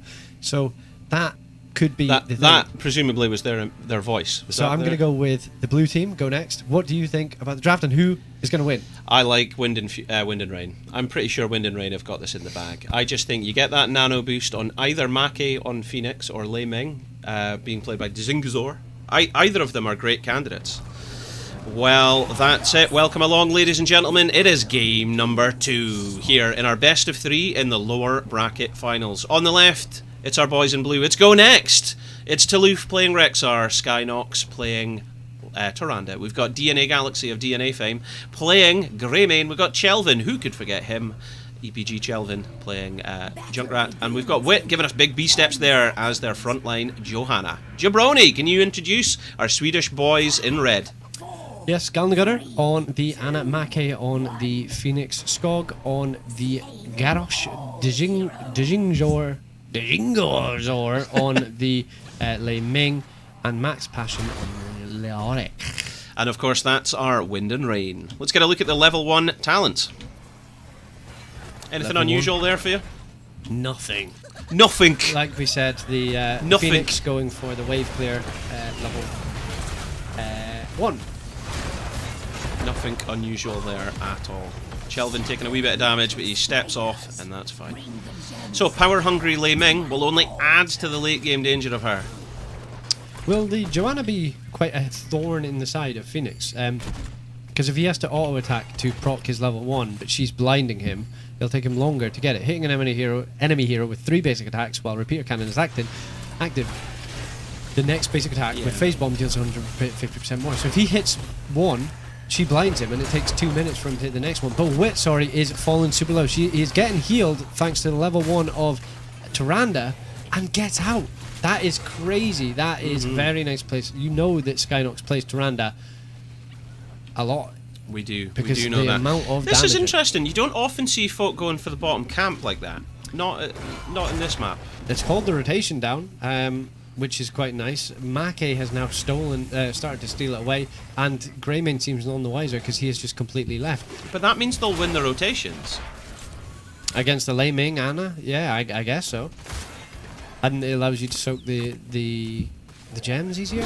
I mean, yeah, it's quite possible. It's just very unusual. You don't often see that. And I'm just making an observation on it. I mean, I'm not saying anything's right or wrong. I'm just saying it's unusual. You don't often see that. It's always good to see unusual gameplay. Brought to you here by the Masters Clash, live on Halloween Heroes. Sponsored by Scoop Esports. Scoop Esports. That's the one. That's the one. This one is actually, yeah, totally. This is sponsored by Scoop Esports. And we are not sponsored by Monster TM, unfortunately. Or Fiji water. But you can drink the stuff.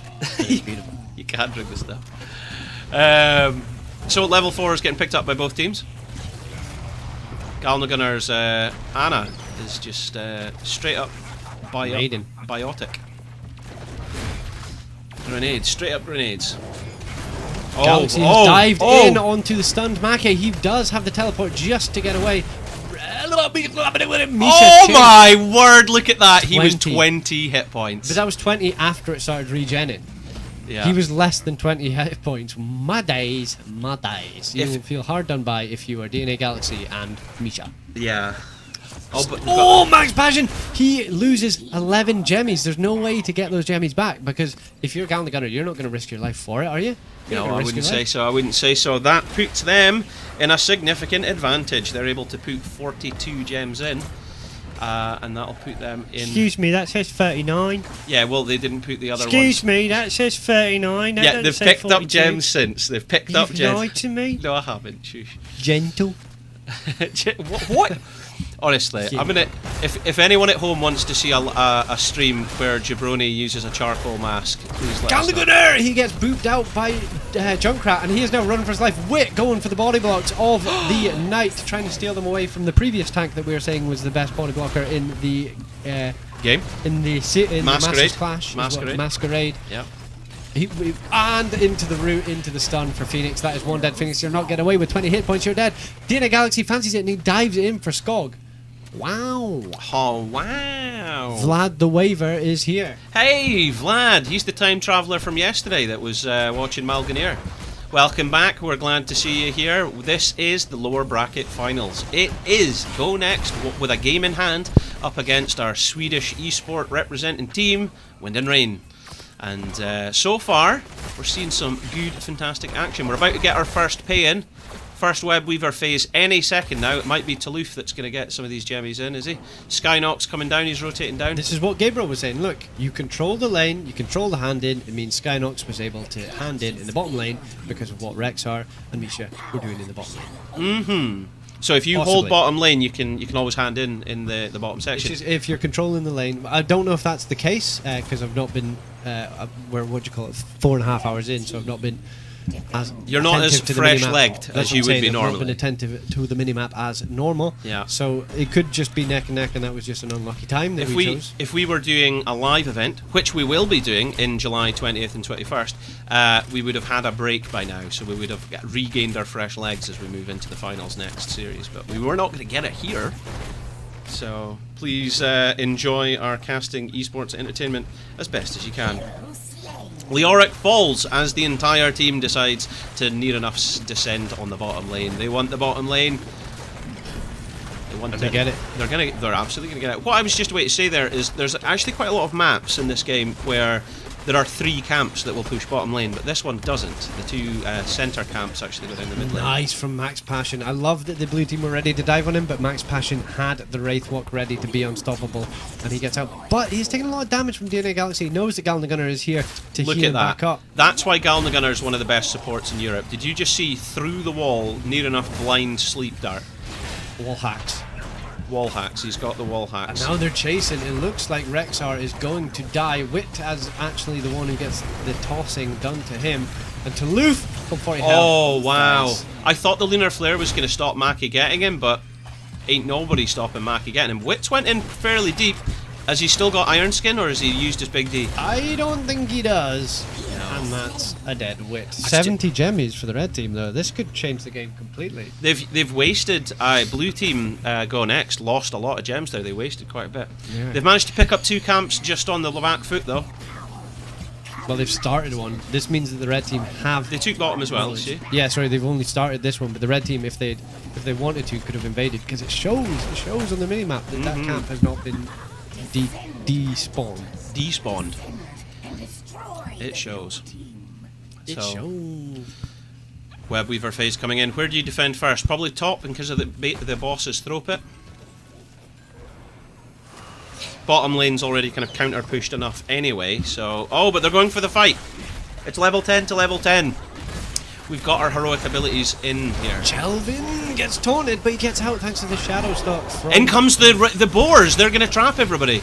Ribbon and Tyron goes, and he wants Skog, I think. No, he doesn't. He wants Galna Gunner, who is absolutely chunked beyond belief. Make has teleported out and been like, bye, mate.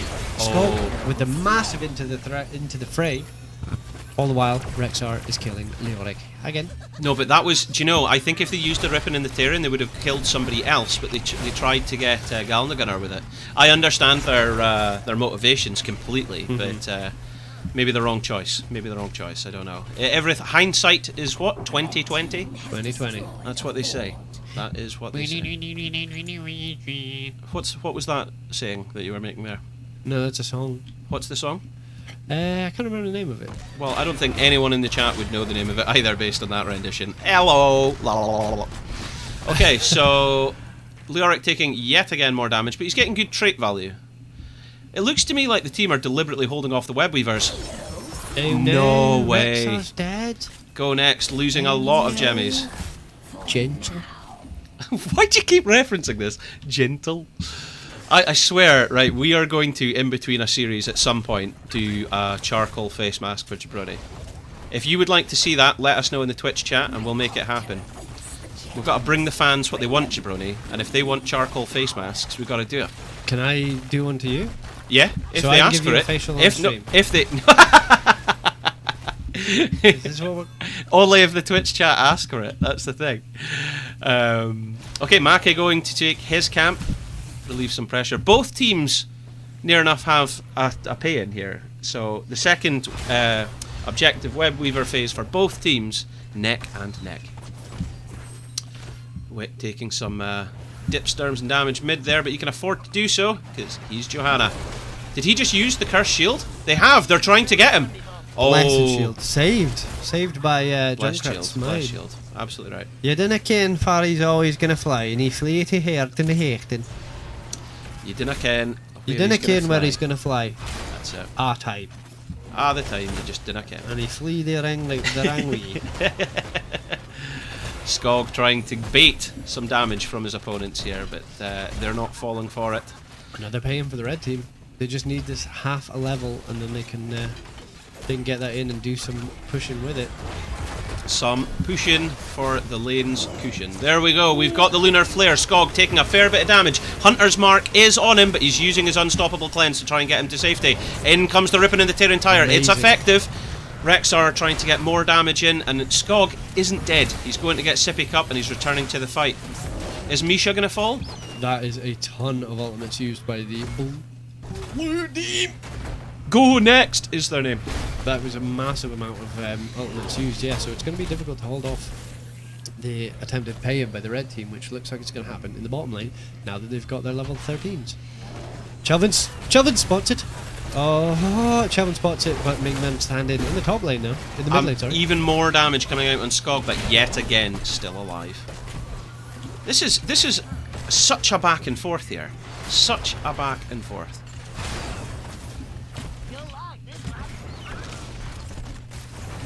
What's happening? What is happening here? They're trying to hand in 23. Shelvin's gonna get it. Boom. He got in his 23. So now anyone else. Leoric falls. DNA Galaxy went deep for it, and it didn't. Sorry. Is Dingzor going to be the next one to fall? He has been nano boosted. He's wanting to put out as much damage. It's hitting Misha. Misha does die with the help of Phoenix. Both teams are so close to their second-handed. Now Wit is the focus. He's popped as unstoppable, but he can't get past body blocks. Oh, he actually dodges the purification salvo, but it's not enough because he was in the back of a Volkswagen. I can't believe this is only 6 kills for 5. This feels like there's been a fight. Well, there's been 11 takedowns. It's been an ARAM. 11 takedowns in 11 minutes. One death. A minute. Yeah, that would be right then, wouldn't it? Does that not feel like what it's been? It does. It does. It just feels like they've constantly been poking each other back and forth. I wonder what's the damage numbers looking like. Let's get a look at that. Let's get a look at that. So 31,000 by Greymane on 11 minutes, you know? It's not too bad. It's not too bad. It's not too bad. So they're going down top lane here. And level 16 just around the corner for Go Next. But they are now on the back foot. I did feel that Go Next were developing a bit of a significant lead. But Wind and Rain have stepped up to the mark. And now they're going to get some real work done here with this Webweaver phase. Top's going to fall. They're now rotating down to mid, but they managed to get someone with the Entomb. It looks like Wit's going to die. Wave of Force pushing him further back. And then see ya, do not pass go, do not collect 200. QQ, please press Alt F4, Control Alt Delete. He's gone. Dead. Shadow Stalk was used in that to try and get him out. Maybe to stop Make's auto attacks from hitting, but Johanna still falls. Webweavers are still summoned, and the only bonus you have if you're a fan of the blue team is that the hand-in is so close for them. You know, they've got 49 paid over the 55 required, so... And the Webweavers have expired. Yeah, there's a lot of minions still in bottom there, though, so... But Max Passion's going to need to back out, or else Toulouf will make him pay. Oh, he's so good at predicting that. He knows when the Lunar Flare is going to come in, so he immediately Wraithwalks. Are they going to get Misha? Are they going to get Misha? Nah, but they've stolen, they've invaded the Bruiser camp and they've taken it. It's level 16 to 16, let's get a look at those talents. Mirror Ball, this is what I was talking about, I knew it was coming. It's so good in this map. It is. What are people at home saying? What are they thinking? Are they thinking that... Goodbye, Misha. Are they thinking we Go Next are going to step up and... climb into the finals here? DNA Galaxy getting some good swipes here. He was entombed, but he said, "You're stuck in here with me." And now Make has been stunned. The Ribbon Turn goes out. He's half health because Gallon Gunner is putting out so much healing. Skog getting healed next. He was falling low. But it's Wit who falls into the back line. Gets blinked didn't do. Yeah, Calamity as well as Phoenix. Absolutely. We're just waiting to see if Mackie can get his shield back up, if his capacitor can recharge, and if it does, he's going to step right back into battle, and which he does. There goes. Wow, double kill. With Wit and Tyrande now out of the battle, this is going to look very positive for Wind and Raid to try and get a keep. And Misha. And Misha. What, as in a death? Misha's not there. Oh, yeah. So yeah, interestingly, they're not going for the keep. I know that. Are they going throw pit? Are they thinking throw pit, or are they because they don't have enough for a pay-in, and this isn't enough. They've already got the level advantage, so 4 seconds until Wit's back. Looks like their opponents have a pay-in. I really feel like they should have stepped up there. I mean, who am I to say or judge or do anything? I don't know, but they've got a sleep. That was powerful. Taunt goes out, and you're dead, son. Chelvin's now dead. Okay, that was good. That was very good. Huge plays by revealing that they were in top lane. The Go Next stepped into the mid lane and then lost their lives. 40 seconds without, and you're going to lose another pay-in.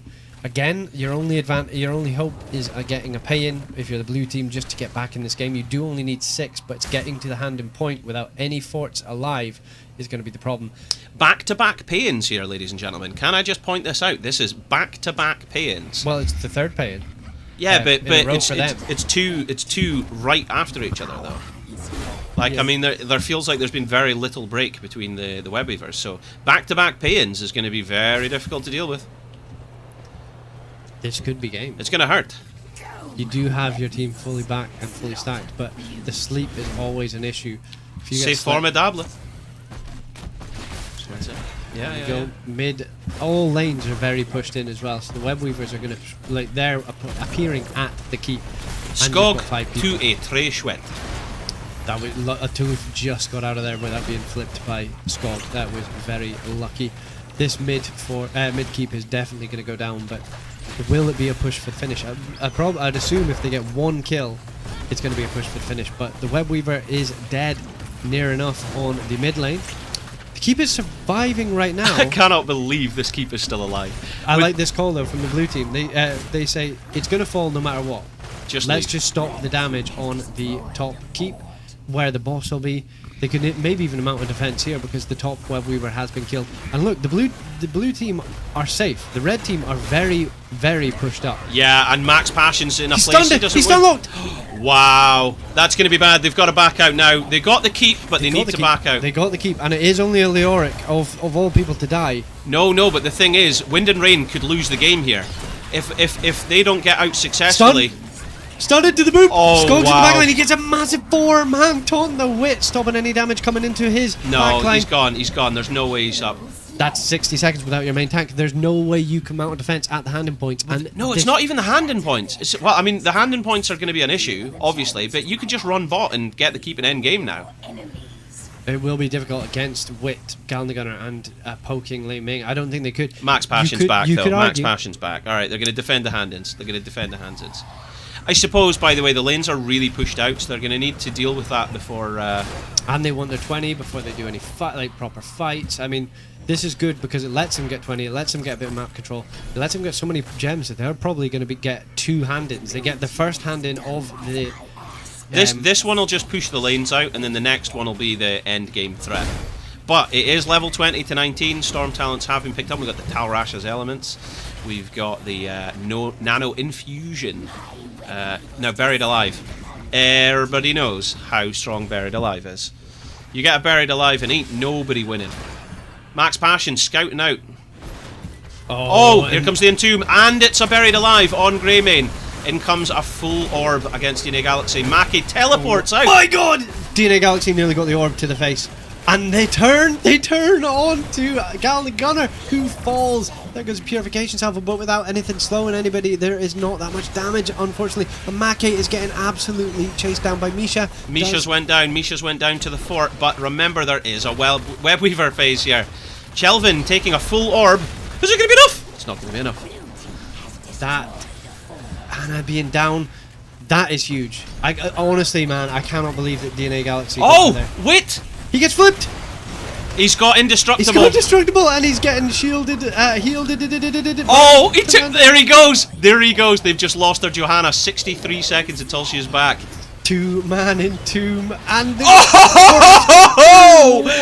ladies and gentlemen, we are seeing Reset City. This is what I'm talking about. Okay, Max Passion's gone down, but so has the rest of this team. There is no way they are surviving through this. See you later, 70 Toulouse. gems on Toulouse as well. 70. Yeah, but they got to finish him off first. They're having a difficulty here with Skynox. Oh no! Dinosaurs just decided, what am I doing? They got them. 70 gems gone. The blue team has been dominated. Go next. You are taking this to the chin like Robocop. That is GG. There is no coming back from that. Do not pass go. Do not collect. 200. This is a game-winning team fight from Wind and Rain. Well done. Absolute honestly, that Entomb, that Buried Alive with Lei Ming's resets was what won this. Straight up. That was incredible. Wow. That's why I do this, Jabroni. That's why I do it. It's for the plays like that. Here we go. 40% and falling, but they're looking pretty low and they haven't actually finished it yet. Oh no! Oh my god. You need to kill Max Passion, but he's going to be very hard, especially if you run into his Entomb. Yeah, there we go. 15%, 10, 3, and it's GG. There we go. Booyah Kasha is what Ali G would have said if he was still here. He is still here for the record.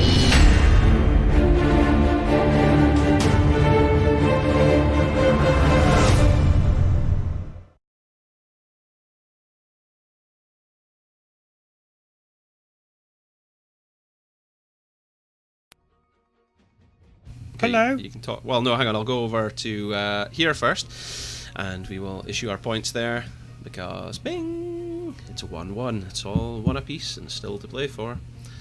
So we're just waiting. The advantage now gets offered back to Go Next, who will then be issued the choice of first pick in the draft or map selection. So we'll just see what they say, and we'll take it from there. Yeah, I've got to look back at the stats there. Quite close. Quite close. I mean, Junkrat doing Junkrat things with his most damage and most siege damage. That was crazy. Yeah, for sure. Nothing too unusual in the stats there, talents or anything. It was pretty cool.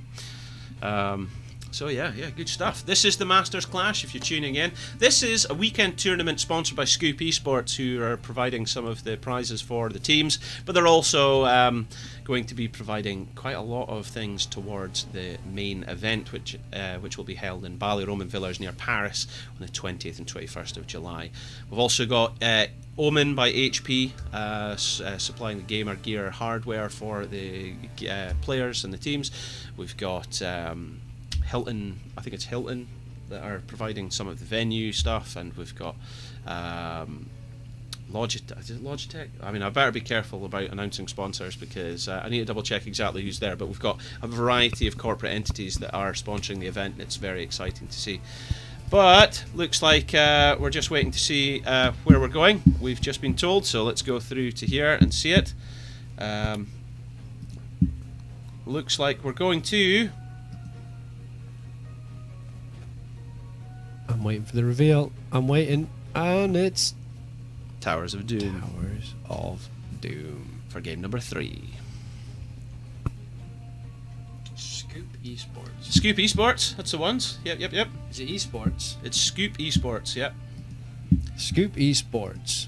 Let's click on it. Everybody click on them. So they have added traffic or follows during this event. Another person to give added traffic and follows is LobberGG on Twitch, because he was very vocal about it on Twitter, and I'd like to ensure that we're still good friends, because cool guy. Anyway, that's the teams just getting ready, so if you just bear with us 2 minutes, we will get you into the next game. Be right back.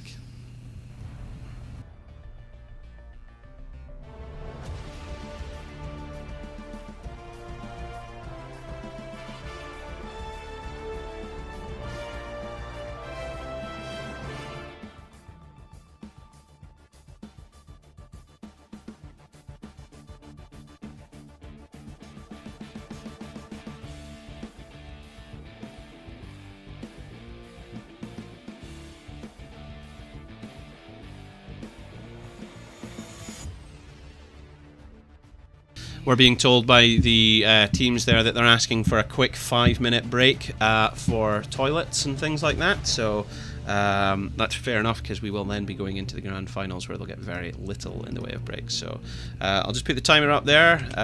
4 minutes, probably 50 seconds now, maybe. So let's go with that. Please stand by, don't go anywhere. We're going to be taking up final game of the last final before the grand finals.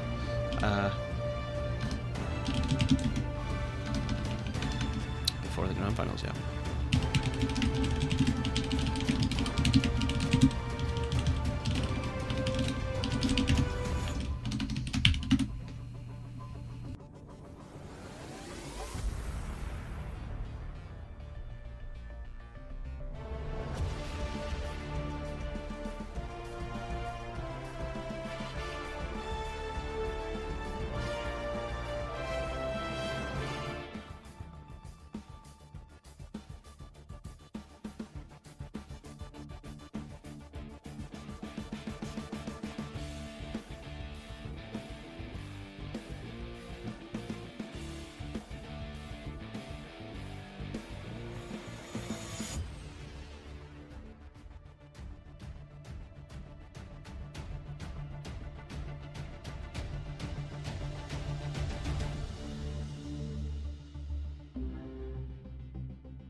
Alright, Jabroni, we're back! We're back! Wait, give me a You don't get any time. You don't get any time.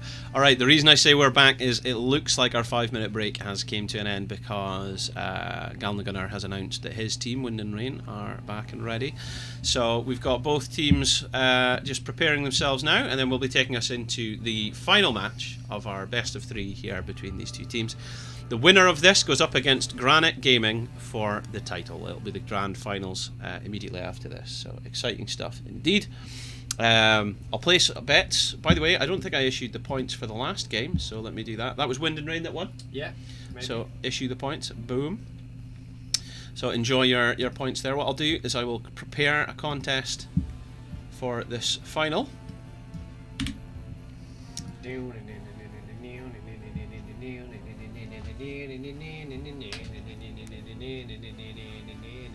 we go.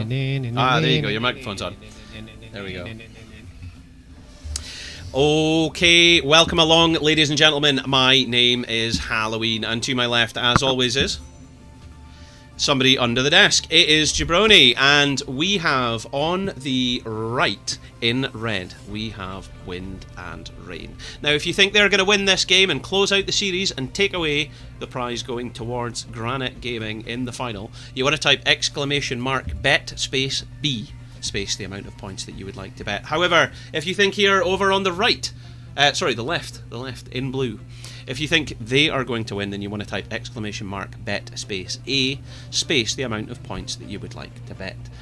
You can use these points to buy tickets. You can type !ticket space the amount of tickets that you want to buy.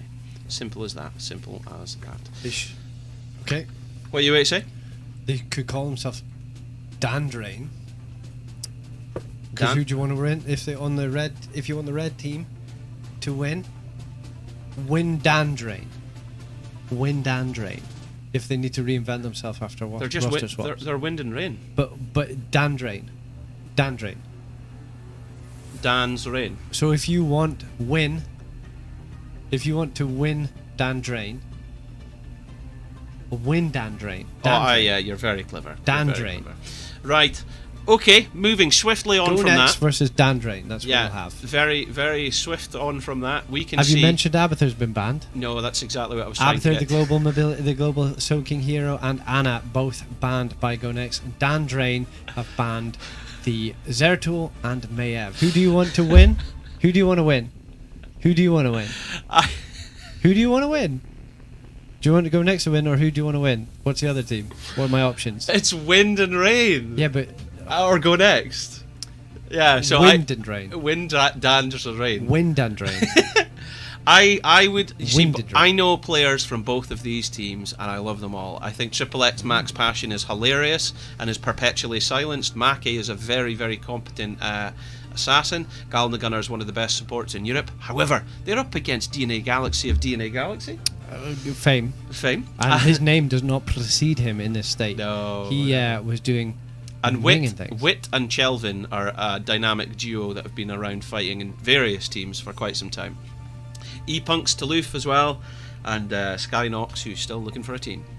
But yeah, I mean, it's all happening. It is all happening. It is all happening. I think Imperius is going to be very good. They've got a lot of long-range damage that's very consistent with Raynor, and Malfurion's going to get those roots. If Malfurion's able to root up Hanzo, I think he's got the advantage. But it all really depends on what heroes come out now. So what I'm going to do is just place a little cheeky bet there. Insider trading. This is interesting because you don't know if Imperius is going to be main tank or offlaner at this current situational point in the map draft, and because they don't know that, Go Next have banned out Garrosh. Because do you know what I mean? How do you know? So you're going to ban Garrosh in case that was the main tank that they were going for, because of what he got done last game was incredible. I mean, I saw a 4-man Warlords challenge, I believe. I do like this though. Wind and Rain are going to make it very hard for Go Next to win because they banned out Tyrande, and because you didn't put the priority on getting Tyrande, and you put it on getting Hanzo and Anubarak, it means that you're kind of you've got to go with Rhaegar, because Anna was banned by you, Malfurion was picked up, and then Tyrande got banned. So I like the ban from Wind and Rain.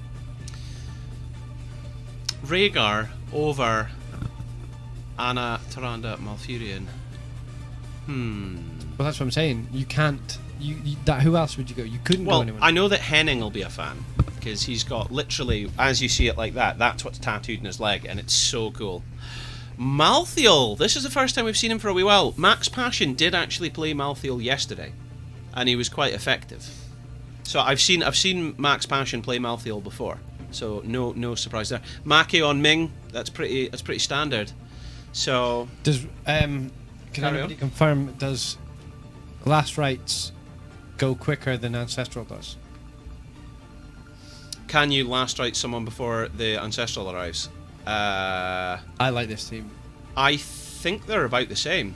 Okay, it's hard to tell, so let's our audience at home, if you can find out what's the time for Ancestral versus Last Strike, which will trigger first. Jabroni, you gotta pick a draft. I've gone with Go Next all night, but they're so melee heavy into a Malthael and Imperius. Does Imperius' ground thing not do it? You gotta pick one. But there isn't a rush because we have the loading screen.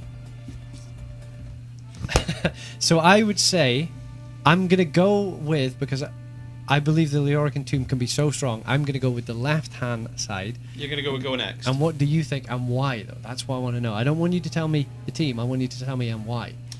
I actually think Go Next might have this as well, because I don't think Imperius is enough of a front line to peel for a Raynor, a Malthael, a Laming, and a Malfurion.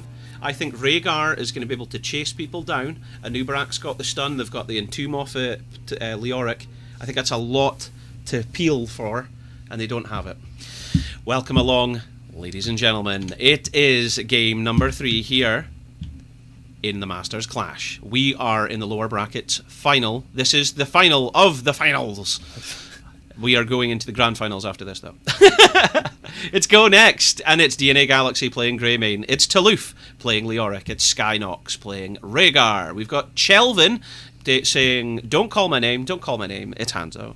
And it's Wit playing Anubarak. Jabroni, would you like to introduce Wind and Rain? Wind and Rain on the right-hand side. In the red, you've got Mackay on the Laming this time. Galna Gunner on his prized Malfurion. Skog on the Imperius. Max Passion on the Malthael. Why are you so quiet? And De Jingzor on the and on the Raynor. There you go. I've turned your microphone up a little. Okay. Alrighty then, let's get a look at those level 1 talents. Q build Hanzo. Q build Hanzo and the beetle, the bed bugs for. It's the wolf for Rhaegar. We've got power hungry Laming.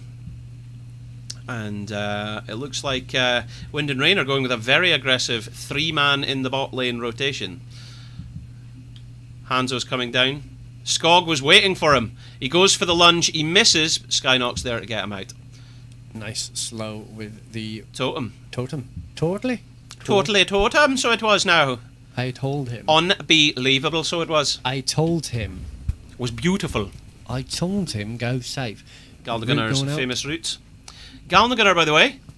Whoa! Took's rejuvenation. He's changed his build yet again. He's able to flip it around the place, left, right, and centre. There ain't no cookie cutter for these guys. There's only 20 seconds left. If you want to play a bet, it's bet A for Wind and Rain, B for Go Next.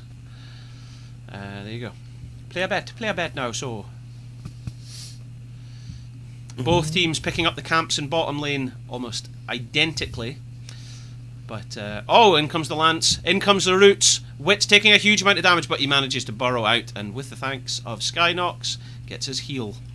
Big thanks. Oh, there God, goes. damn it again. There's you dropping stuff in the studio. My jaw at these drafts. You're dropping your jaw at these drafts. It's the first time we've seen that tonight. By the way, Max Passion doing a really good job of going bottom and mid for the soak, and we're seeing Leoric trying to match it with his Wraithwalk. Wow! What a takedown. Galnagunner's Roots being just absolutely timed to perfection, getting them the takedown. Under the kebab, under the impale. That was very nice. That's probably what they're planning on, isn't it? You're gonna. It's Lance, then Root, and then just that buys time for De Jingzor to just keep shooting people to pieces in his skin of skins. How's Jabroni's audio, by the way, for use at home? Can you give us an indication that our audio is okay? In-game audio is okay? Oh, Djingzor, you're so low! He's okay, though. He's got Galnagunnar watching his back, and that's okay. 3 at the bottom. Looks like it's going to be Ming rotating up to top right, and Max Passion is going to cover top left. Go next are on the back foot.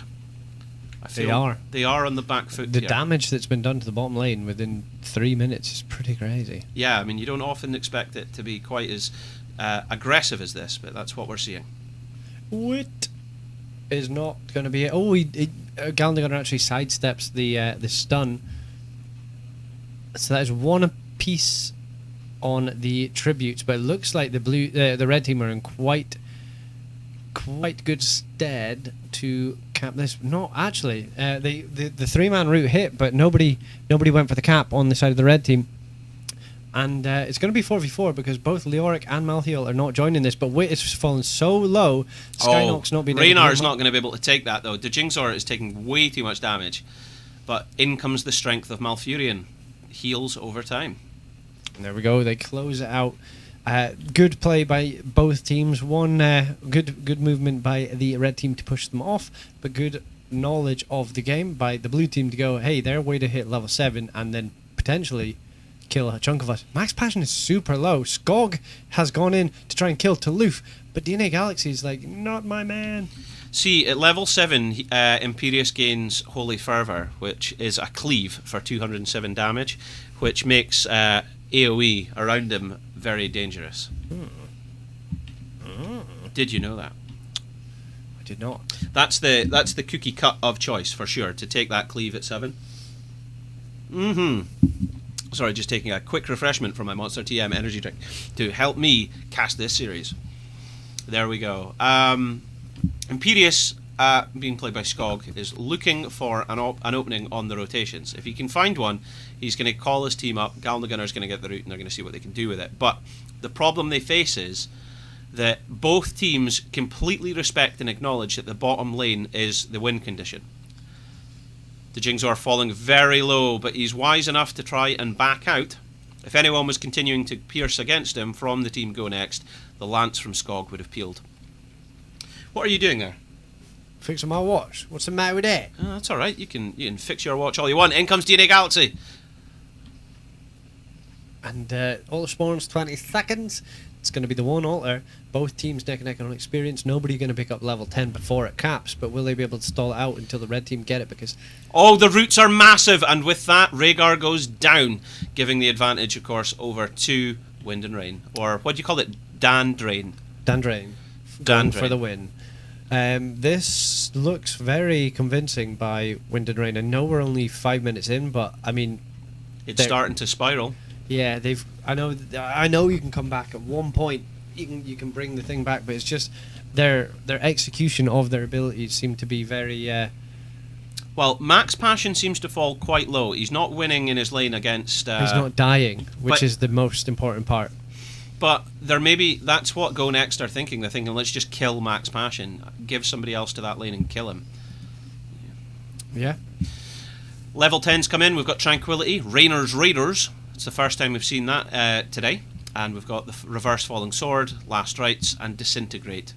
Disintegrate has been taken, of course, to get through the cocoon. Is that correct, Jabruni? That is correct. Waiting for level 10 to come in on the side of Go Next, and then we will see what they are picking up. I would imagine it'll be Ancestral. I would imagine it'll be Cursed Bullet. I would imagine it'll be Dragon's Arrow. I would imagine it'll be Cocoon. And then Leoric will take in 2. Go for the throat for Greymane. Go for the throat. Okay, slight difference there. There isn't. I don't know Imperius' health, but yeah, if there's not that many high health pull heroes, then the Cursed Bullet not getting as much value as you'd want. Go for throat, going on the squishy 3 or 4 people, depending on what you want to call it. 3 or 4 squishies. It's a good idea. 3 or 4 squishies. The fight Maki going on here rotating down. is nowhere near the altars, by the way. Yeah, it looks like Leoric has an opening here to possibly claim them both up. The Reverse Falling Sword was deployed, but it doesn't catch anybody. 70-second cooldown. Although this is nice, this is what you want. Wit's going to stop the rotation. Leoric's going to have to get into a point of capping pretty quick, because Wit is only going to be able to stop the rotation now. We've got a bit of lag here. What's going on? We'll find out in a sec. We had something like this yesterday where let's come back here for a second. Yeah, we had something like this yesterday where the Blizzard servers just kicked everybody. So I'm hoping that's not what's just happened to us here, but we'll find out in a moment. It looks like the stream's still running, looks like everything else is okay, but let's see what's happening here. Oh no, I wonder if that means... bear with us, ladies and gentlemen. Jabroni... Yeah, I'm checking the streams to see if they're still running, to see if which end is it on. Ah, yeah, okay, of course. And Okay. it is, yeah, it could... Is that us? Yeah, you Yeah, can hear us fine, we're still running, yeah. I mean, you can see the. I don't know if you guys can see that on the screen, or could see it on the screen, but one of the observers was in and out of the game constantly there, off on. So it may be something a bit dodge. Hopefully, Yeah. we can rejoin this game. Hopefully we come back. Just bear with us 2 seconds, ladies and gentlemen. We are hopefully rejoining the game. And we will bring that action back up. So if I remember correctly, yeah, we're going to be able to come back in. It looks good. Hopefully. Come on, pray for us. Yeah, we're coming back into the game, guys. Coming This is hard, good. come on. So there was an altar phase up there, and Leoric was trying to get into top left position, and Lei Ming and the rest of Wind and Rain were moving up to the top right altar to try and capture that. So it's looking good. It's looking good. We're coming back in. Here we go. Pyong. Pyong, pyong. And the rest of the blue team were trying to stop the sappers from getting over the It looks like multiple observers. It looks like lots of streams were all affected at the same time. Yeah. That was the admin as well that we were seeing there. Okay. Hopefully the players aren't affected. That's the main thing. Well, they have been. Over the last 24 hours, we've seen multiple players being affected by what looks like DDoS attacks on Blizzard's servers. So it's not been a great time for them. But we're coming right back in. It looks like another altar phase has been spawned, so that's what I can hear there. We're in! Yeah! We're in. Here we go. And Malfurion's died. So- It's 3 kills versus 3. So we can see that they were equal on experience, we're equal on takedowns, but we are by far from equal on points for the core. What happened? Because it looked like the red team were running away with this game, and now... I mean, they still are in terms of altar phase. But look at that, Max Passion's got so little health, he's had to completely back off. Toulouf is doing an amazing job zoning, so is Wit. It looks like whilst we were disconnected, a miracle button was pushed, and Go Next have got a massive... That is what you're wanting to do when you draft that hero, is what it looks like. I'm going to impale, you follow up with everything that you can, and that's why Make and Skog are probably playing the heroes that they are. Make, is playing the Lei Ming, which was previously played by Dejingor. Yeah. But Mackey's just landed so much of these abilities just behind the Impale. It's just it's absolutely wrecking them. It's money. It's money. So maybe it's us that's the bad omen, because when we were out the game... Yeah, when we were out the game, Go Next must have done some work. In comes an Entomb. It's solid. Skog's looking dangerous. In comes DNA Galaxy, but he knows the roots were coming, so backs out. Oh, my days! Disintegrate. Come on, bruh. That heal from Skynox was the difference between life and death for him. Disintegrate.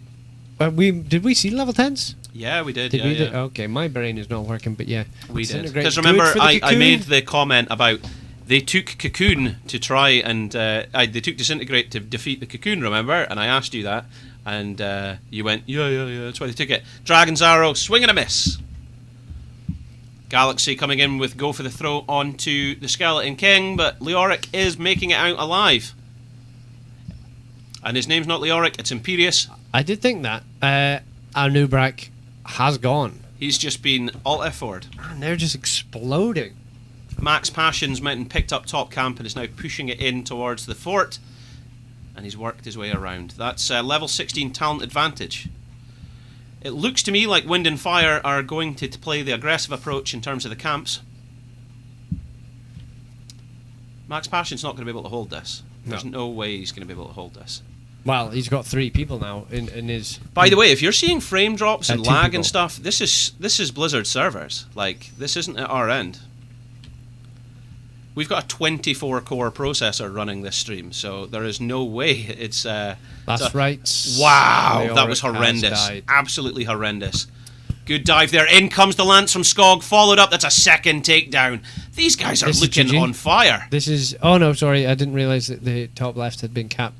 Yeah. I thought that there was still top left, top right, and the boss, but no, it's not GG. But it's going to put them down to 4 hit points. There you go. Remember, this doesn't scale. It is just 4.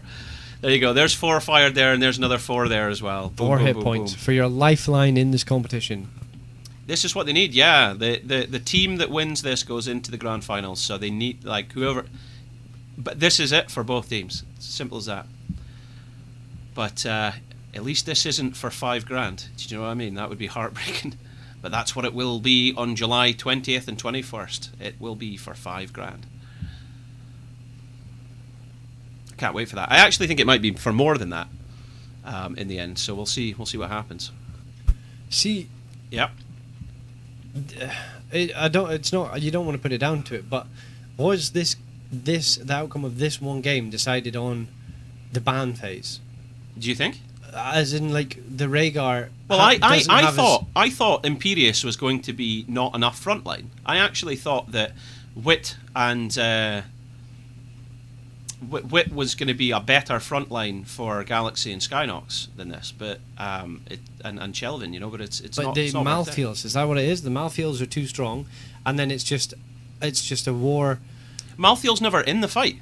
Max Passion's in top lane like all the time. Oh no, he didn't get a cap it. Now he's rooted out of the way. Dragon's Arrow goes out onto Gal the Gunner. Galaxy manages to cap it, and the Cocoon is down onto Imperius.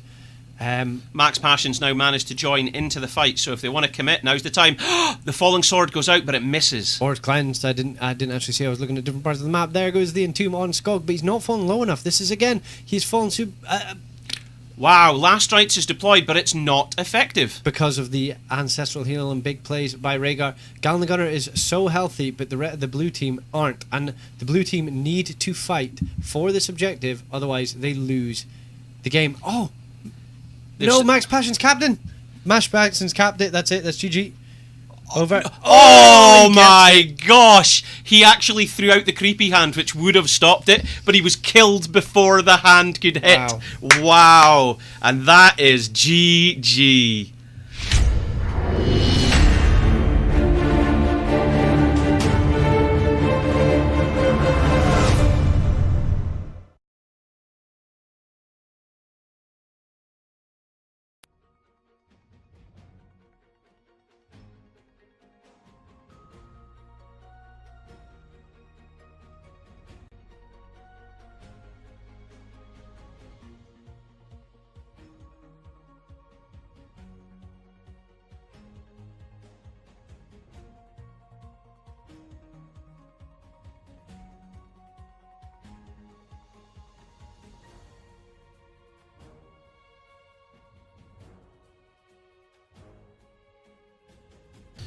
Okay, Jabroni, you want to have a quick commentary about this match summary there, did you say? Quick match summary commentary.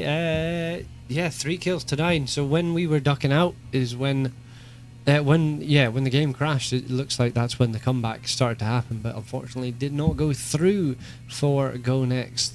Yeah, I think I started saying this in the game that I do wonder if the healer lock. I mean, all we've seen tonight in the winning teams, I believe, is Anna Malfurion, and I've completely blanked. Tyrande. Yes, that's the ban went out on Anna because of what Gal the Gunner did with Anna. The pick was for Malfurion, and I think then they banned Tyrande, didn't they? So Tyrande wasn't available. So it meant Rhaegar had the melee hero that is Rhaegar had to play into Imperius, who puts that thing on the ground, and Malthael, and the poke from Lei Ming was just so much that Rhaegar threw out his heals and it got everyone back to relatively healthy. But while Malfurion's able to put heals on everybody and then W and get everybody back to a healthy situation, he had to chain his heal, use his chain heal or whatever it's called. That was it. They just threw out their abilities, waited a couple of seconds, and then went back in. and there wasn't enough heals to go around for anybody. And I wonder if, like, that's not. Do you know what I mean? That's not good. If there's only 3 healers that are viable, and then you've got Alex Straza who is picked on ones like Infernal Shrines. Okay, so it looks like we are in a position to say what's going on here. So first ban is from blue team, and they are banning, oh no surprise, Dragonshire. And then the second ban, now they've banned this all night actually, which has been kind of surprising. I mean, if you don't play it, if you like, I don't know if these guys scrim, but if you don't play it, if that's your consistent ban, and just keep doing it. You see it in games like Counter-Strike all the time. Astralis haven't played Cash in however many games, because they just ban it every series. They don't like playing it, so just ban it. Sure.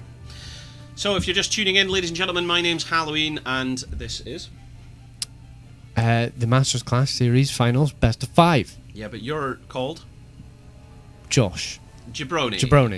This is Jabroni, and we are your casters here, taking you into the grand finals.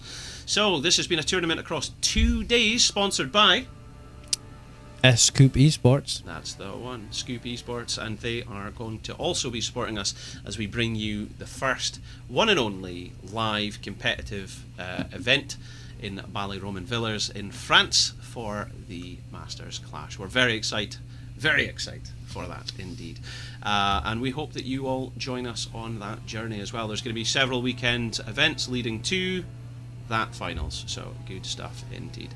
So as I say, if you've just joined in, that is the overview for the maps, and we're just getting ready for the game to prepare now. So yes.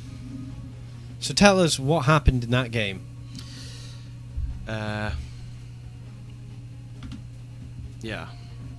What happened in the previous game? Go Next got kind of beaten, I'm afraid. Yeah, it was surprising. That's us back, by the way. Yeah, they Go Next. It just got away from them. I'm afraid. But we'll see how this goes. Now, Granite Gaming thus far have been near enough unstoppable. They've been a tier above their remaining colleagues, associates in the tournament, but we shall see if Wind and Rain have got what it takes to play them. They played them in the upper bracket finals, and then they went through the lower bracket to continue to get a second shot at them. So this is the reverse sweep opportunity for Wind and Rain, or Dan's Drain, or something like that, as you were calling it. So we'll see how this goes. Right, okay. Nobody shying away, just a little. This one's a best of 5, by the way, just FYI. Best of 5. Looks like there's no break, we're just going straight in. Yes. Good stuff. Yes. Right. Yes. Yes. Been 5 hours 13 minutes, and the brain lag has happened. Has it? Has that been what it has been? It's been the I mean, your brain lag's happening as well. You haven't had the game screen on for the last 2 games. They've just been watching us. I'm not even going to take that. It's a joke. That is a joke. That is a joke. Yeah. For sure. Have you noticed that? Yeah, everyone's doing their border instead of doing the surprise border that everyone does. I don't know if you guys see this in other streams or whatever, but when you're in the lobby, and all the teams are joining and you're watching it during the first game of a best of 3 series, everyone's just got their normal border, a color, 991 levels, and that's all it shows. After the first game, everyone's showing their border. Everyone shows, I'm actually Grandmaster 26, haha. Yeah, I'm Hennings. Grandmaster 90, haha. And it always happened through every iteration. Fury, of I'm Grandmaster Heroes Bound. 42. Yeah. But no, so right now I can see the lightning borders, but normally it's in game 2 where these appear. But this is the grand finals. No one's messing. They're No just one's saying, messing, they're everybody psych them out. Show them we got Grandmaster 26. That's all I can assume that it is like, I'm here, ha ha. Do you know what I mean? I don't know. Who knows? You decide.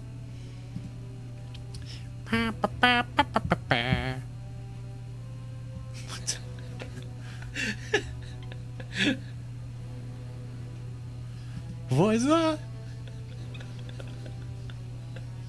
They can't hear it. They can't hear it though. I've muted it for them. So in the game Are we not chat, muted? No, we're Oh. still speaking. We're still speaking, but they can't hear that audio. Now what's happened is in the game chat, the players are trying to psych each other out by sending each other videos.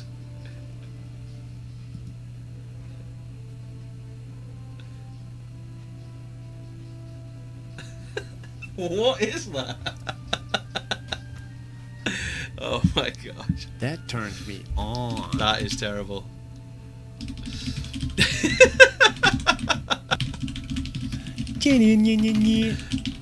I wish we could hear it. I wish everyone could hear it.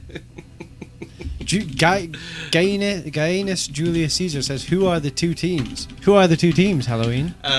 So the two teams. I'll just bring this up again for you. This. Can you explain this for them? Yes, the two teams are Wind and Rain and Granite Gaming, and they're away to face off in a best of 5. And you can see the map bans being Volskaya Foundry by Granite Gaming and Dragonshire by Wind and Rain. And we're away to go into the first match of the best of 5 series, with the first map being picked by Wind and Rain. So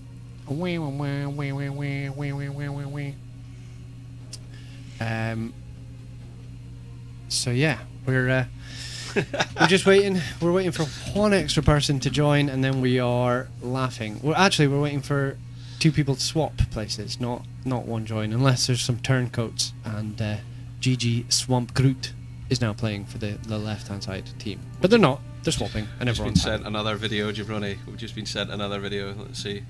Why are the teams sending us these videos? Oh no, I don't think I can watch this. It's on YouTube. It's not going to be a real dead dog. Oh no! Yellow. Oh no! It's just like a Oh god! Look at the dog on the right, just watching it.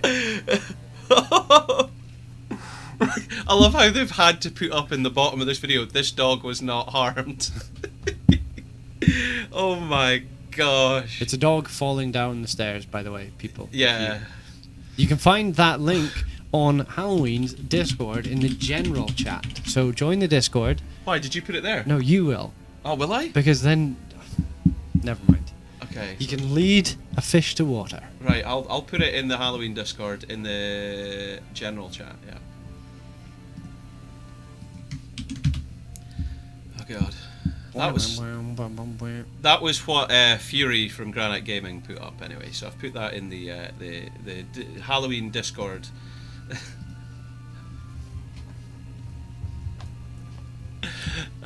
It won't be copyrighted. No, I can't. What do you think? Do you think? Right, I'll do 10 seconds of it. They just mute the part. No, they mute the whole video if I upload it.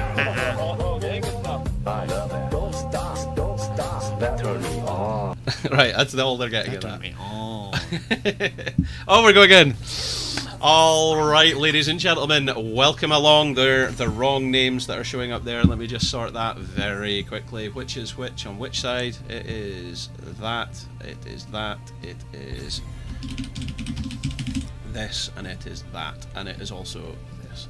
Right, there we go, we're sorted. Also, did it say if there was a 1-0 advantage? I forgot to check that.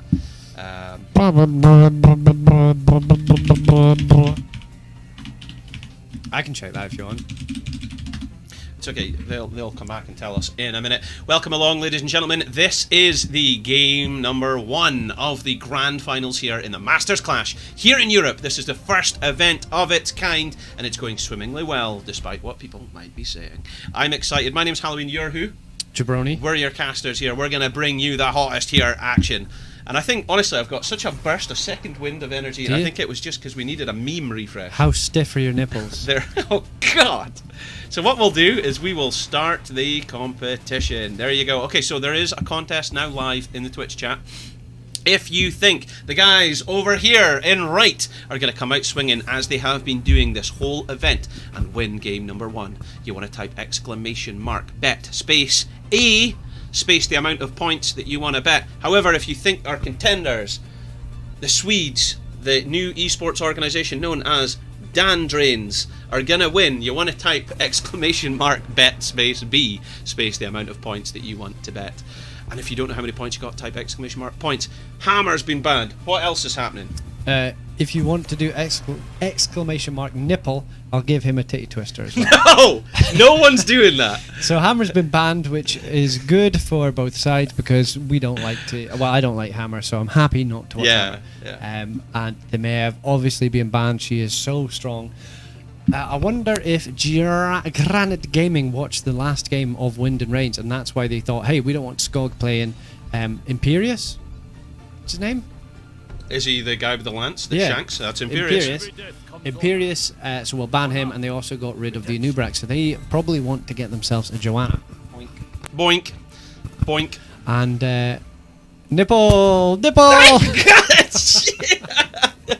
No, there was too many people just did it all at once. You're awful.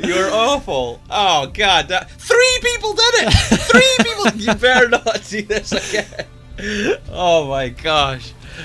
So Hands getting picked as the first guy, and that left open the Garrosh. So Skog goes, I'm going to go Garrosh, and we actually saw earlier tonight Garrosh's Skog doing bits. So on this map, so it's a good pick. It's a good pick. Get him in, especially with Anubrak, who has been banned. Henning, of course, picking up the Tyrande there, which he is most famous for. So, although he's got the Rhaegar tattoo, that's what we were talking about earlier. He's got an absolutely amazing Rhaegar tattoo down his right leg. No, I think it's his left leg. Sorry, it's his left leg, and his right arm. He's got Henning. He's got his battle tag up his arm. It's commitment, like. Get yours then. What? I should get a Halloween tattoo up my arm. Or I'd get a Halloween tattoo down my back. No, get a pumpkin tramp stamp. I am not getting a pumpkin tramp stamp. Although I'll put the pumpkin things out in the chat just now. Sorry, back to the draft. Zeratul has been banned, as well as Mephisto. Mephisto, because you said Mackay plays a very good Mephisto. He does. He did yesterday, so ban him out because you don't want to play against him. Yep. Jaina by Swamp Groot has been picked up, so that gives you the clear for the map. And Tyrande, one of the higher tiered and sought after heroes in the healing area. So grab the Tyrande because you don't want to play Malf.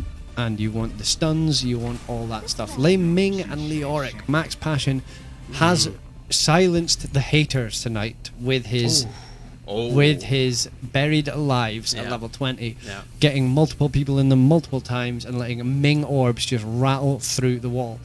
Mackay, just the previous game played Ming, and it paired very well with the Skog as the tank for the setup, and Raynor being played by Dejingzor was also good, just putting out damage continuously. Yeah, because the Warlord's challenge, you throw that out and then you just throw an orb out and everyone stays put as it goes ding and slams straight off your dish. However, Lauber on ETC. Now, we found out earlier, because we were looking at his player statistics, that ETC is his second most played tank. And we were surprised at this, but it obviously goes to show that he's doing very well. Alright, Jabroni, you got to choose whose draft do you prefer and why. And we don't have time to waste because I'm going to bring up player statistics. Oh, he's going to bring up. So no, I'm going to go with left hand side. I'm going to go with Wind and Rain. I am also going to go with Wind and Rain, but the execution of Granite Gaming has yet to be beat at all in Division S or this tournament, so it's going to be a big ask indeed. But let's go over here for some Henning action. I want to see what Henning has on his thing. So GG Henning. There we go, and I change that to support and then load. I cannot find Henning. How could you not find Henning? Oh, it lets you do wild cards. I'm going to try wild cards. It's not finding it. We've got no players. We don't have enough time. We've got no fans. Welcome along, ladies and gentlemen, to the Grand Finals here in the Masters Clash. My name's Halloween, and casting with me tonight is Jabroni. Say hello. Hello. And on the left, in blue, welcome along, it's Wind and Rain, who have done the reverse sweep to find themselves here. It's Max Passion. He's playing the Skeletal King Leoric. We got Dejingzor looking for a team as Jimmy Raynor. We've got Skog, the Forest Monkey himself, playing Garrosh. We've got Mackay playing Lei Ming, and we've got, who could forget, #1 support in Europe, it's Galnagunnar. He's maybe not actually #1 support, but he is and awesome support playing Anna. And I believe you can read on screen that someone fell off their chair. Jabroni, would you like to introduce our men over here in Granite Gaming? Men over here. The men with the ven. You have Swamp Groot, who fell off his chair on the Jaina. You have Gigi Henning on the Tyrande. You have Fury on the Malthael. You have T on the Hanzo, and Lauber on the ECT. Lauber was busy IRL today. He had a Christian event to attend, which I think is absolutely fantastic, that he fulfilled his social and economical responsibilities. That's what I was trying to go for. But anyway, let's get a look at those level 1 talents. So W build Hanzo. W build Hanzo. He's already got 4 stacks. That's bloody great. Right. It's not very bad at all, is it? Skog looking for a throw. He's not going to get one. Lauber taking those things to the face. It's a power hungry Laming. You see, and we've got a grenade build Anna again. Man, do you remember when On a Pale Horse, when Malthael came out, and everyone was like, everyone in Europe was like, haha, the Americans choose On a Pale Horse. What a bunch of idiots. And now everybody goes On a Pale Horse. Lauber getting a full sleep to Laming combination to the face. So that is going to be that. Hopefully is going to set a precedent for that tonight. But Skog now getting Hunter's Mark on him as well. See, Henning's going to be on point with those Hunter Mark, and line it up with Lauber, you're just going to get good dips, derms and damage. T looking for the scatter shots. Galnagar are not giving them an opportunity, but he is consistently hitting his heels. Skog just going up in health rather than down. All 3 lanes being soaked there. We're starting to see the experience go back in favour. Oosh! There goes a full orb. Can you go Mosh? Well, you've only got Leoric who can't interrupt you. That's the only hero that can. Skog, are you going to go?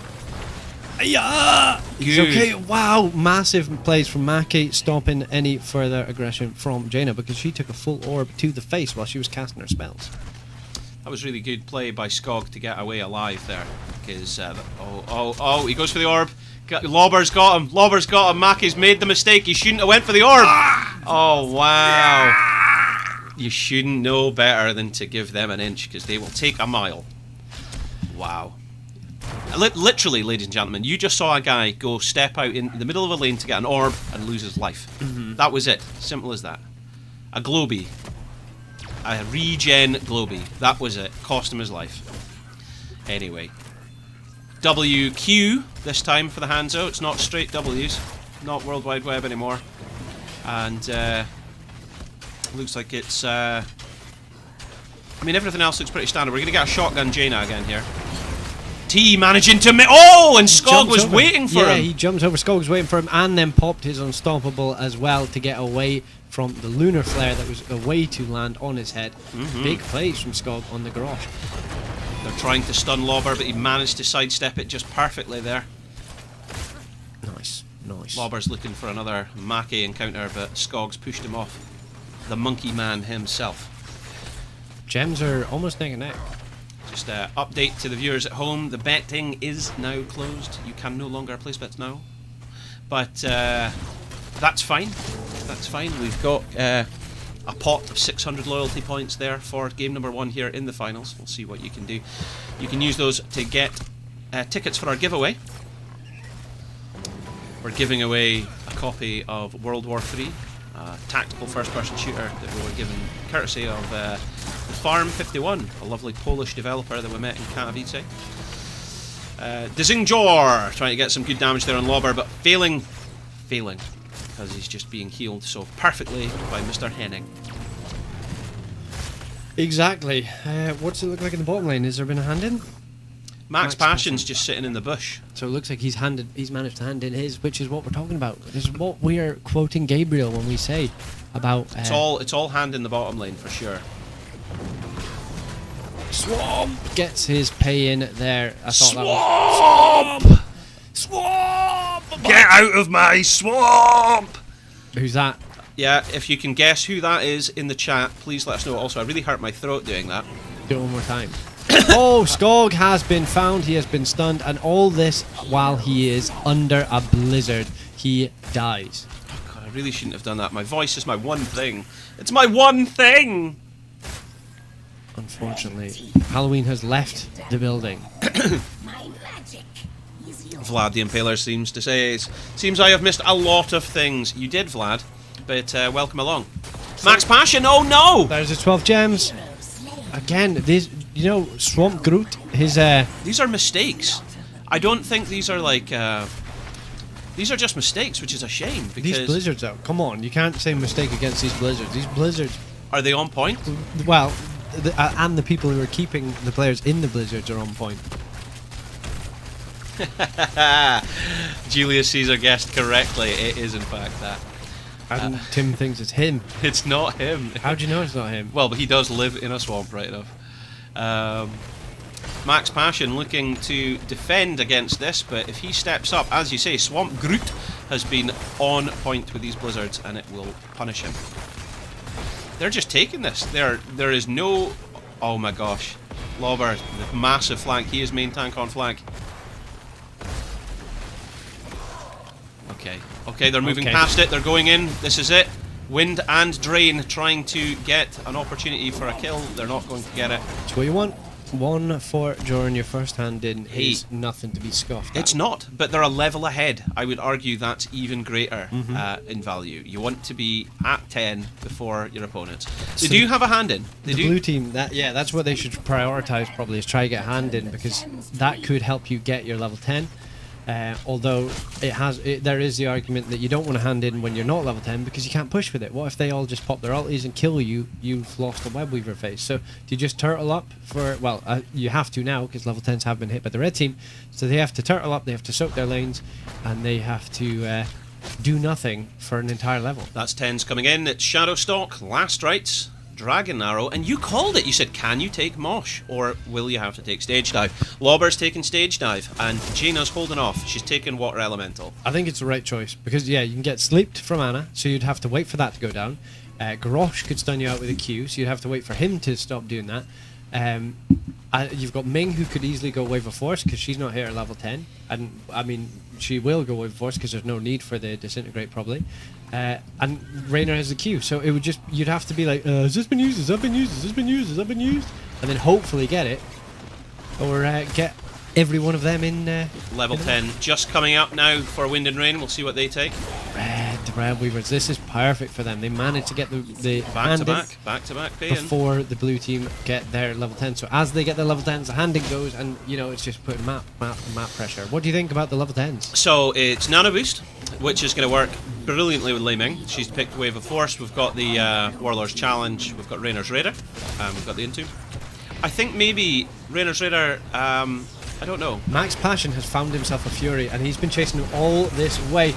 The Wave of Force actually boops him to the end, but he still falls to Ming. Lauber stage dives in, but has to what a power slide. What a power slide. Djingzhor is taking the full brunt of the Water Elemental, but now Maki's the focus. Maki is saved by Galnagunner yet again. Galnagunner on point with the heals. Absolutely incredible aim with that healing dart. Just not letting anyone fall too low. But I don't know what you can do against this. There you go. And nobody can collect those gems. That's 18 gems. That's more gems. Max Passion is trying to run away with whatever gems he can. He gets into the fray, but that's going to leave Skog with 17 gems on an island. And now he's getting body blocked by Max Passion. He's trying to get out of there. He has the 7. He has another 9. All the gems have gone, boys. Well, they've got 20 still. And I don't know how many they handed in. They need. I think 20 is enough. Oh, but what are you doing? Wow, that was such a bait. Oh, but he lost his gems! Look at this! Galnagunner can't even get them. Can Djingzhor pick them up? He gets them. He gets 12. Some of them, yeah. But that's a keep at 8 minutes. My gosh, 8 minutes into the game. Level 13's getting picked up, but now they could lose those other 13. Oh, my ham! Oh, they get another trade, though. They do get a trade on the Tyrande of all people. They've picked the gems up. They've picked the gems up that they needed. This is don't drama. hand in straight away, though. This, actually, right, if you can weather the storm here, this could be the downfall of Granite Gaming. How? They've done so much early damage. Look at all the lanes, right? Yeah. How do Granite Gaming, 1, soak a lane, 2, get the gems? And this is what happens in this type of map, like, a lot of the time. Amazingly, there's 44 gems on the side of Wind and Rain. Do you know what you could do here if you were the blue team? You could just not kill any minion waves. That bottom lane, right? Yeah. If you just had Max Passion sit at that wave there. Yeah. Oh, I mean, it's going to happen now because the bottom camp's been picked up. You could have them just sit at their keep, basically, and the red team have to come so aggressive to try and circle lane that you could get back into the game through that alone. Wow. In my opinion. Yes, no, I hear what you're saying. I hear what you're saying. Maki dodging a lot of skill shots here. Lobber looking for the flank. He's such a main tank on flank. And they found themselves Rainer. He gets stunned by the power slide, and he is getting slowed by Water Elemental, but huge into the fray to get him out of the fray, as well as an Entomb to stop any further. There goes the Water Elemental. It's down. Max Passion looking for an opportunity to get... Oh, here comes the dive! And the Lunar Flare deletes Rainer. That was a massive area to hit. Last Skog rights goes as well. There goes the Gemmies. There goes the Gemmies. That was insane. Like, there was nowhere for 3 people to move during that stage dive. You saw the circle, and they couldn't... Rainer was like, well, if I go left, I'm dead anyway, so I can just try and go right. And oh my days, that was huge. I think Granite Gaming are going to try and finish this out in under 10 minutes, 59 seconds. That's... undoable, but a dream. It's the dream. It's the dream. Granite Gaming have been a tier above most of their opponents this whole season, really. It's been incredible to watch. So let's see what happens here as they decide to pressure in. Here we go. It's a boss, but the blue web weavers have been deployed to push out the remainder of the lanes. And that's kind of where it's minging, because you've got to spend your time clearing the top boss, that nowhere is going to really get the value that you want. No, but that's okay. At this stage, it's about trying to stay in the game. Try to stay in the game. They found Lauber, they flipped him over, and the lame Ming combination. Wow, Swamp Groot's going to go! He's going to go. You've lost your keep, though. You have lost your keep. So these 2 kills, well, it's good. Maki missed. The arrow missed. That's right. Bye-bye, Ming! Oh. That's the only reset you get, is resetting back to the Hall of Heroes. Unfortunately, and now Skog is having to throw out the Warlord's Challenge, because you step up to Amalthael, and Amalthael just does that. He goes, I'm going to heal through the damage. If you're not focusing me, I'm going to heal through the damage, and I'm going to sit on you. And he does. He sits on his face, he kills off the Leoric, and he kills off the Rainer. Well, it's actually Hanzo who gets the kill, but... I was sitting watching Galnaganar just land these darts after darts after darts. He's done some work there, for sure. But these lanes have been pushed out quite significantly. That's bought them breathing space, at least. And whilst the lanes are still out there, there's no immediate threat to their core. So, best case scenario there. They're clinging on from the jaws of defeat, I would say. That for any other team but this, that was GG, and for some reason they're still in there. They got that beautiful kill on Lobber, and then they got a second on Swamp Groot, but unfortunately another 2 fell, despite Galnagunar's best efforts. I mean, he really was hitting those healing darts left, right and centre. Never missed, just straight up. Was good. Neither team has a hand in of the gems here. So, Lobber looking for an opportunity to get a flank here. But Max Passion's anticipating it. That's the thing. This is a slaughter, is what Julius Caesar is calling out. He is claiming Vidi Vici. They came, they saw, and they did indeed conquer. But the game is not over yet. Goes out, swing and a miss. Yeah, it's just so difficult. The blue team have just no gems. They're nowhere near paid. The red team are near another hand in, and they've got pressure bottom lane, they've got pressure top lane, and they have a camp that they're stealing in the mid lane. The boss isn't there, though. At least that is a sigh of relief. And they've still got a mid keep for the lane that they've got pressure in, at least.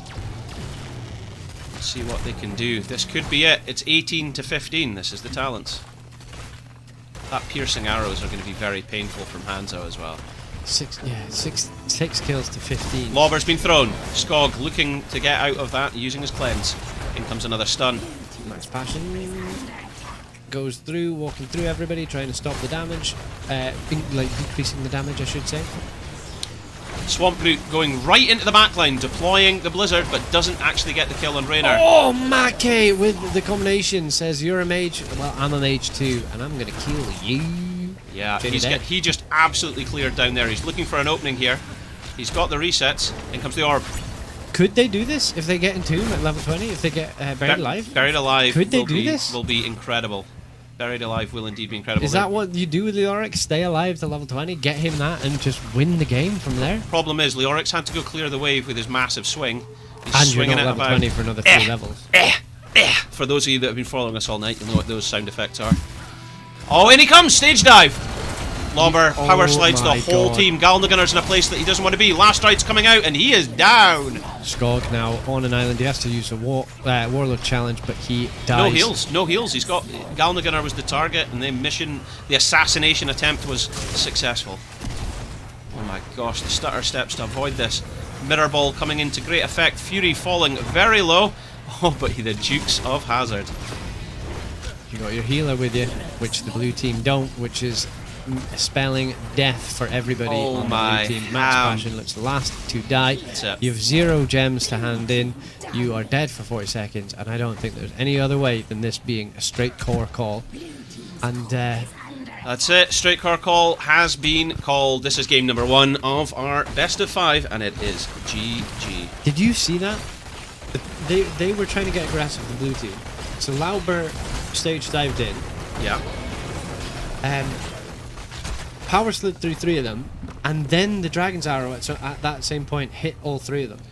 The Dragon's Arrow came out during that. That stunned the 3 people again. I mean, the most surprising thing was how long they stayed alive during that. That was just huge. Unbelievable. Upsetting for the blue team, because that was their chance to come back in. I think that's why they were calling chase, chase, chase. And ETC, he might not have Mosh Pit, but he has a way to get into the back line and cause disruption, and it's called Stage Dab on the flipper. Absolutely, absolutely. So look at that. Lot of deaths on Raynor, but not so many on Galnagunner. That is definitely the sign of a solid support. Absolutely, sign of a solid support. So we'll go over to our overview here, and the advantage, of course, gets given to. 1 second here. Granite Gaming. No, the red team. They won, but the advantage goes over to Wind and Rain, who are offered the opportunity to get first pick or map draft, and they have opted for first pick, and the map selection has been picked by the opponents, and this is where we're going. We are going to Battlefield of Eternity for game number 2.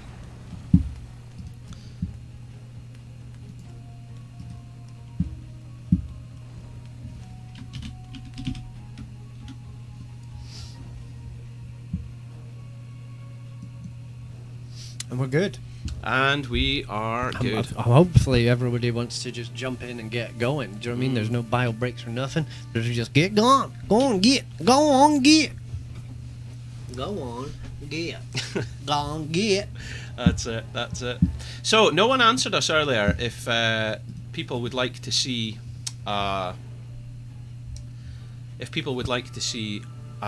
stream where at least at some point, maybe during one of our breaks, Gibroni gets a charcoal face mask, and obviously we'd have to stay to watch it dry during one of the games, and then we'd peel it off.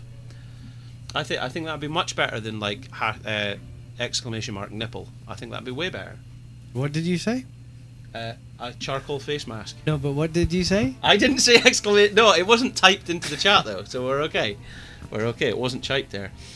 BOE, do you ban Greymane, as Wind and Rain have played it several times today, or do you ban Hanzo? That's the question that is being called by Julius Caesar there, and that's a fair point, because both are traditionally powerful heroes here.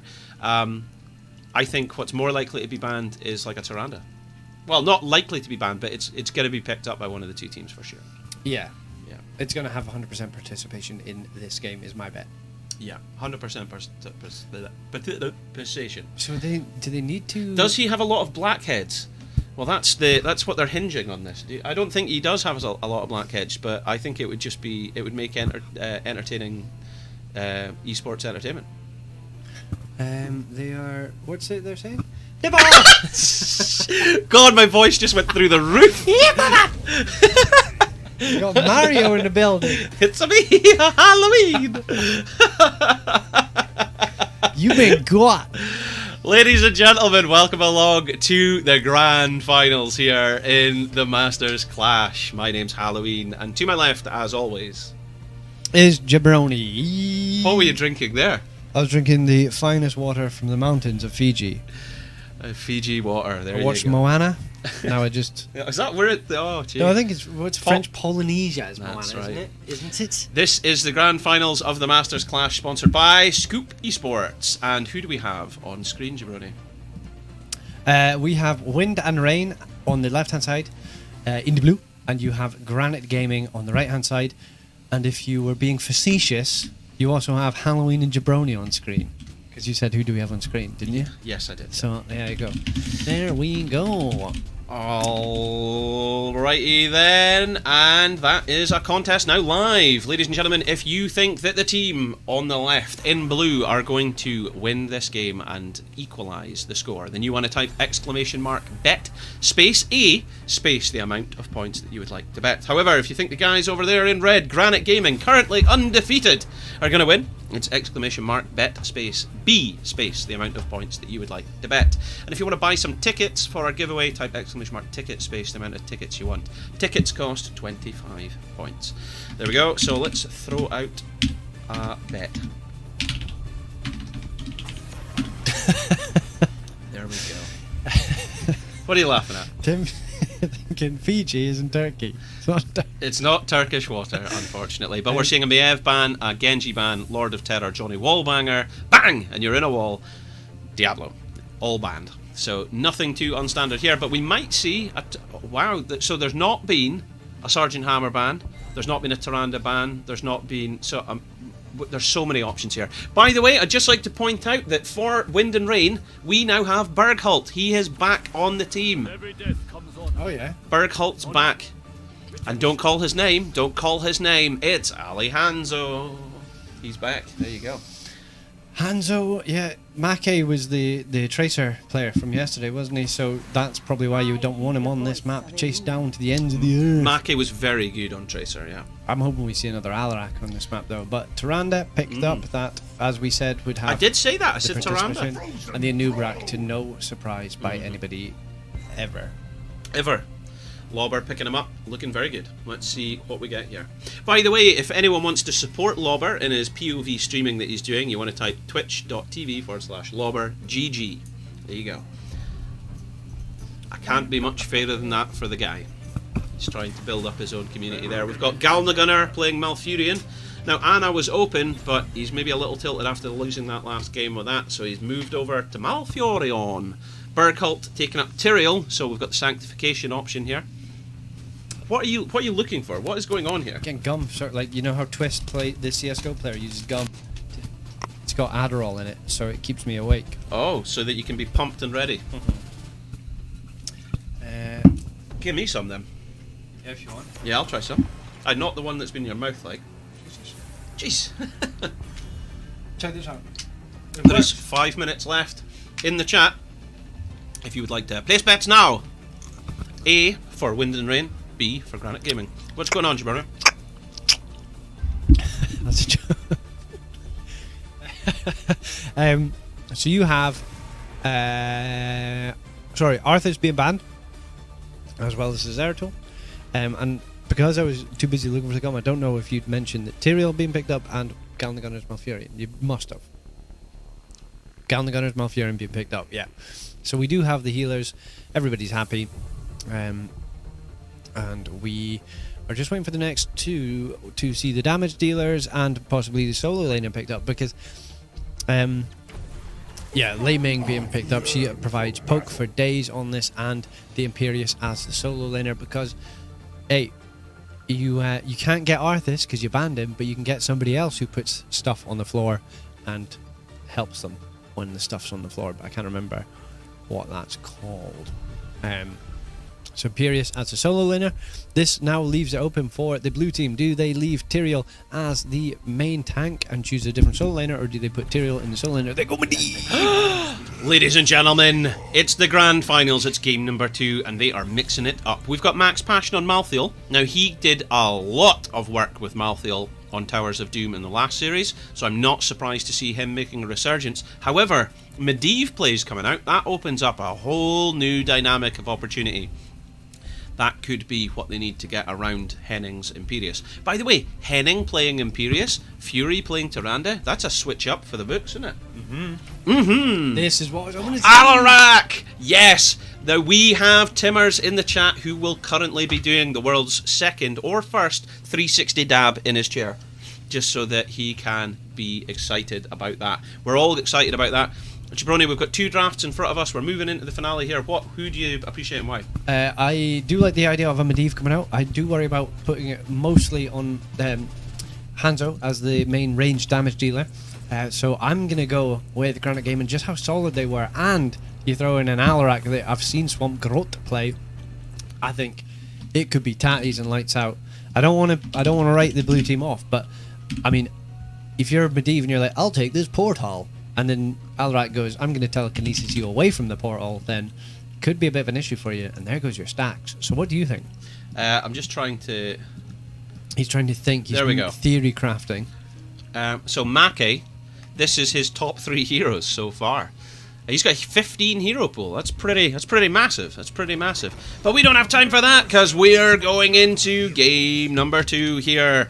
Welcome along. It's the grand finals here of the Masters Clash this weekend. And on the right, welcome, it is Granite Gaming. We've got Lauber as an Uberak. We've got Swamp Groot playing Alarak. We've got Fury, this time swapping it up and playing Imperius. We've got T playing Laming, and we've got Henning, our main man from the Swedish team, playing support Tyrande. So they obviously did do their swap at the last second. Over here, Jabroni, would you like to introduce our team, Wind and Rain? I will. You have Make on the Medivh, Skog on the Tyrael, Max Passion playing the Malthael, Barkholt on the... Is that? Tyrael. Tyrael? Oh, Yeah. no, so Skog, sorry, is on the Hanzo. Yeah. The horse threw me off. Yeah. The big horse. Yeah. Barkholt on the Tyrael and Galnigunner on the Malfurion. Okay. There we go. So, just waiting for the teams to get themselves sorted, which they have now done after swearing live on the internet, which is great. Anyway, let's get a look at our level 1 talents. Justice for all, so they obviously understand. And Timmers will be seeing yet again more extended lightning. It's been very popular. I think every Alarak game that we've seen over the last 24 hours has had that. Power Hungry getting picked up again by Ming. Seems to be the go-to one to go to. Malfurion, yet again, another different celestial alignment. It's the regrowth. Lauber finds himself a Hanzo who then gets telekinesis into a silence. No deaths occurring, but that is putting the fear of God in them. And W-build Hanzo. W-build Hanzo. A lot of mages for the Medivh to protect these skill shots with, but Make has been found. He gets the heal from Tyrael, but he still is getting chunked by. Yeah, huge orb. Huge orb. A lot of damage to be taking right there up the front. Swamp Groot, what? That timing. That Make timing. could turn this game just on his protects alone. Yeah. I mean, you've got a Ming and you've got and an Alarak, but will he be able to protect as much as the damage and abilities are coming out? That's the age-old question. And if he can, it's going to be a walk in the park for Wind and Rain. But if he can't, yeah, then it's going to be a battle. Remember, he's got to complete his Master's Touch Oh, first he's as well. getting stun-locked, but the nice roots from Malfurion, stopping any further aggression on the north side of that fight. Barkholt is the focus, but getting healed up by Malfurion yet again. It's just a trade. I mean, if you all it's doing is stat padding at this point because nobody's been killed. But it's good to see. Barkholt is teleported in, so it's so the red team, if they didn't know before, definitely know now. The camp is being picked up, and while Malthael has transported travel all the way to the bottom of the map, the blue team's still looking good stead to steal this camp away. Oh my gosh, Barkholt is lucky to be alive. Max Passion didn't get oh, that's unfortunate. He put the thing on the floor, but didn't manage to hit it, and I think he was banking on that to teleport through the wall and help his team. Sure. Didn't manage to hit it because he went in blind, and he was waiting for his dark portal and it never arrived. Yeah. There we go. But he's been found halfway through his rotation. Furies came in, misses the lance, but he makes it out. That's level 4's coming in. Full lightning. Yeah.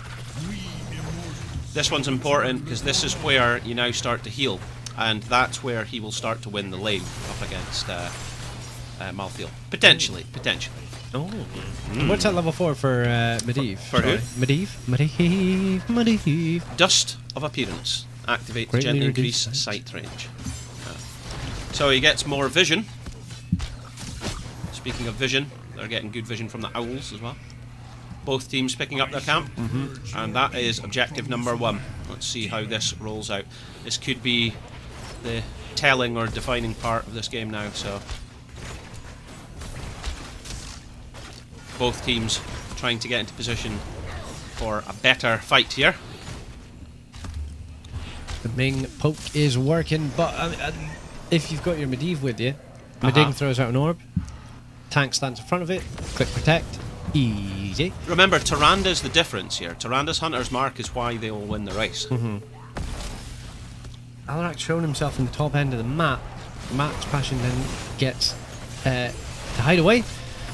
The rotation has come down. Malthael's still in the top lane, and it's going to be a 5v4. Oh no, Galnagunner getting caught out by the Discord Strike, Double followed shank. by a Lance. Wow! Into the stun from Lauber. Galnagunner does take the portal to get out of there, but Mackay, he just gets out. The health bars are so low on the side of the blue team, and the shank goes out. It doesn't hit Bergholt, but it does get Galnagunner.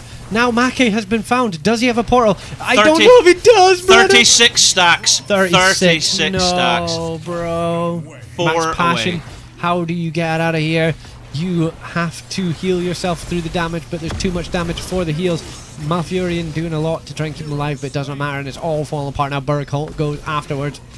And the halftime show has been hit, we missed. so it's got to be a burn for the red team. The blue team could potentially put down quite a lot of damage on this. I think the biggest thing to take away from this is Mackay lost 36 stacks of Master's Touch. It's gutting. That will be crippling for his ego right now. He's going to be like, God damn it, if I just threw one more Q.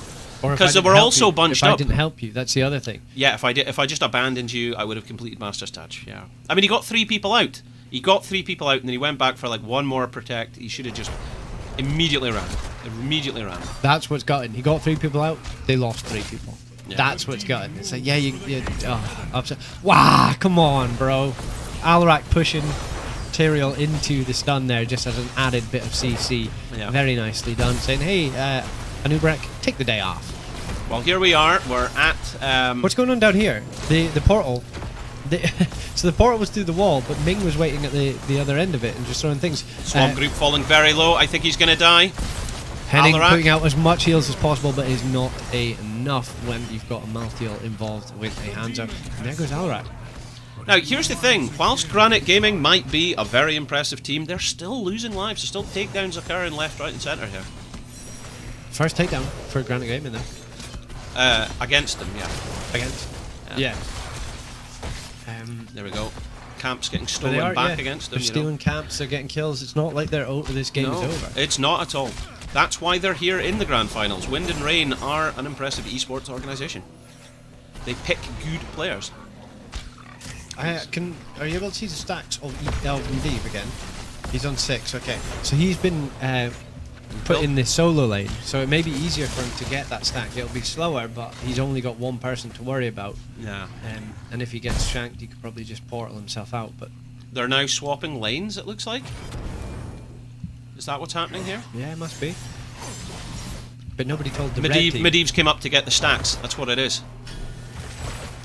It must be worry though. You've got to come out bird form into an Anub'arak, into who's got beetles and minions. The Discord Strike's out though, so he doesn't have that to worry about.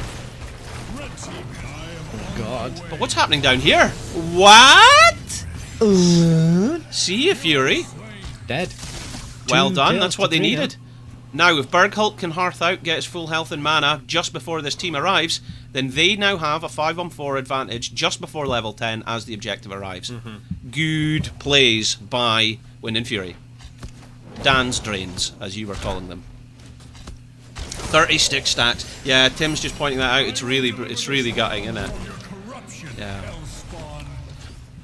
Timmers is going to be finding that difficult pill to swallow. Level 10's just around the corner for both teams. Let's see what they get. Medivh staking out the camp, saying, hey, they're all here, guys. Hey, they're over here, guys! So you can get aggressive. Yeah. Level 10's picked up by the red team first, slammed in, locked in, and all of the above. Counter Strike, Cocoon, Shadow Stalk, Reverse Falling Sword, and Wave of Force. We've got Tranquility, Sanctification. Dragon's Arrow. It's obviously going to be last rites. Surely. Tormented Souls would be crazy. Leyline Sealed? And Is Tormented Souls coming in? it would be kind of strange, wouldn't it? I don't know. We really don't know what he's going to take here. So the red team have gone for the fight over the blue team's objective. Last rites. Protect has come out once already, but Make is still in the backline. He throws out the Leyline Seal and hits 3 people. Tranquility trying to keep people alive. In comes a huge arrow! Massive arrow! Sanctification being dropped. Henning falling very low. He's the first to go. Oh, no. Portal coming out. Oh, but the stun. MVP from the Immortal. That actually potentially saved Lobber's life. But Berghult hasn't given up the chase. Max Passion managing to teleport round Berghult. Oh, he is dead. He doesn't have a W. Wow, well done. And another! This is huge! Fantastic work here for Wind and Rain. Back to 21 stacks on Medivh. Looking good for Maki. Galdagunner getting stunned. Everyone going to ping him in a minute. No one's pinging anybody. They've got their serious faces on. This is the game face moment. Don't go messing with my heart. They're back in it. I don't go down in my heart. This is a similar draft as what we said earlier tonight, when it's going to be hard for a team like the red team to defend against an Immortal with only Lei Ming as the ranged damage. So this is looking good for the blue team, with or without stacks. Lobber, he's in, but he's in! And the Discord strike as well! Bro!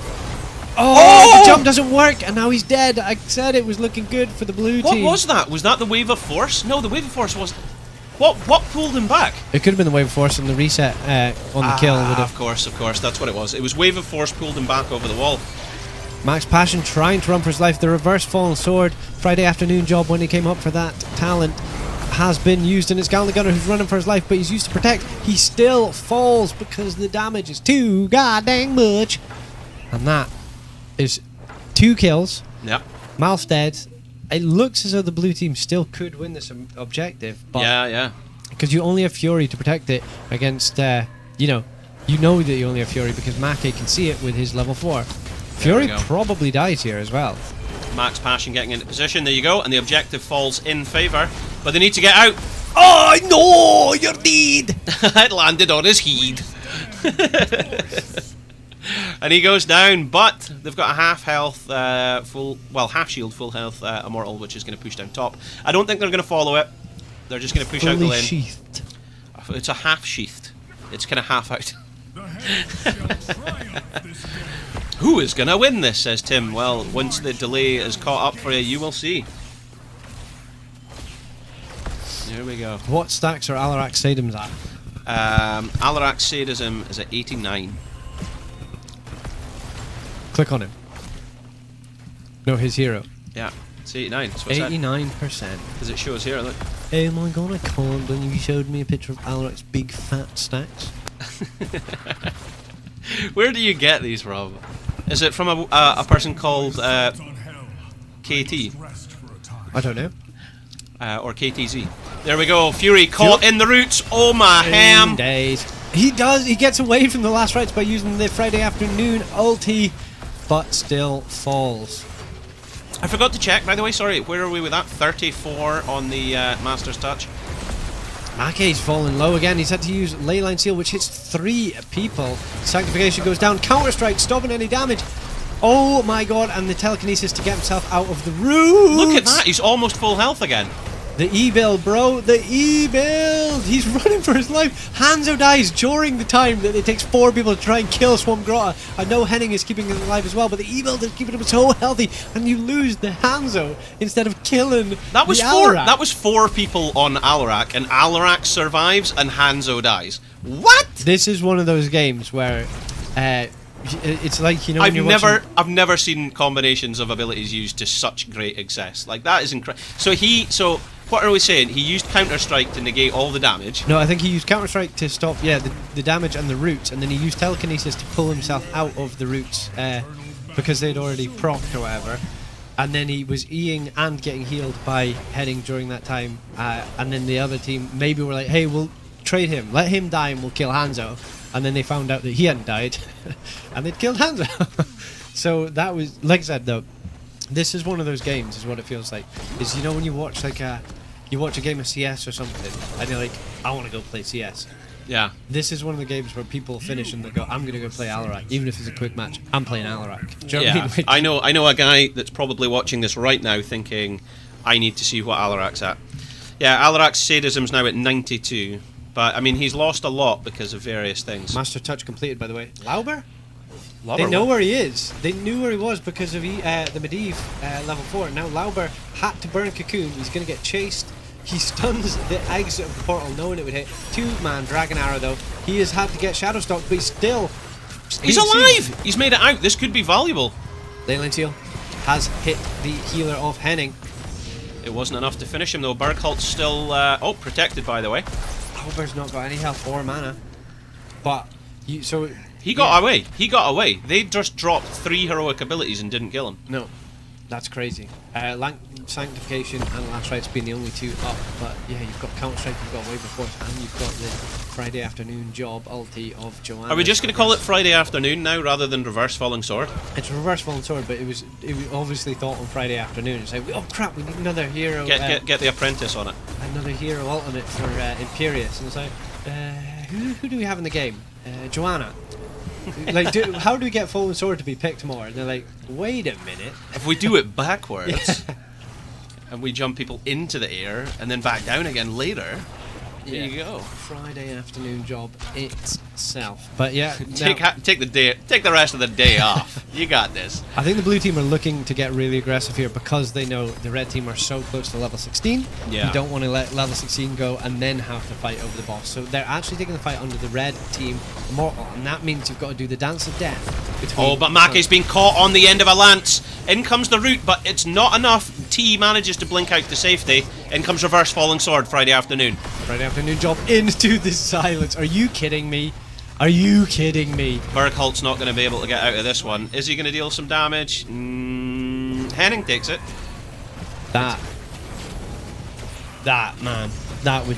It's like, land here and I'll silence it.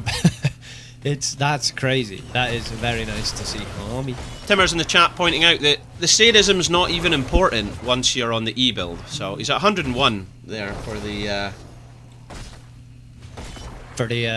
stacks of sadism. Yeah. I'll finish the word for you, big man. That's it. Sorry, I was just getting a message there from the #1 HOTS cheerleader in the world, which is, I think it's Karen Wu. Lauren Wu. Sorry, I don't know where I got Karen from. I just totally lost my head. It's Kanya Lauren Wu. Yeah, that's it. She's HOTS #1 cheerleader, and she was just liking something that I said, which is very nice of her to do because she's cheerleading all around the world. Anyway, Lauber up the front for his tank, as the tank peeling up for his team. But where's Fury going? Hello! Going for the old side swipe ham shank. He's off lane tank, on flank. Here he comes! But they dived out of the way. Oh no, Medivh! Oh no, Medivh! He's out. The root comes out. The cocoon onto mouth. Max Passion's in trouble here, though. I don't know how he's gonna. Oh, but the ley line! But Glauber manages to duck away. There is a portal to give him some space to move away, and he's alive. But the Immortal still has shield, and guess what? It's actually at the kill now. The Immortal's at the kill. It's taken this team twice as long to get to this point, though. I mean, in the last game there were 8 minutes and taking keeps. This is again though. You've only really got, and I know Medivh can do damage, so don't say that. But you only have Hanzo as the ranged damage dealer because Medivh can do ranged damage, but if he uses his Q on the Immortal, then it's on what, a 7-second cooldown if it doesn't hit a hero. So like that's both teams have got a draft where it's like, ah crap, we've lost the Immortal. How do we clear it? Ming has to throw orbs and Qs, and you guys have to get really close, but you can't get close because there's an Anubrak and there's an Alarak and there's an Imperius. I like this though. Whole team's going in. This might be what you have to do. Take the fight, but Medivh is going to be late to the party. Dragon's Arrow goes out. Oh no! It misses everyone. That is unbelievable value from the Protected, by the way. The Sanctification goes out. Malfurion is stuck in the cocoon during all of this, so Max Passion is now the focus. You've already lost Medivh. Max Passion silenced by the Alarak.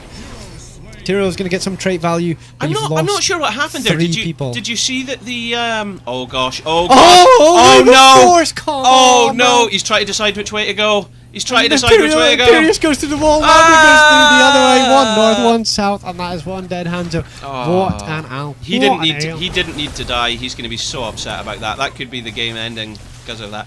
No, what I was going to say there was, did you see Malthael used his last rites, but it seemingly didn't deal any damage to anyone or get any kill. Oh, I didn't see that. I was too busy looking at everything else that was going on. Yeah, Literally, if anyone saw what happened there, you might see it here actually on the instant replay. It's already gone? It's already gone. Oh well, okay. That's a rip. That's a rip. The instant rip. Oh, in comes Fury with a lance. Max Passion's got his work cut out for him here. 15 kills to 6. This is crazy, bro. Yeah. Max Passion going in. He's trying to get some damage, trying to push them back. Big Here comes the arrow. This time it hits. Two man. Lauberg cocoons the Medivh, so there's no protected. Now Malthael is the focus. That was a huge protected. Out comes reverse falling sword. Lauberg's gonna die. Lauberg's gonna die. Last. No, he doesn't die. He's got last rights. Oh, there we go. There we go. 2 for 1 right now. The red team health bars is so low, and this the level 16 for Medivh's protected is getting such mad value. If only he could have got that earlier. I mean, you just hit level 20 and you've lost 3 people of your team. They could go for it. They've got the choice. Kill. Yes, bro. Uses his secondary level 20 to dash away out of danger. What cooldown is that? I'm not really sure at this stage. Can you hover over it? Down there. Yep. 45 seconds. So still not a very big cooldown. Better than dying, at least. I would say so, yeah. Medivh has sniffed out that they're doing a camp, but I think, yeah, the blue team are just wanting to race to completion. Halftime show. Here we go. Bergholtz came back up, but he's going to clear bottom lane a little bit before he joins his team. This is going to be a 20-minute Immortal. If the blue team win this, if they just burn it down and win this, it's going to be a 20-minute Immortal. It's going to be dangerous. Only got Lei Ming as ranged damage to clear this. It's so dangerous. It's so dangerous. If they lose people to Swamp Groot, and he's going to make you punish. Oh my gosh, they're going to be looking for Maki. They need to kill Maki. This is intense. This is so intense. Ah! They're diving in. Oh my god, Hanzo dead, Malthael dead. The level 20s hasn't been picked up, remember, by the blue team. So with Medivh sitting in this and his portal away to expire, that's a good night, Medivh. Wow, man, I've never seen a health. Your microphone's gone crazy. Your microphone has gone crazy. Glan the Gunner is down. He's the next to go, but Bergholt's going to try and hearth back. The core's already got the hard camp and 2 catapults on it. This is GG. That's 2-0 in the best of 5. Sanctification wasn't deployed. That's the worst thing about Nothing was deployed. Look. Yeah. Look at the countdown of the blue team. That's going to be the hardest pill for them to swallow, is that they had Leyline. They had Sanctification. These could have been life-saving opportunities, but it just didn't come out. GG. So fast. Well done to the guys. It happens.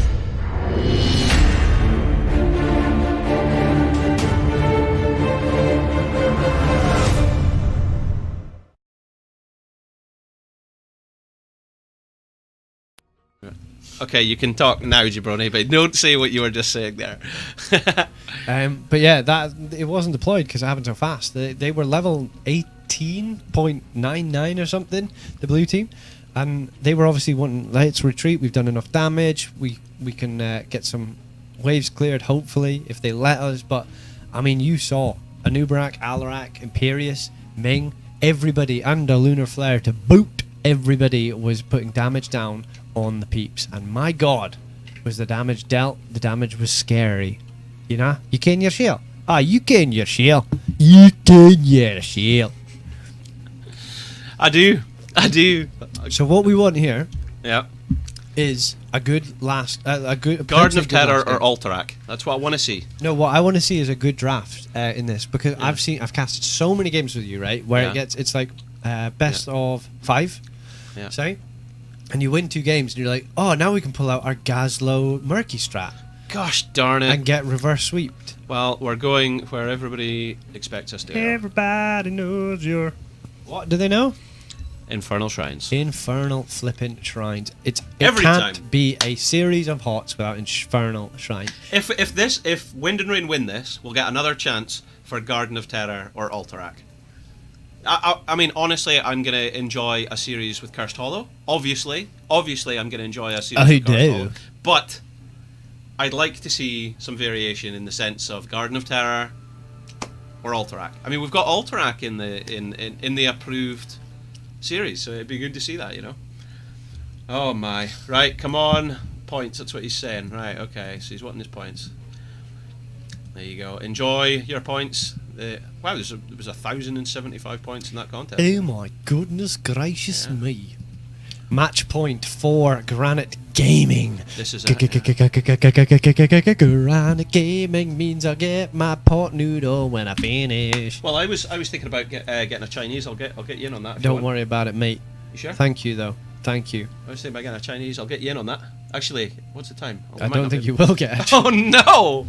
I thought it was like an hour ago. No, Oh, that's no. if it finishes soon enough. I might get home. I might get some food. I might get a CS:GO. Or no, I mean Heroes of the Storm. That's exactly what you I mean might Heroes of the Storm. Storm League. You're right. Storm League. Do you want some Storm League? I'll play with you. Storm League. Storm League. Storm League. Storm League. Yeah. That's it. I'll play with you. Okay. What was that? What was that? That was terrible. Oh my gosh! Remember to click follow in the corner. And subscribe.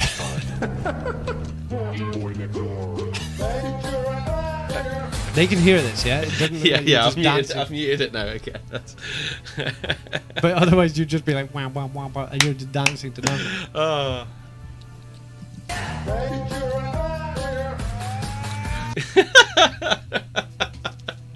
See, this is why you come to us. This is why you guys come to us over some of the other available streamers that are. We know there are other options, and we appreciate that you guys have came to us. Who are the other options right now? Who's up and running? Oh, yeah. Ow! Why are people doing this? Why are people joining in with this? Stop it! Oh gosh. I was sneaky, like, going in. Do you know what I need to get? I need to get like a exclamation mark charcoal face mask, and then I'll just start painting it on you. That's what we need. We need that so I can just start painting it on him. Oh gosh, that's awful. Reminder again, ladies and gentlemen, this is where we are. This is the current series that we are going to. It's the grand finals here in the Masters Clash, and it is game number 3. So if Granite Gaming can take this, they take the whole tournament, and their players will all be awarded with new gaming peripherals, keyboards, monitors, mice, all sorts, from courtesy of Scoop Esports. It's quite exciting. Here we go. Scoop-de-whoop. Here you go. Don't laugh at him, Tim. You're only encouraging him. Welcome along, ladies and gentlemen. My name is Halloween, and as always, to my left is Jabroni. And we are your casting duo here tonight for the grand finals. This is match point. This could be it, ladies and gentlemen. So make sure you get your points in as we open the contest. Here we go. If, however, you think our team on the left in blue have got what it takes to take us to another game, type exclamation bet space A, space the amount of points you want to bet. However, if you think the guys in red, Granite Gaming, who are so undefeatable they've not lost a game, you think they're going to close this out, type exclamation bet space B, space the amount of points that you want to bet. I'll get things started by showing you the syntax by putting 400 points there on my boys in blue. There you go. Oosh. Just like that. So, Jabroni, we're going to see the traditional bands here, I think. We're going to see... Mayev. Oh, Hammer. Hammer's out. Quite traditional on this map, and guess so. in this competition, Hammer, Mayev, Mephisto. I would expect to see Hammer, Mayev, Mephisto. Tyrande. That's another one. That's a good one to ban because I mean, if you're not going to play her, get rid of her. It means that you can get your Ana and you're locking the person. Even if you could potentially even. Oh no, you couldn't. I was going to say you could potentially even first pick Malfurion and ban Ana, and then it's putting people in a very difficult, precarious situation. Or even take the Malfurion here first pick, and if Henning isn't as experienced, who knows? I mean, that's the focus is on the Hanzo, obviously, as has always been. But I do wonder if that was a dodge. Like there was that series before where it came down to the like a Rhaegar being picked up, and I'm not putting the series lost down to that, but I'm just saying that there seems to be an obvious meta of heroes and of healers, and there isn't very many. This is Ace though. Zeratul has been banned in nearly every game series we have seen. He's been banned in the first rotation almost. No, actually not almost. In the first rotation.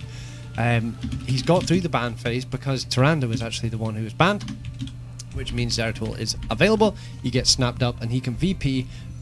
He could be the VP to Jaina's Ice E-Ring. Jaina's, what's it? Ring of Frost.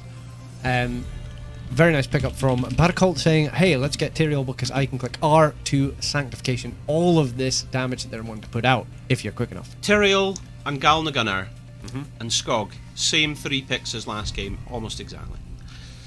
Julius Caesar. Yeah. You think, is he, did you say, oh no, it's Vlad who's from the future? Yeah, Vlad is from the future. Because But Julius Caesar just somebody, said, there was somebody else that was from the future as well. I think Gaius Julius Caesar's from the past.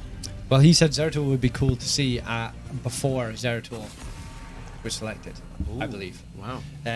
This is what we see. Yes, this is good. This is good, right? This Okay. may be how Wind and Rain get back into the game. They ban the Ana. It means, oh no, I'm just thinking, it means that you put a healer lock on. But it is Inferno Shrine, so Alex Strasser could potentially still be a pick. Because this is like, it's like Alarak on BOE.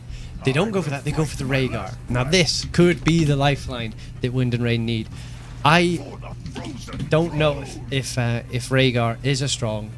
In my opinion, from what I've witnessed, and I'm not putting it down to any players, but his talents, his healing abilities, and the amount of healing he does, it doesn't add up to what Malfurion can do, what Ana can do, the utility Ana can do as well, and the utility and healing that Tyrande can do. So this could be the game that Wind and Rain used to pull this back.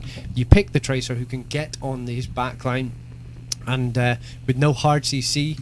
Of course, there is hard CC like a Nubarak, but you do, unless Fury slots in a taunt variant, there's nothing you can just grab the Tracer with. Do you know what I mean? Like currently, and they go for the Abathur. They go for the Abathur, so they've got the global soak. Oh, they go for the global soak, but they also have their global healing. They have 1.5 healers. So while Rhaegar isn't the healer, Okay. bro, this could be it. I've ran out of what I was trying to do there, so I'm back. I've got to pick a draft. I like Tracer a lot, but Zeratul Abathur is unbeatable. Sorry, that's brutal that Abathur's managed to make it in, especially right at the end there.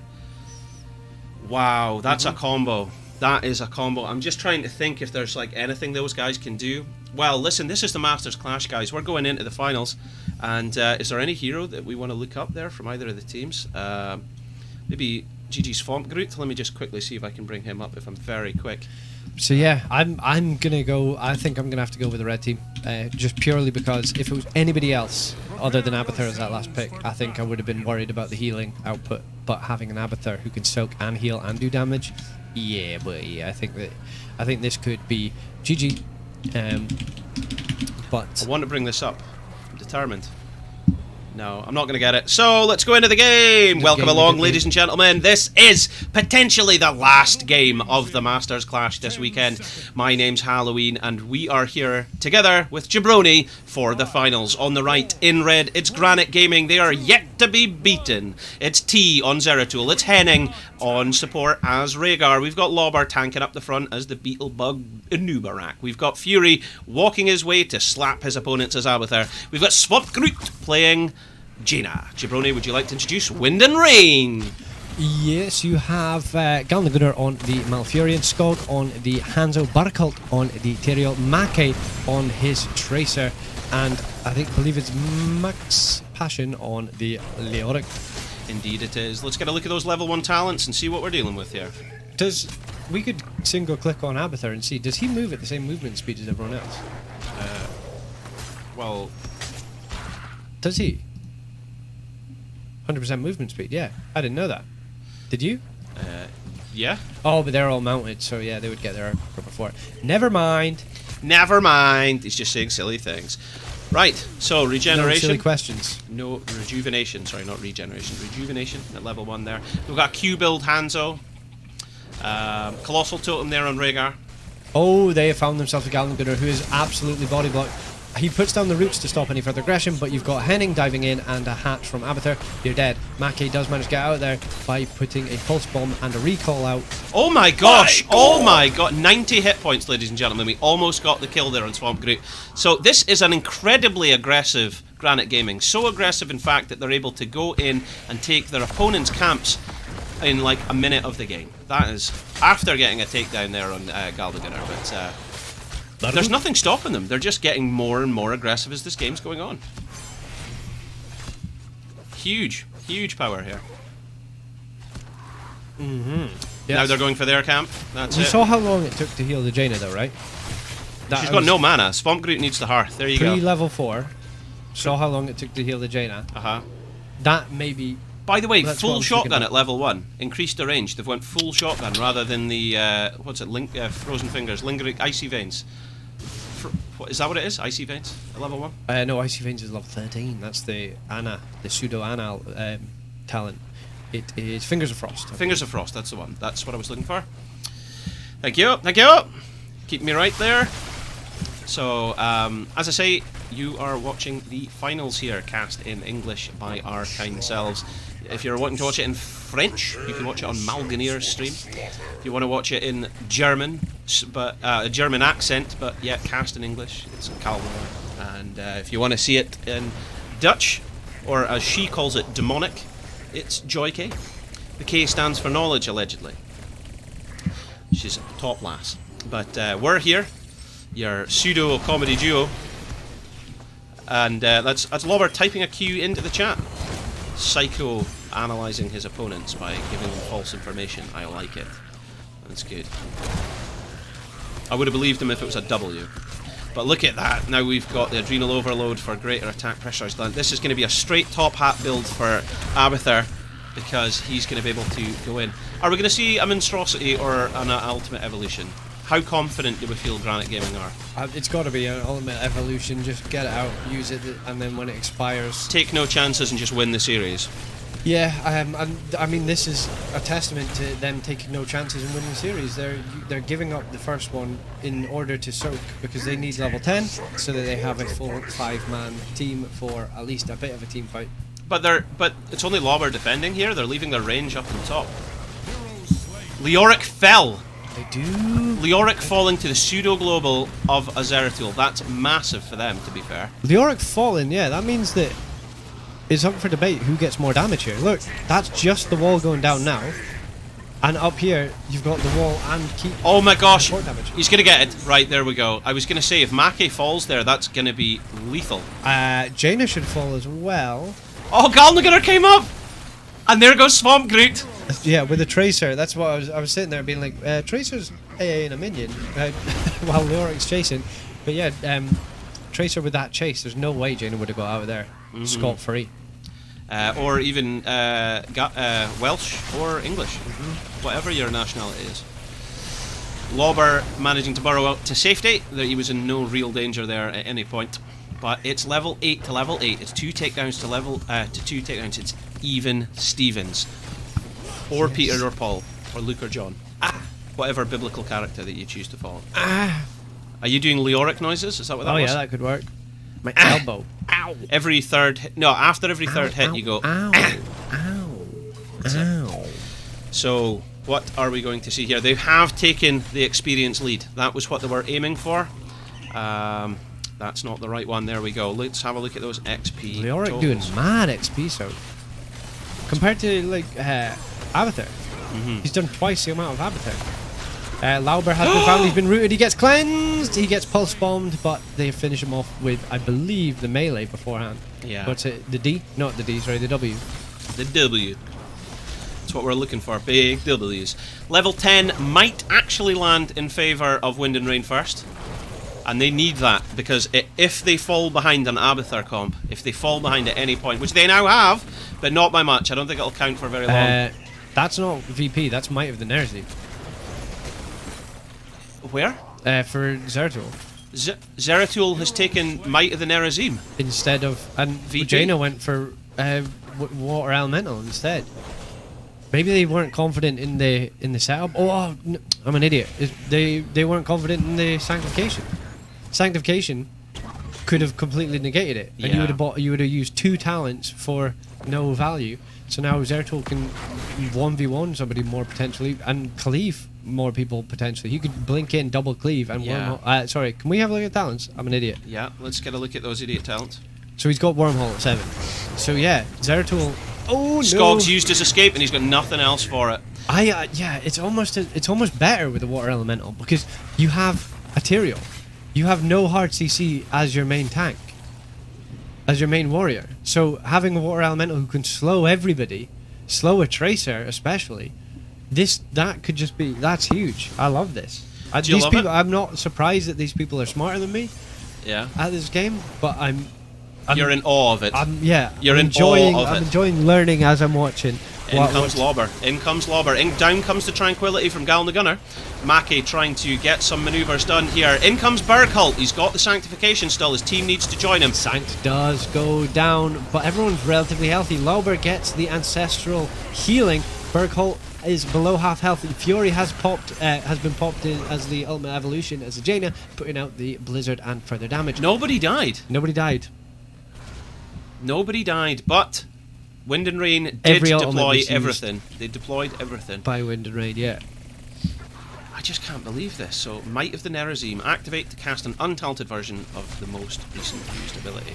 So after using the ability, his next basic attack's 30% more damage. So you can just cleave again, and then have 30% more cleave. But I'm sure that was his old build. Like, that was basically what you did as a Zeratul before. And they changed it so you had to go cleave. I think people before, like, they go, you're going cleave, you're an idiot. But they changed it so you had to go cleave. Because before you used to, like, wormhole onto people and chase them down and all this stuff. Sorry, Vorpal onto people and all this stuff. And now they changed it. But we're seeing an old-timey Zeratul build almost. Abacus in the chat agreeing, AA build Zera. Poggers! And he ain't wrong. I'll give him a... That's totally jabroni. In comes the Owl! And by Owl I mean Arrow, and the Swamp Group taking it to the chin, followed by a Pulse Bomb. And he's out of the game. In comes the Gal the Gunner's Tranquility, keeping his team tippy topped up. And with that, remember, you do have an Abathur. So you are a hero down. And are they choosing not to go in now? Are they giving it up? It's going to be a Frozen Punisher down top lane. They have to. They're already 4v5 in bodies on every team fight. Yeah. So you have to give it up. You have to. You can't contest this. You have to get 13, and maybe you come out with defense. But they're only going to get stronger. Like you said Gal the Gunner's keeping everybody tippy-toppied up. Tippy-toppied, yeah. Rhaegar doesn't have that same ability. No. He gives a little burst heal, and then it's like, go chill out, mate. I'll heal you in a couple minutes. Do you know what I mean? So let's see what happens here. Over the wall, the team are in trying to get the damage as quick as they can. Look, that's a heal from Rhaegar. So he's had a heal and he's summoning the healing beacon, and Lauber's still not 100% healthy. I know he's still healthy, but that's what I'm saying. Is Rhaegar so fallen off? Tyrael gets cocooned, but it's immediately burst down by the Tracer, so no sanctification needed. But Rhaegar's got enough body presence to be kind of pseudo frontline. And remember, you've got another pseudo support in the sense of Abathur. So, like, I understand, like, there are opportunities available to them here. I get you, I do. But I'm just, by the way, there's been no. So, sorry to interrupt you there, Jabroni. If the viewers at home are noticing what appears to be a little bit of frame drops, we're operating on a 24-core processor here. There is absolutely zero chance this is from us. There's been Blizzard server issues for the last 24 hours, and it was pretty famous what happened last night. We had multiple players from different nationalities dropping off left, right and centre, so I'm wondering if this frame drops is a server synchronization issue or something. In the last game, I think 3 of the observers got kicked as well, last series. So I think something's going on there, so we can only apologise about that, but we will keep up to date and stay with you as we bring you the live esports action featuring here in the grand finals of the Masters Clash. Back to you in the studio, Jabroni. Back to me in the studio, yeah. So it is only 4 apiece on the terms of kills, and while it does look like Wind and Rain are mounting a comeback for the series, you got to remember that Zeratul is one of these scaling heroes. You go late game Zeratul is what you want. Yeah. And him getting on Malfurion, him getting on Hanzo or Tracer, it could spell tatties for them, especially if he's got a hat on his head from Abathur. Yeah, I mean, he's got Adrenal Overload from Abathur, and Abathur post 20 is going to have double symbiotes. 2 symbiotes with double attack speed. It's going to be horrendous. Henning's going to bark a lot of bite as well at that point as well. Is he going wolf? No, he's not wolf. Not yet anyway. But there goes Zeratul taking the top fort. Big plays from the blue team. I like this. There's no healing beacon for the next objective, which isn't popping yet, but you can see it's going to be in the bottom half of the map. Max Passion's telling his team, look, we've found him. This is where he is. Jump on him. Get him rid. They don't fancy it. They don't fancy it. They back off. Level 16s are just around the corner for the red team and the blue team, and they're taking Did you see the fight. that, by the way? Maki was the target for Zeratul. He just came straight in for Maki. Level 16's coming in. More totem there. Slows enemies by 90%. Look, Maki's still the target. Cleave. Cleave. More damage. He's had to use his recall. He's lucky. He's He's actually lucky that there was nobody chasing him. He had to just run away, like, you know. That's him. Max Passion's managed to take the Fallen Shaman camp perfectly timed in top lane, so that's going to prevent Abathur's push during this team fight. So Max Passion can now join them. It's going to be a 5v4. Let's see how this goes. As long as no one dies before Passion arrives, we should be alright. Here he is. T's going straight in for Skog, and he gets the kill! Yes, baby. Oh. Ancestral Healing goes out, now he's full health and back in the back line. He focuses on the Galen the Gunner, who's Tranquility, while Tracer is in the cocoon the entire time. Galen the Gunner gets a lot of damage from the Blizzard, while Sanctification is popped on the other side of the battle, and now Tyrael has fallen as well. That's unbelievable. Look how much value this Zeratul's getting. Maki can't do anything about it. He's running for his life. Wow. Nobody can stop him. Wow. Zeratul. Wow. Wow. Just wow. Wow.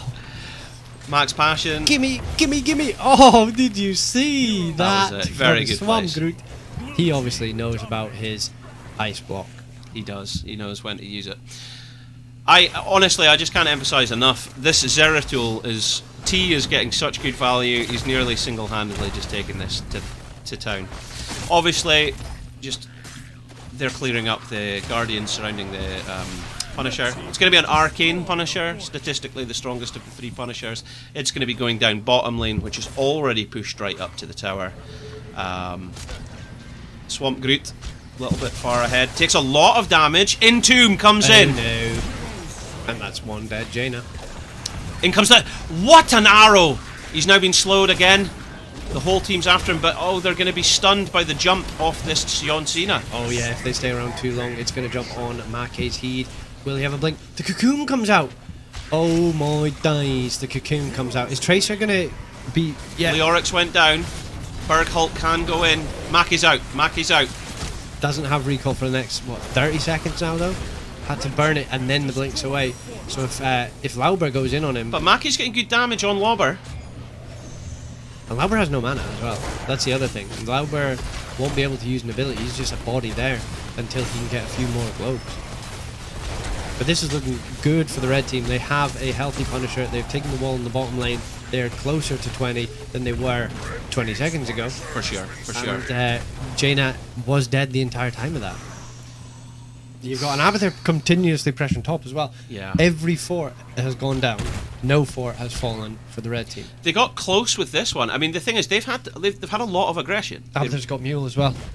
Is that what's going on? He's dropping mules. Abathur's got mule. Yeah, baby. There it is. Yeah. They're trying their best with Hanzo to try and... What was that, by the way? Was that just excitement? That was a wolf. Oh, it was a wolf, yeah. Alright.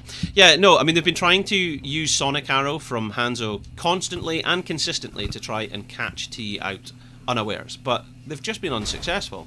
He's been everywhere that they haven't. Nowhere. Say and nowhere. And he's been everywhere and nowhere. Wow. All at the same time. I mean, they now know where he is, but you ain't going to get any damage on him, and he can 1v1 everyone on the map right now. Everyone. No one can touch him. Huge.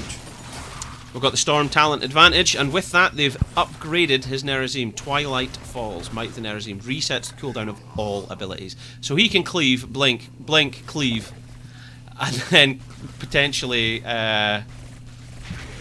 use 2 singularity spikes as well. Mackay has been cocooned. They're waiting on him. They're waiting.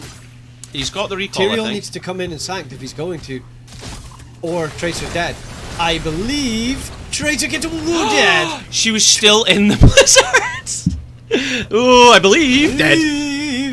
That's what we said. They had so much for her, and she blinked away. But this game follows you with the ability damage, and you die. Singularity spike was out. It's a miss, but in Oh comes the my cleave. days, bro. No He's way. gonna die. Yeah. He will die because you've got a Rhaegar healer. Oh, but they've got a Fury. They've. Oh my god, we're taking so much damage. There are 5 ultimates still on the side of the blue team, though. They've got Sanctification. Oh, but Swamp Groot could be caught out here. No. I think the only people caught out is that. Oh, my days, Berghold! He got away. He got so much damage done to him from the minions alone. I think that's what made the call from Laubert and team to go in. Oh, no. The cocoon goes out. Bergholt is having hearth, so it's going to go the full duration of the cocoon as well. Hands are not able to do anything. 40% on the core. Sanct goes down, but you cannot only do so much damage to That's it. This is it. This is the Masters Clash, ladies and gentlemen. It's a GG. Wow. And we get to eat.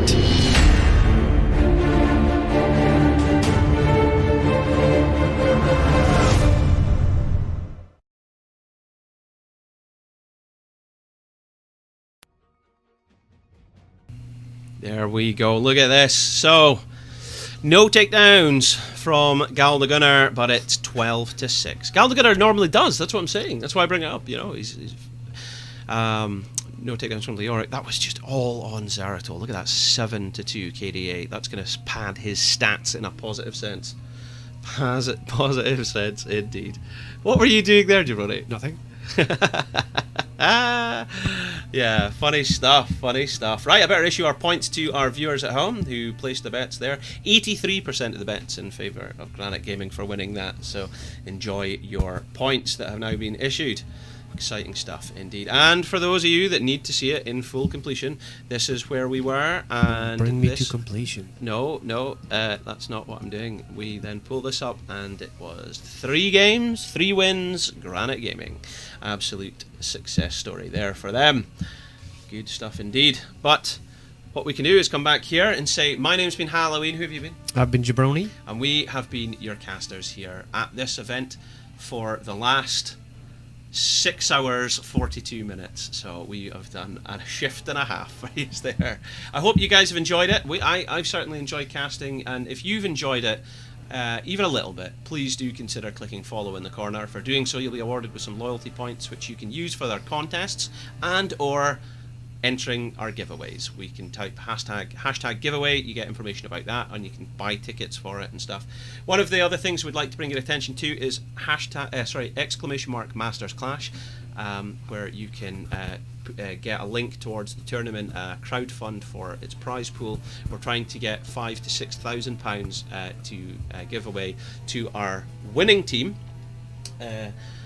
as part of the prizes at the live event, which will be in Bally-Romainvillers in France, near Paris, near Disneyland, where our teams will clash at the Masters Clash. Hoo-yah! Our masters will clash. Our Masters will clash. They can't hear you, your microphone's Our off. masters will clash. There we go. And Jabroni and I will be there, and it's going to be an exciting event. And hopefully Timmers, who's in the... it's not hashtag giveaway Tim, sorry, it's exclamation mark giveaway, sorry, I should have said.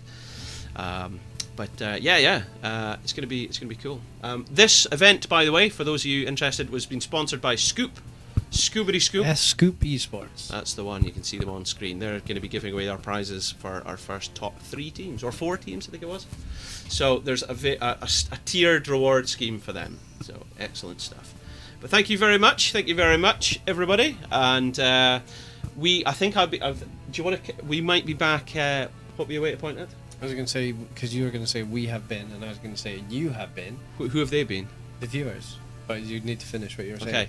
I think we're going to come back on Monday, potentially, if you're up for it, because Senior Citizens Club have asked us to... maybe then, if Senior Citizens Club asked if we would cast their series on Monday night, so we might be back then, so if you can come back, that'll be a Division 1 series.